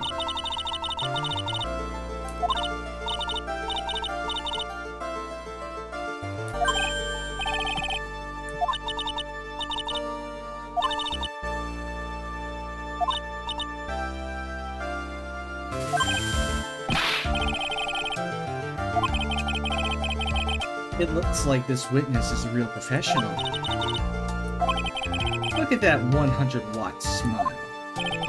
Just when things are darkest for her, click. She lights right up.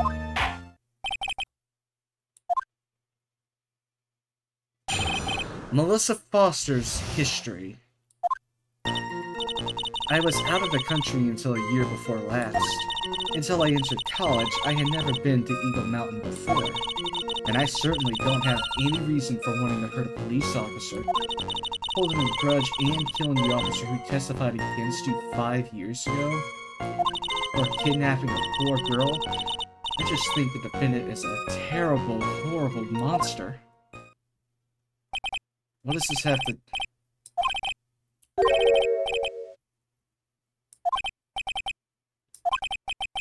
You're at the bat.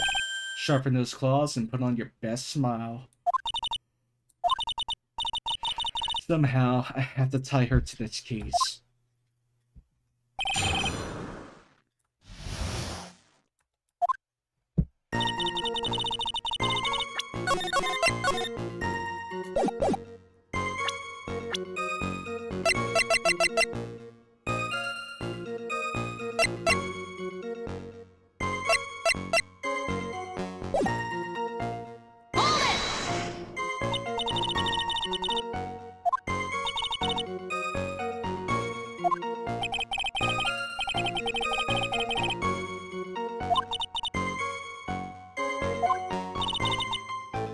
kind of sob story is this?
You don't look like much of a hiker to me, but you do look like a digger of sorts.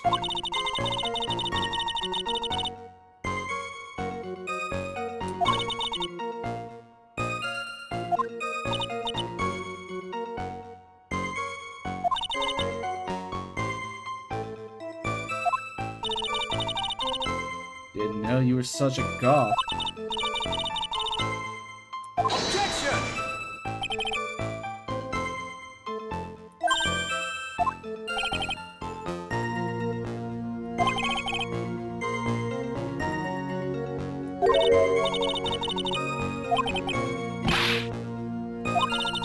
I hardly said anything. Talk about sensitive. I had that same reaction before with another streamer. They didn't take it all that well. I mean, it's fucking true though, but still.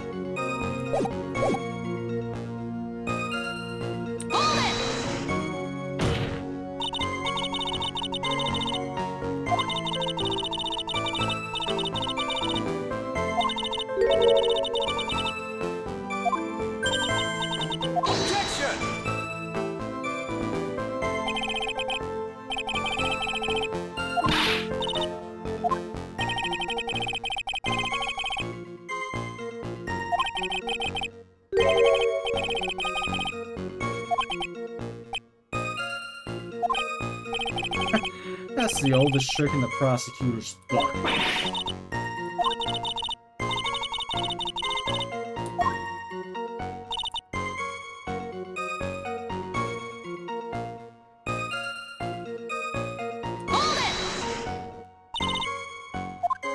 How does she know about a grudge?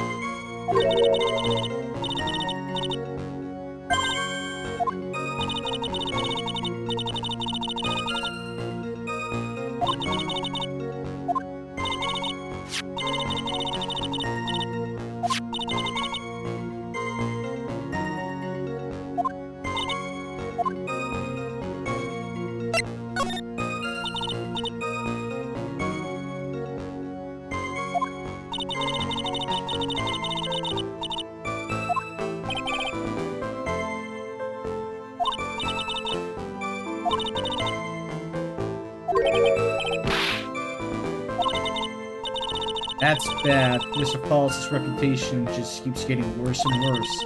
Sometimes it's best not to poke too deep. What should I do?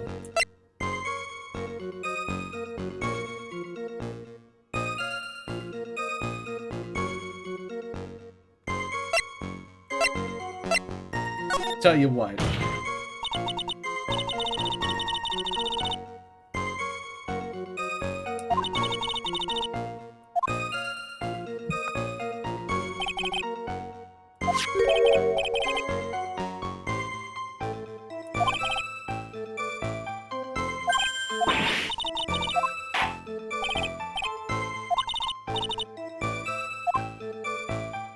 I guess I'm lucky I wasn't wearing a white scarf.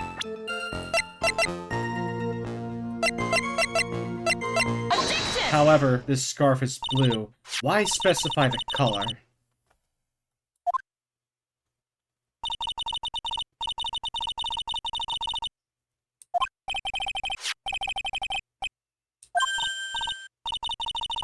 Not only that, but the photo did show that it was wearing a scarf. Like we just seen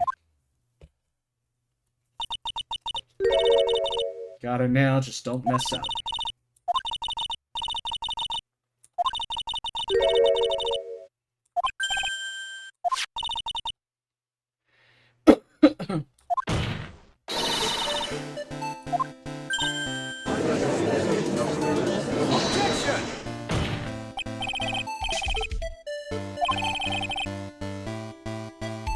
Objection! Objection. At that close? Really?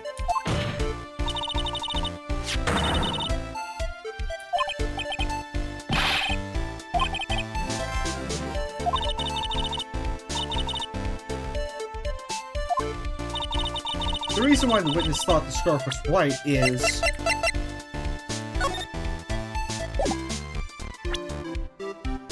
that!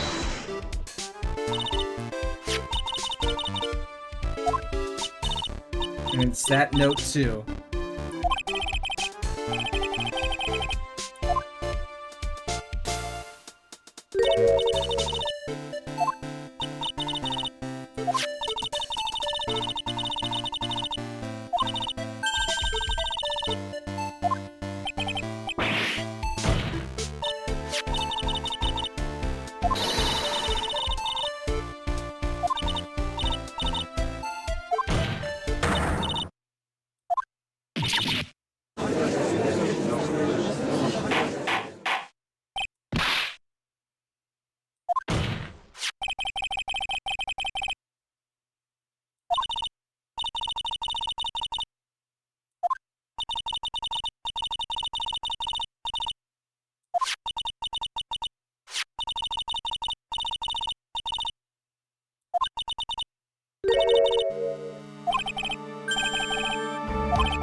That's right.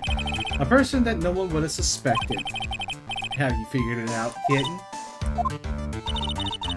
The third person that knew the contents of this note was... Take that!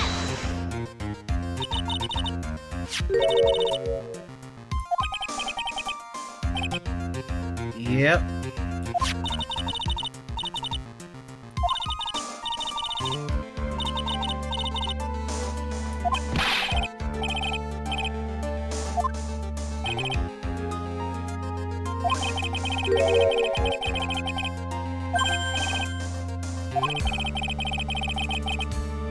Oh, she's not dead. Objection!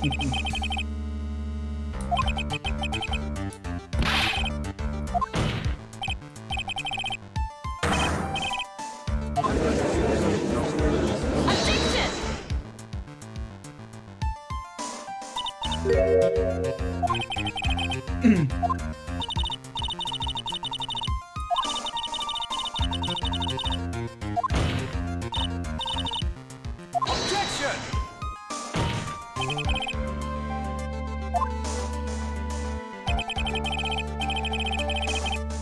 Objection!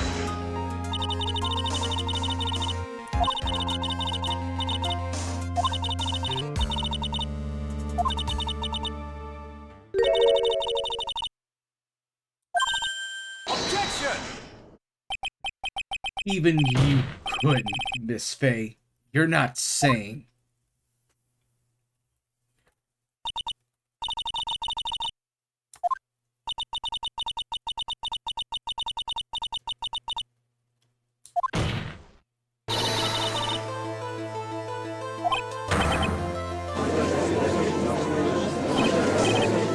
Nice work. That was like tossing a grenade into a 3-alarm fire. But unless you can tie all those loose ends together, you're nothing but a hit-and-run arsonist. If I could expose her true nature, I could turn this whole piece on its head. Now it's my chance to make him squirm.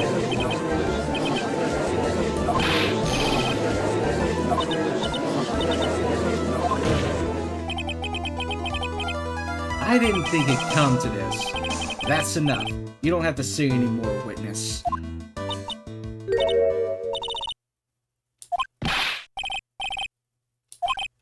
Your Honor, I have an admission to make. I honestly never thought the defense would pursue the matter this far.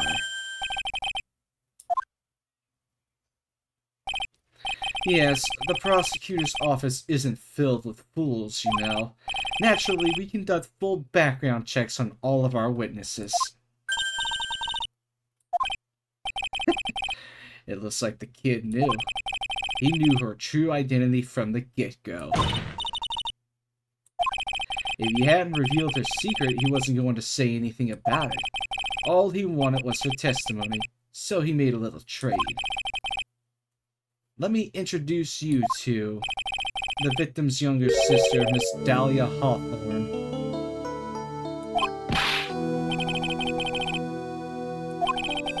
We thought so as well, but, well, as you can see.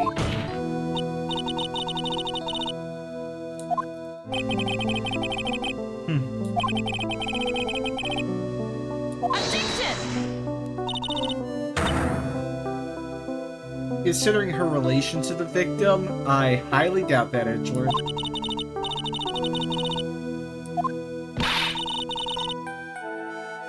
Objection!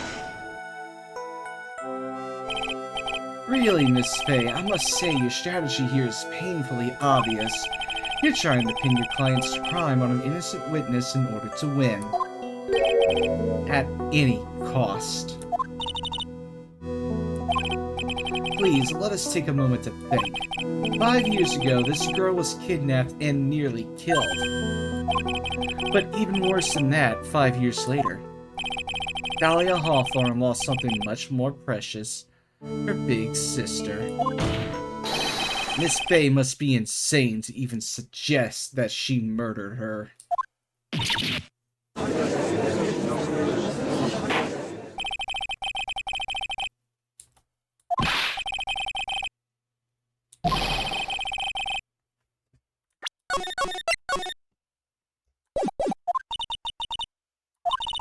I thought I was winning, but somehow he's turned it around on me. I think you're in need of a little push in the right direction, kid. The defense is prepared to present evidence supporting our claim.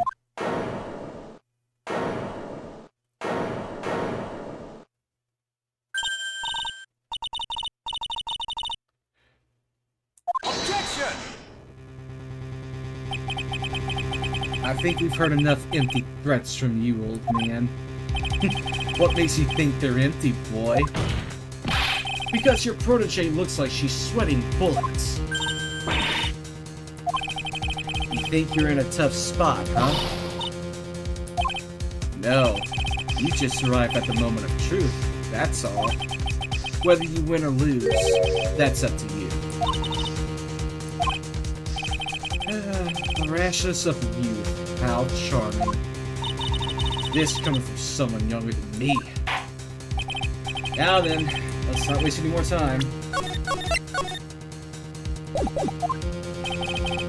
What motive would this witness has for murdering her own sister, Valerie Hawthorne? Take that!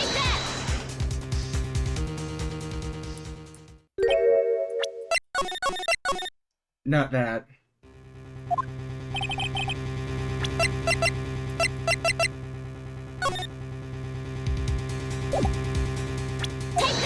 Back to the note, huh? The story starts after Terry Falls escaped. Yep.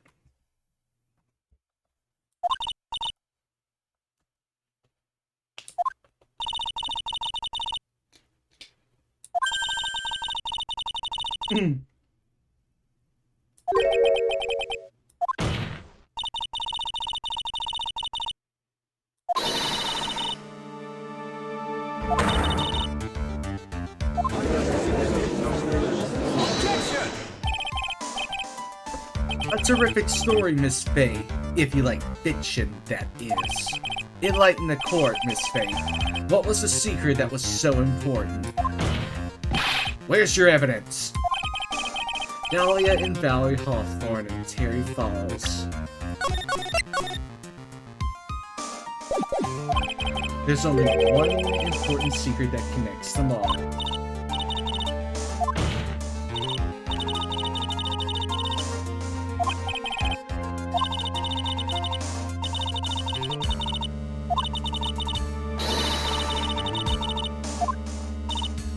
Oh, I've got my ammo. You just get ready to fire.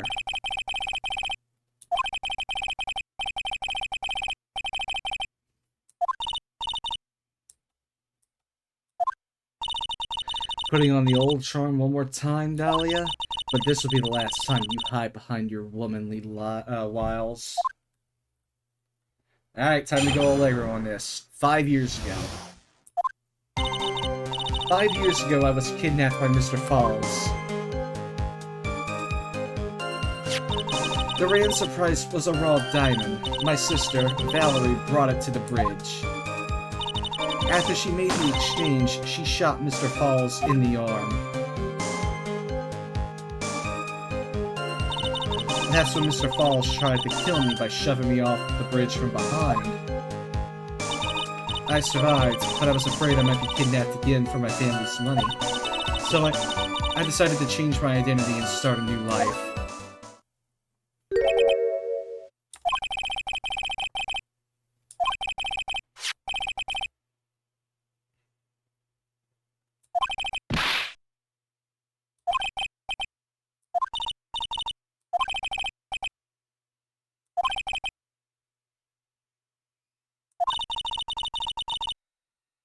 Mr. Edgeworth got the jump on me again. If we're not allowed to fight, then let's twist some arms. Listen up. You still got that info. That ace up our sleeve. Come on. Don't say you've forgotten already. The fact that the kidnapping 5 years ago was staged.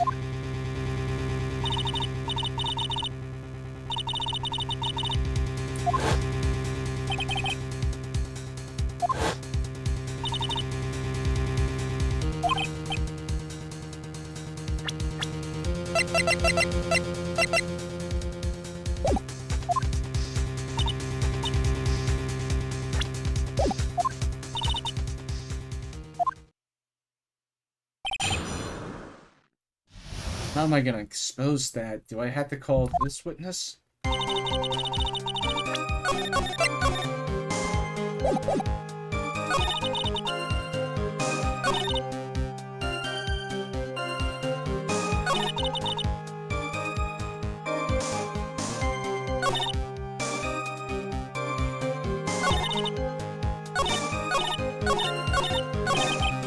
It's the moment of truth for this witness, too. Once the truth about the staged kidnapping comes out, everyone in the court will know how much of a Jezebel she really is.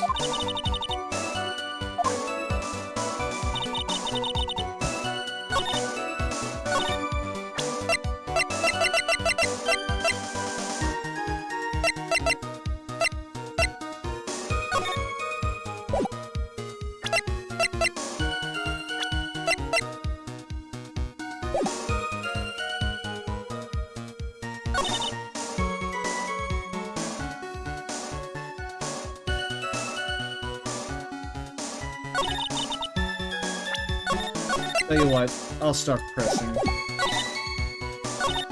Actually, no. Hold it!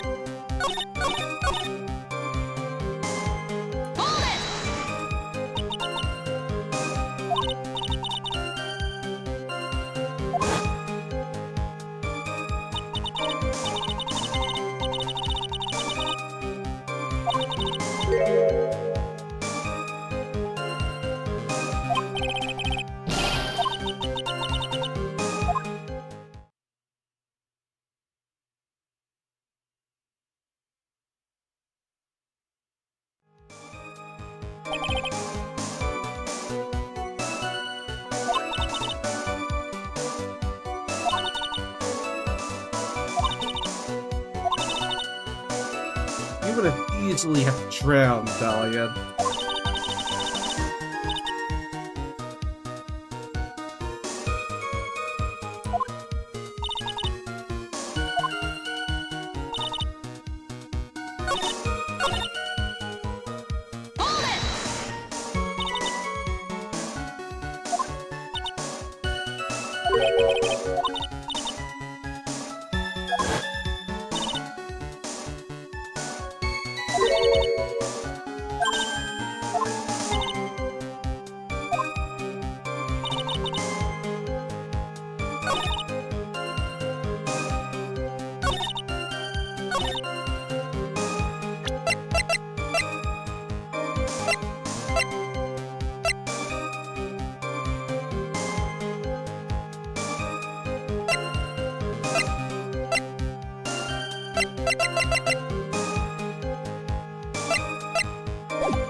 Stop!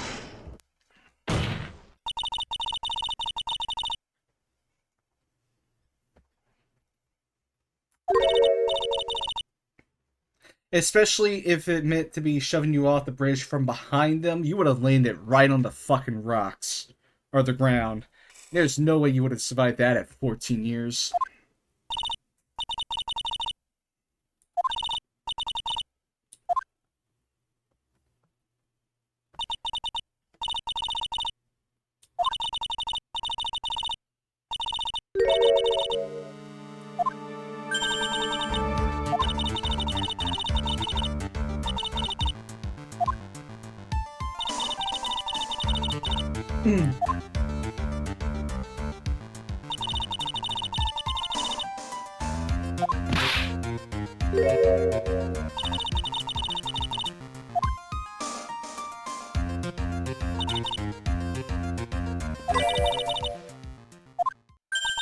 Yep, there's no way you would have survived that shit.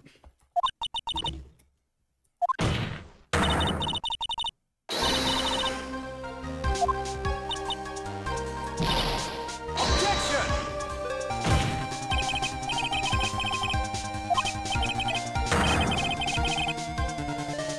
Objection!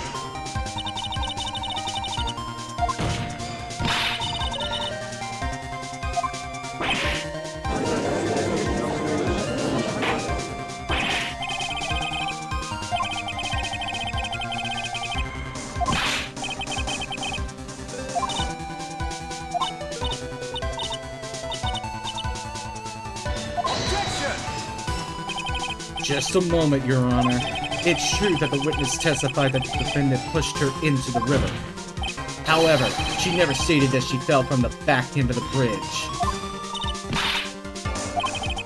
After being shot in the arm, it's possible that Mr. Falls panicked.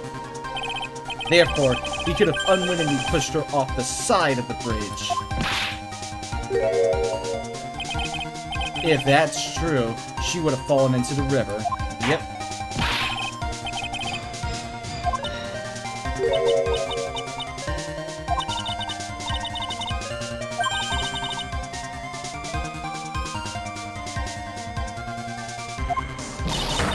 You can't be serious!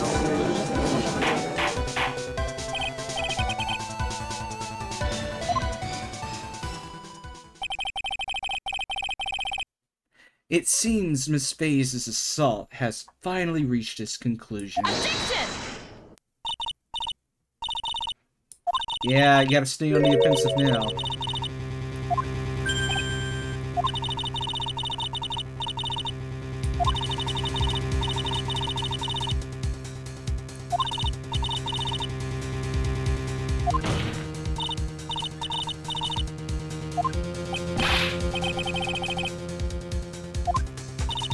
Because your flawed logic contradicts the court record.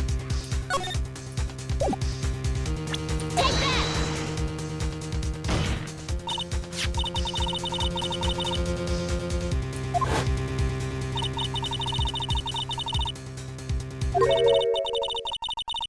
And the bridge has been unchanged ever since. Objection!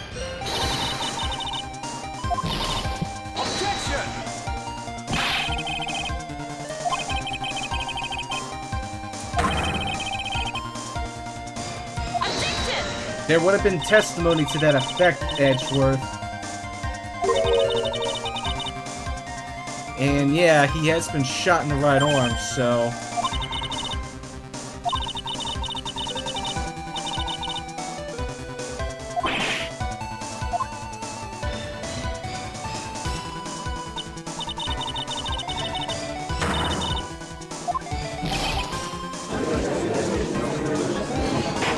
You're starting to run out of room, Edgeworth. Come on now, not for your first trial. Make this fun for me.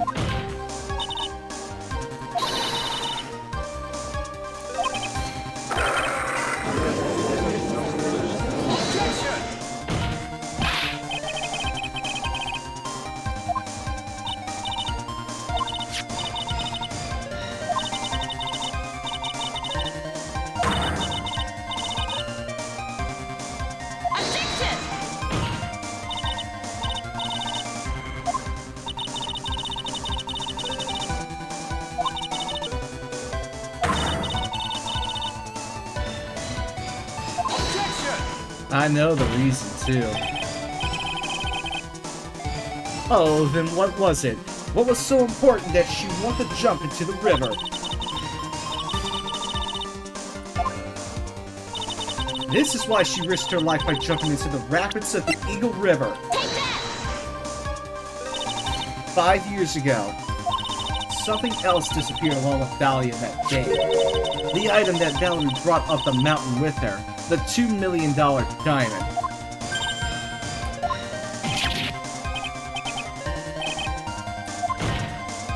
Yes, Dahlia had it all planned from the beginning. The $2 million. She was going to keep it all for herself.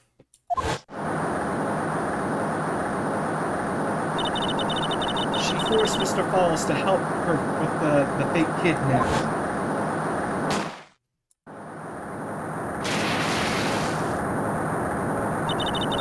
At the last minute, she betrayed him and threw herself into the river, with the ransom tucked away safely in her backpack.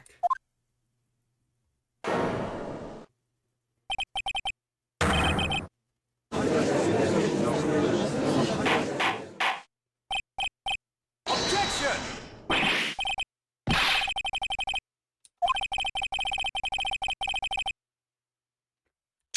Yes.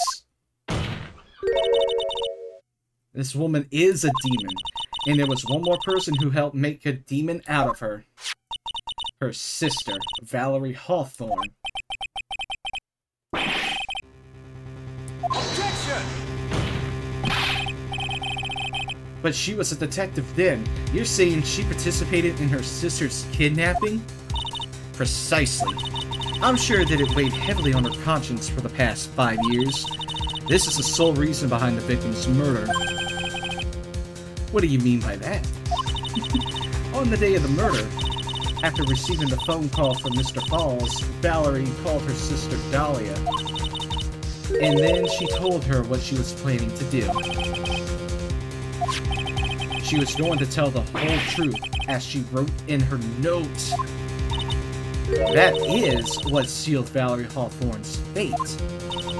That is when you hatched your demonic plan to kill 2 birds with 1 stone. A plan that would ensure neither of your accomplices to the kidnapping would talk.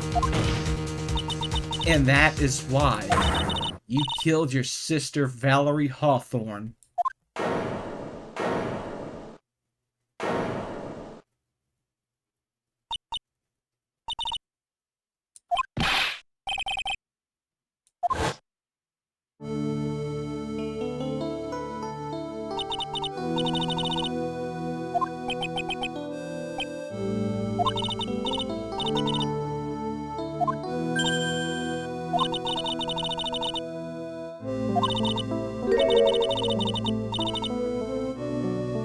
Oh, now this bitch does it to me too rather than the prosecution?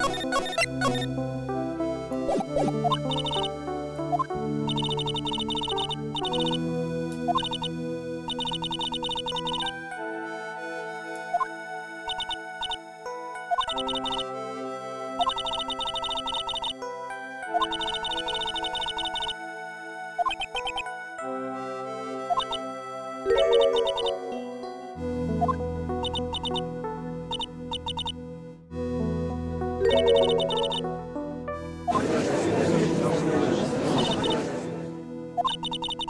can I prove a fake kidnapping that happened 5 years ago? I don't even have decisive proof of Valerie Hawthorne's murder.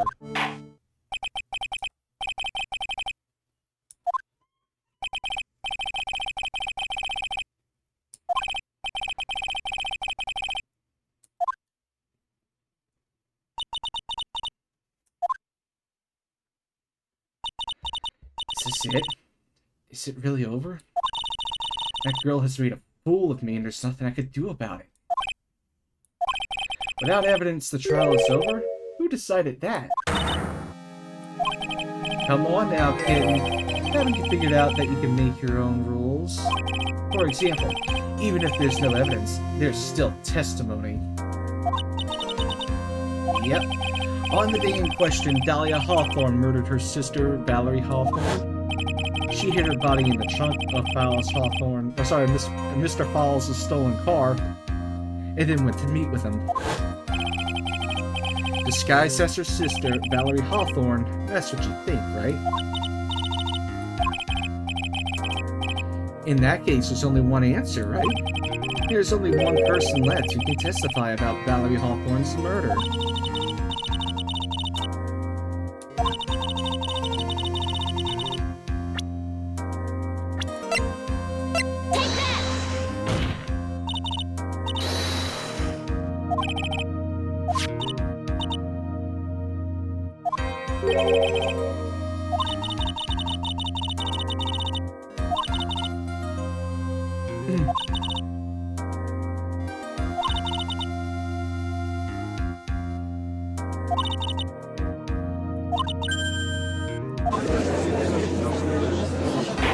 Oh, I'm liking this one.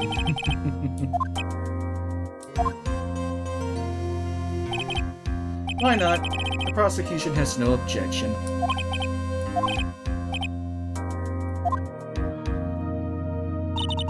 This is my last chance, Mr. Falls. My last chance to establish Dahlia's guilt. You're all I have left.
Hold on 1 second.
Sorry about that. Fucking dog wouldn't stop whining, but let's continue.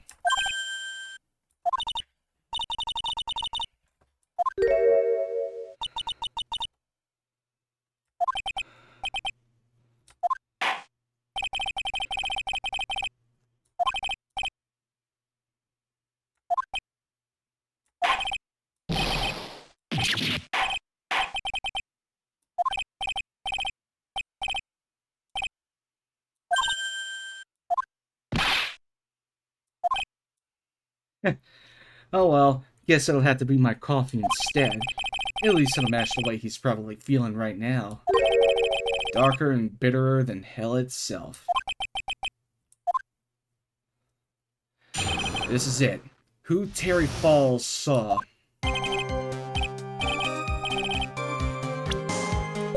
That day, 4 p.m., I stopped the car. I was in front of Bridge. She wasn't there, so I waited on Bridge. I watched my car from Bridge. I never put nobody in that car. Finally, one woman came. She stood in front of me. We talked, then she left. That was Valerie, not my Dahlia.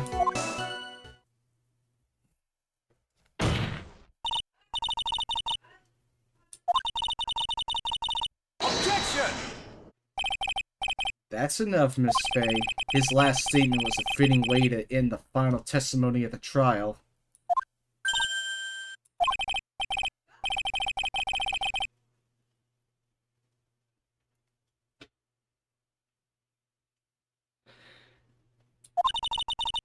Is this how you want it to end, Mr. Falls? Another guilty verdict to go along with your death sentence? There's only one person who can stop it. You. I think.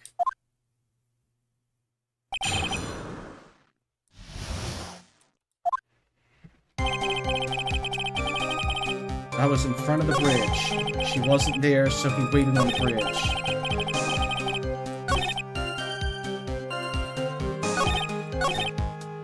She wasn't there. But from the diagram, that looks like she was there first. Objection!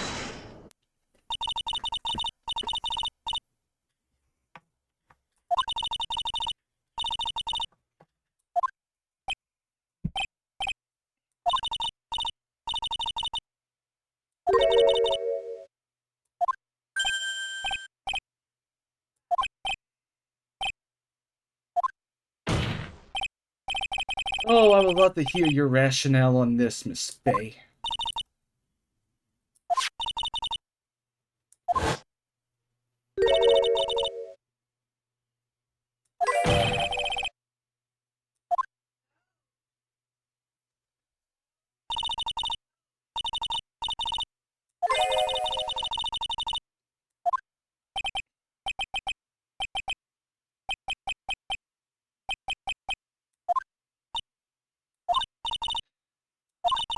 Please don't get so worked up. We just want the truth.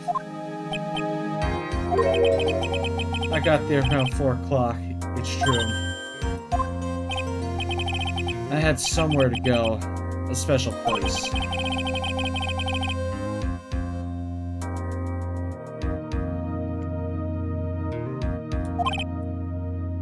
There's an old temple about 15 minutes from the bridge. 5 years ago, me and Dahlia, we promised each other. Yep.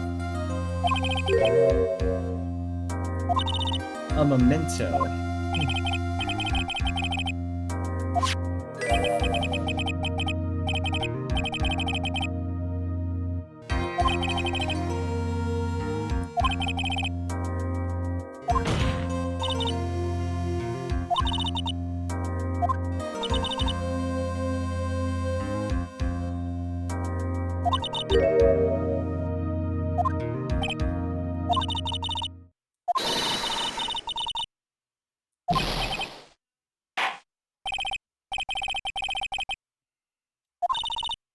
Still got a chance.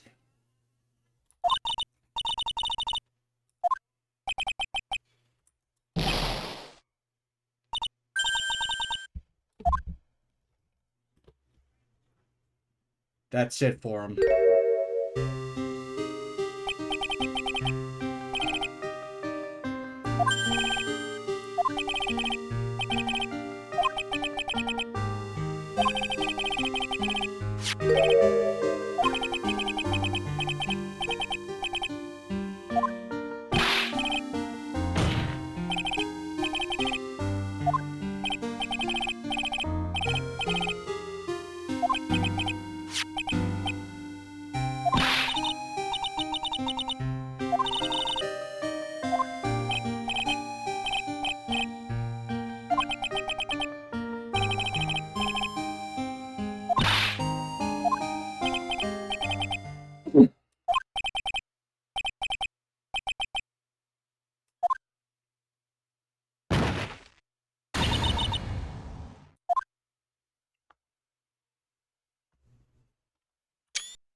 And so my first trial ended, suddenly and tragically.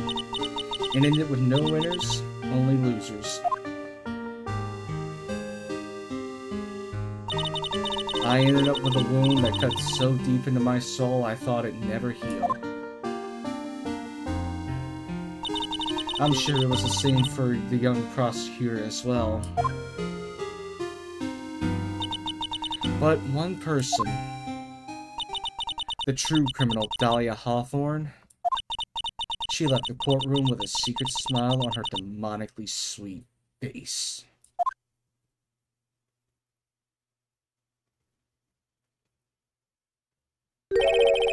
Unforgivable, that witch. We were so close to the truth, it was right there in front of us. You were just a little too soft, kitten.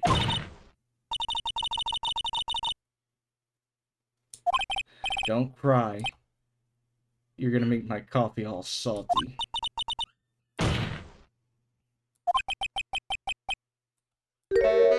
Mia. Don't you get it? You can't cry yet.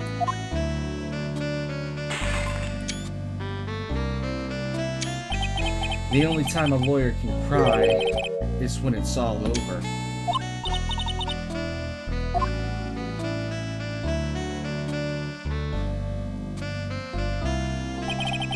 No matter how tough the case, no matter how bitter the memories, they always fade over time. Then you file them away and eventually forget them.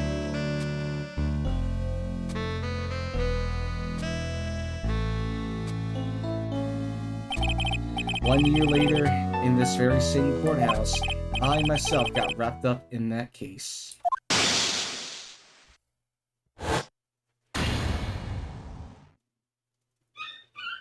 And that's the end of it, huh? Only after that did Dahlia Hawthorne get put on trial for her crimes.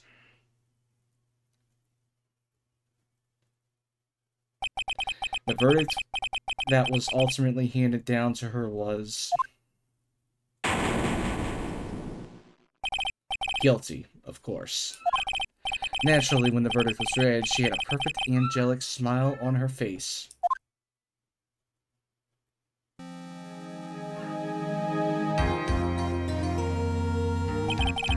It was finally all over. At least, that's what I thought at the time. Unfortunately, I couldn't have been more wrong. It's been 5 years, but now something has happened that's made me remember all this.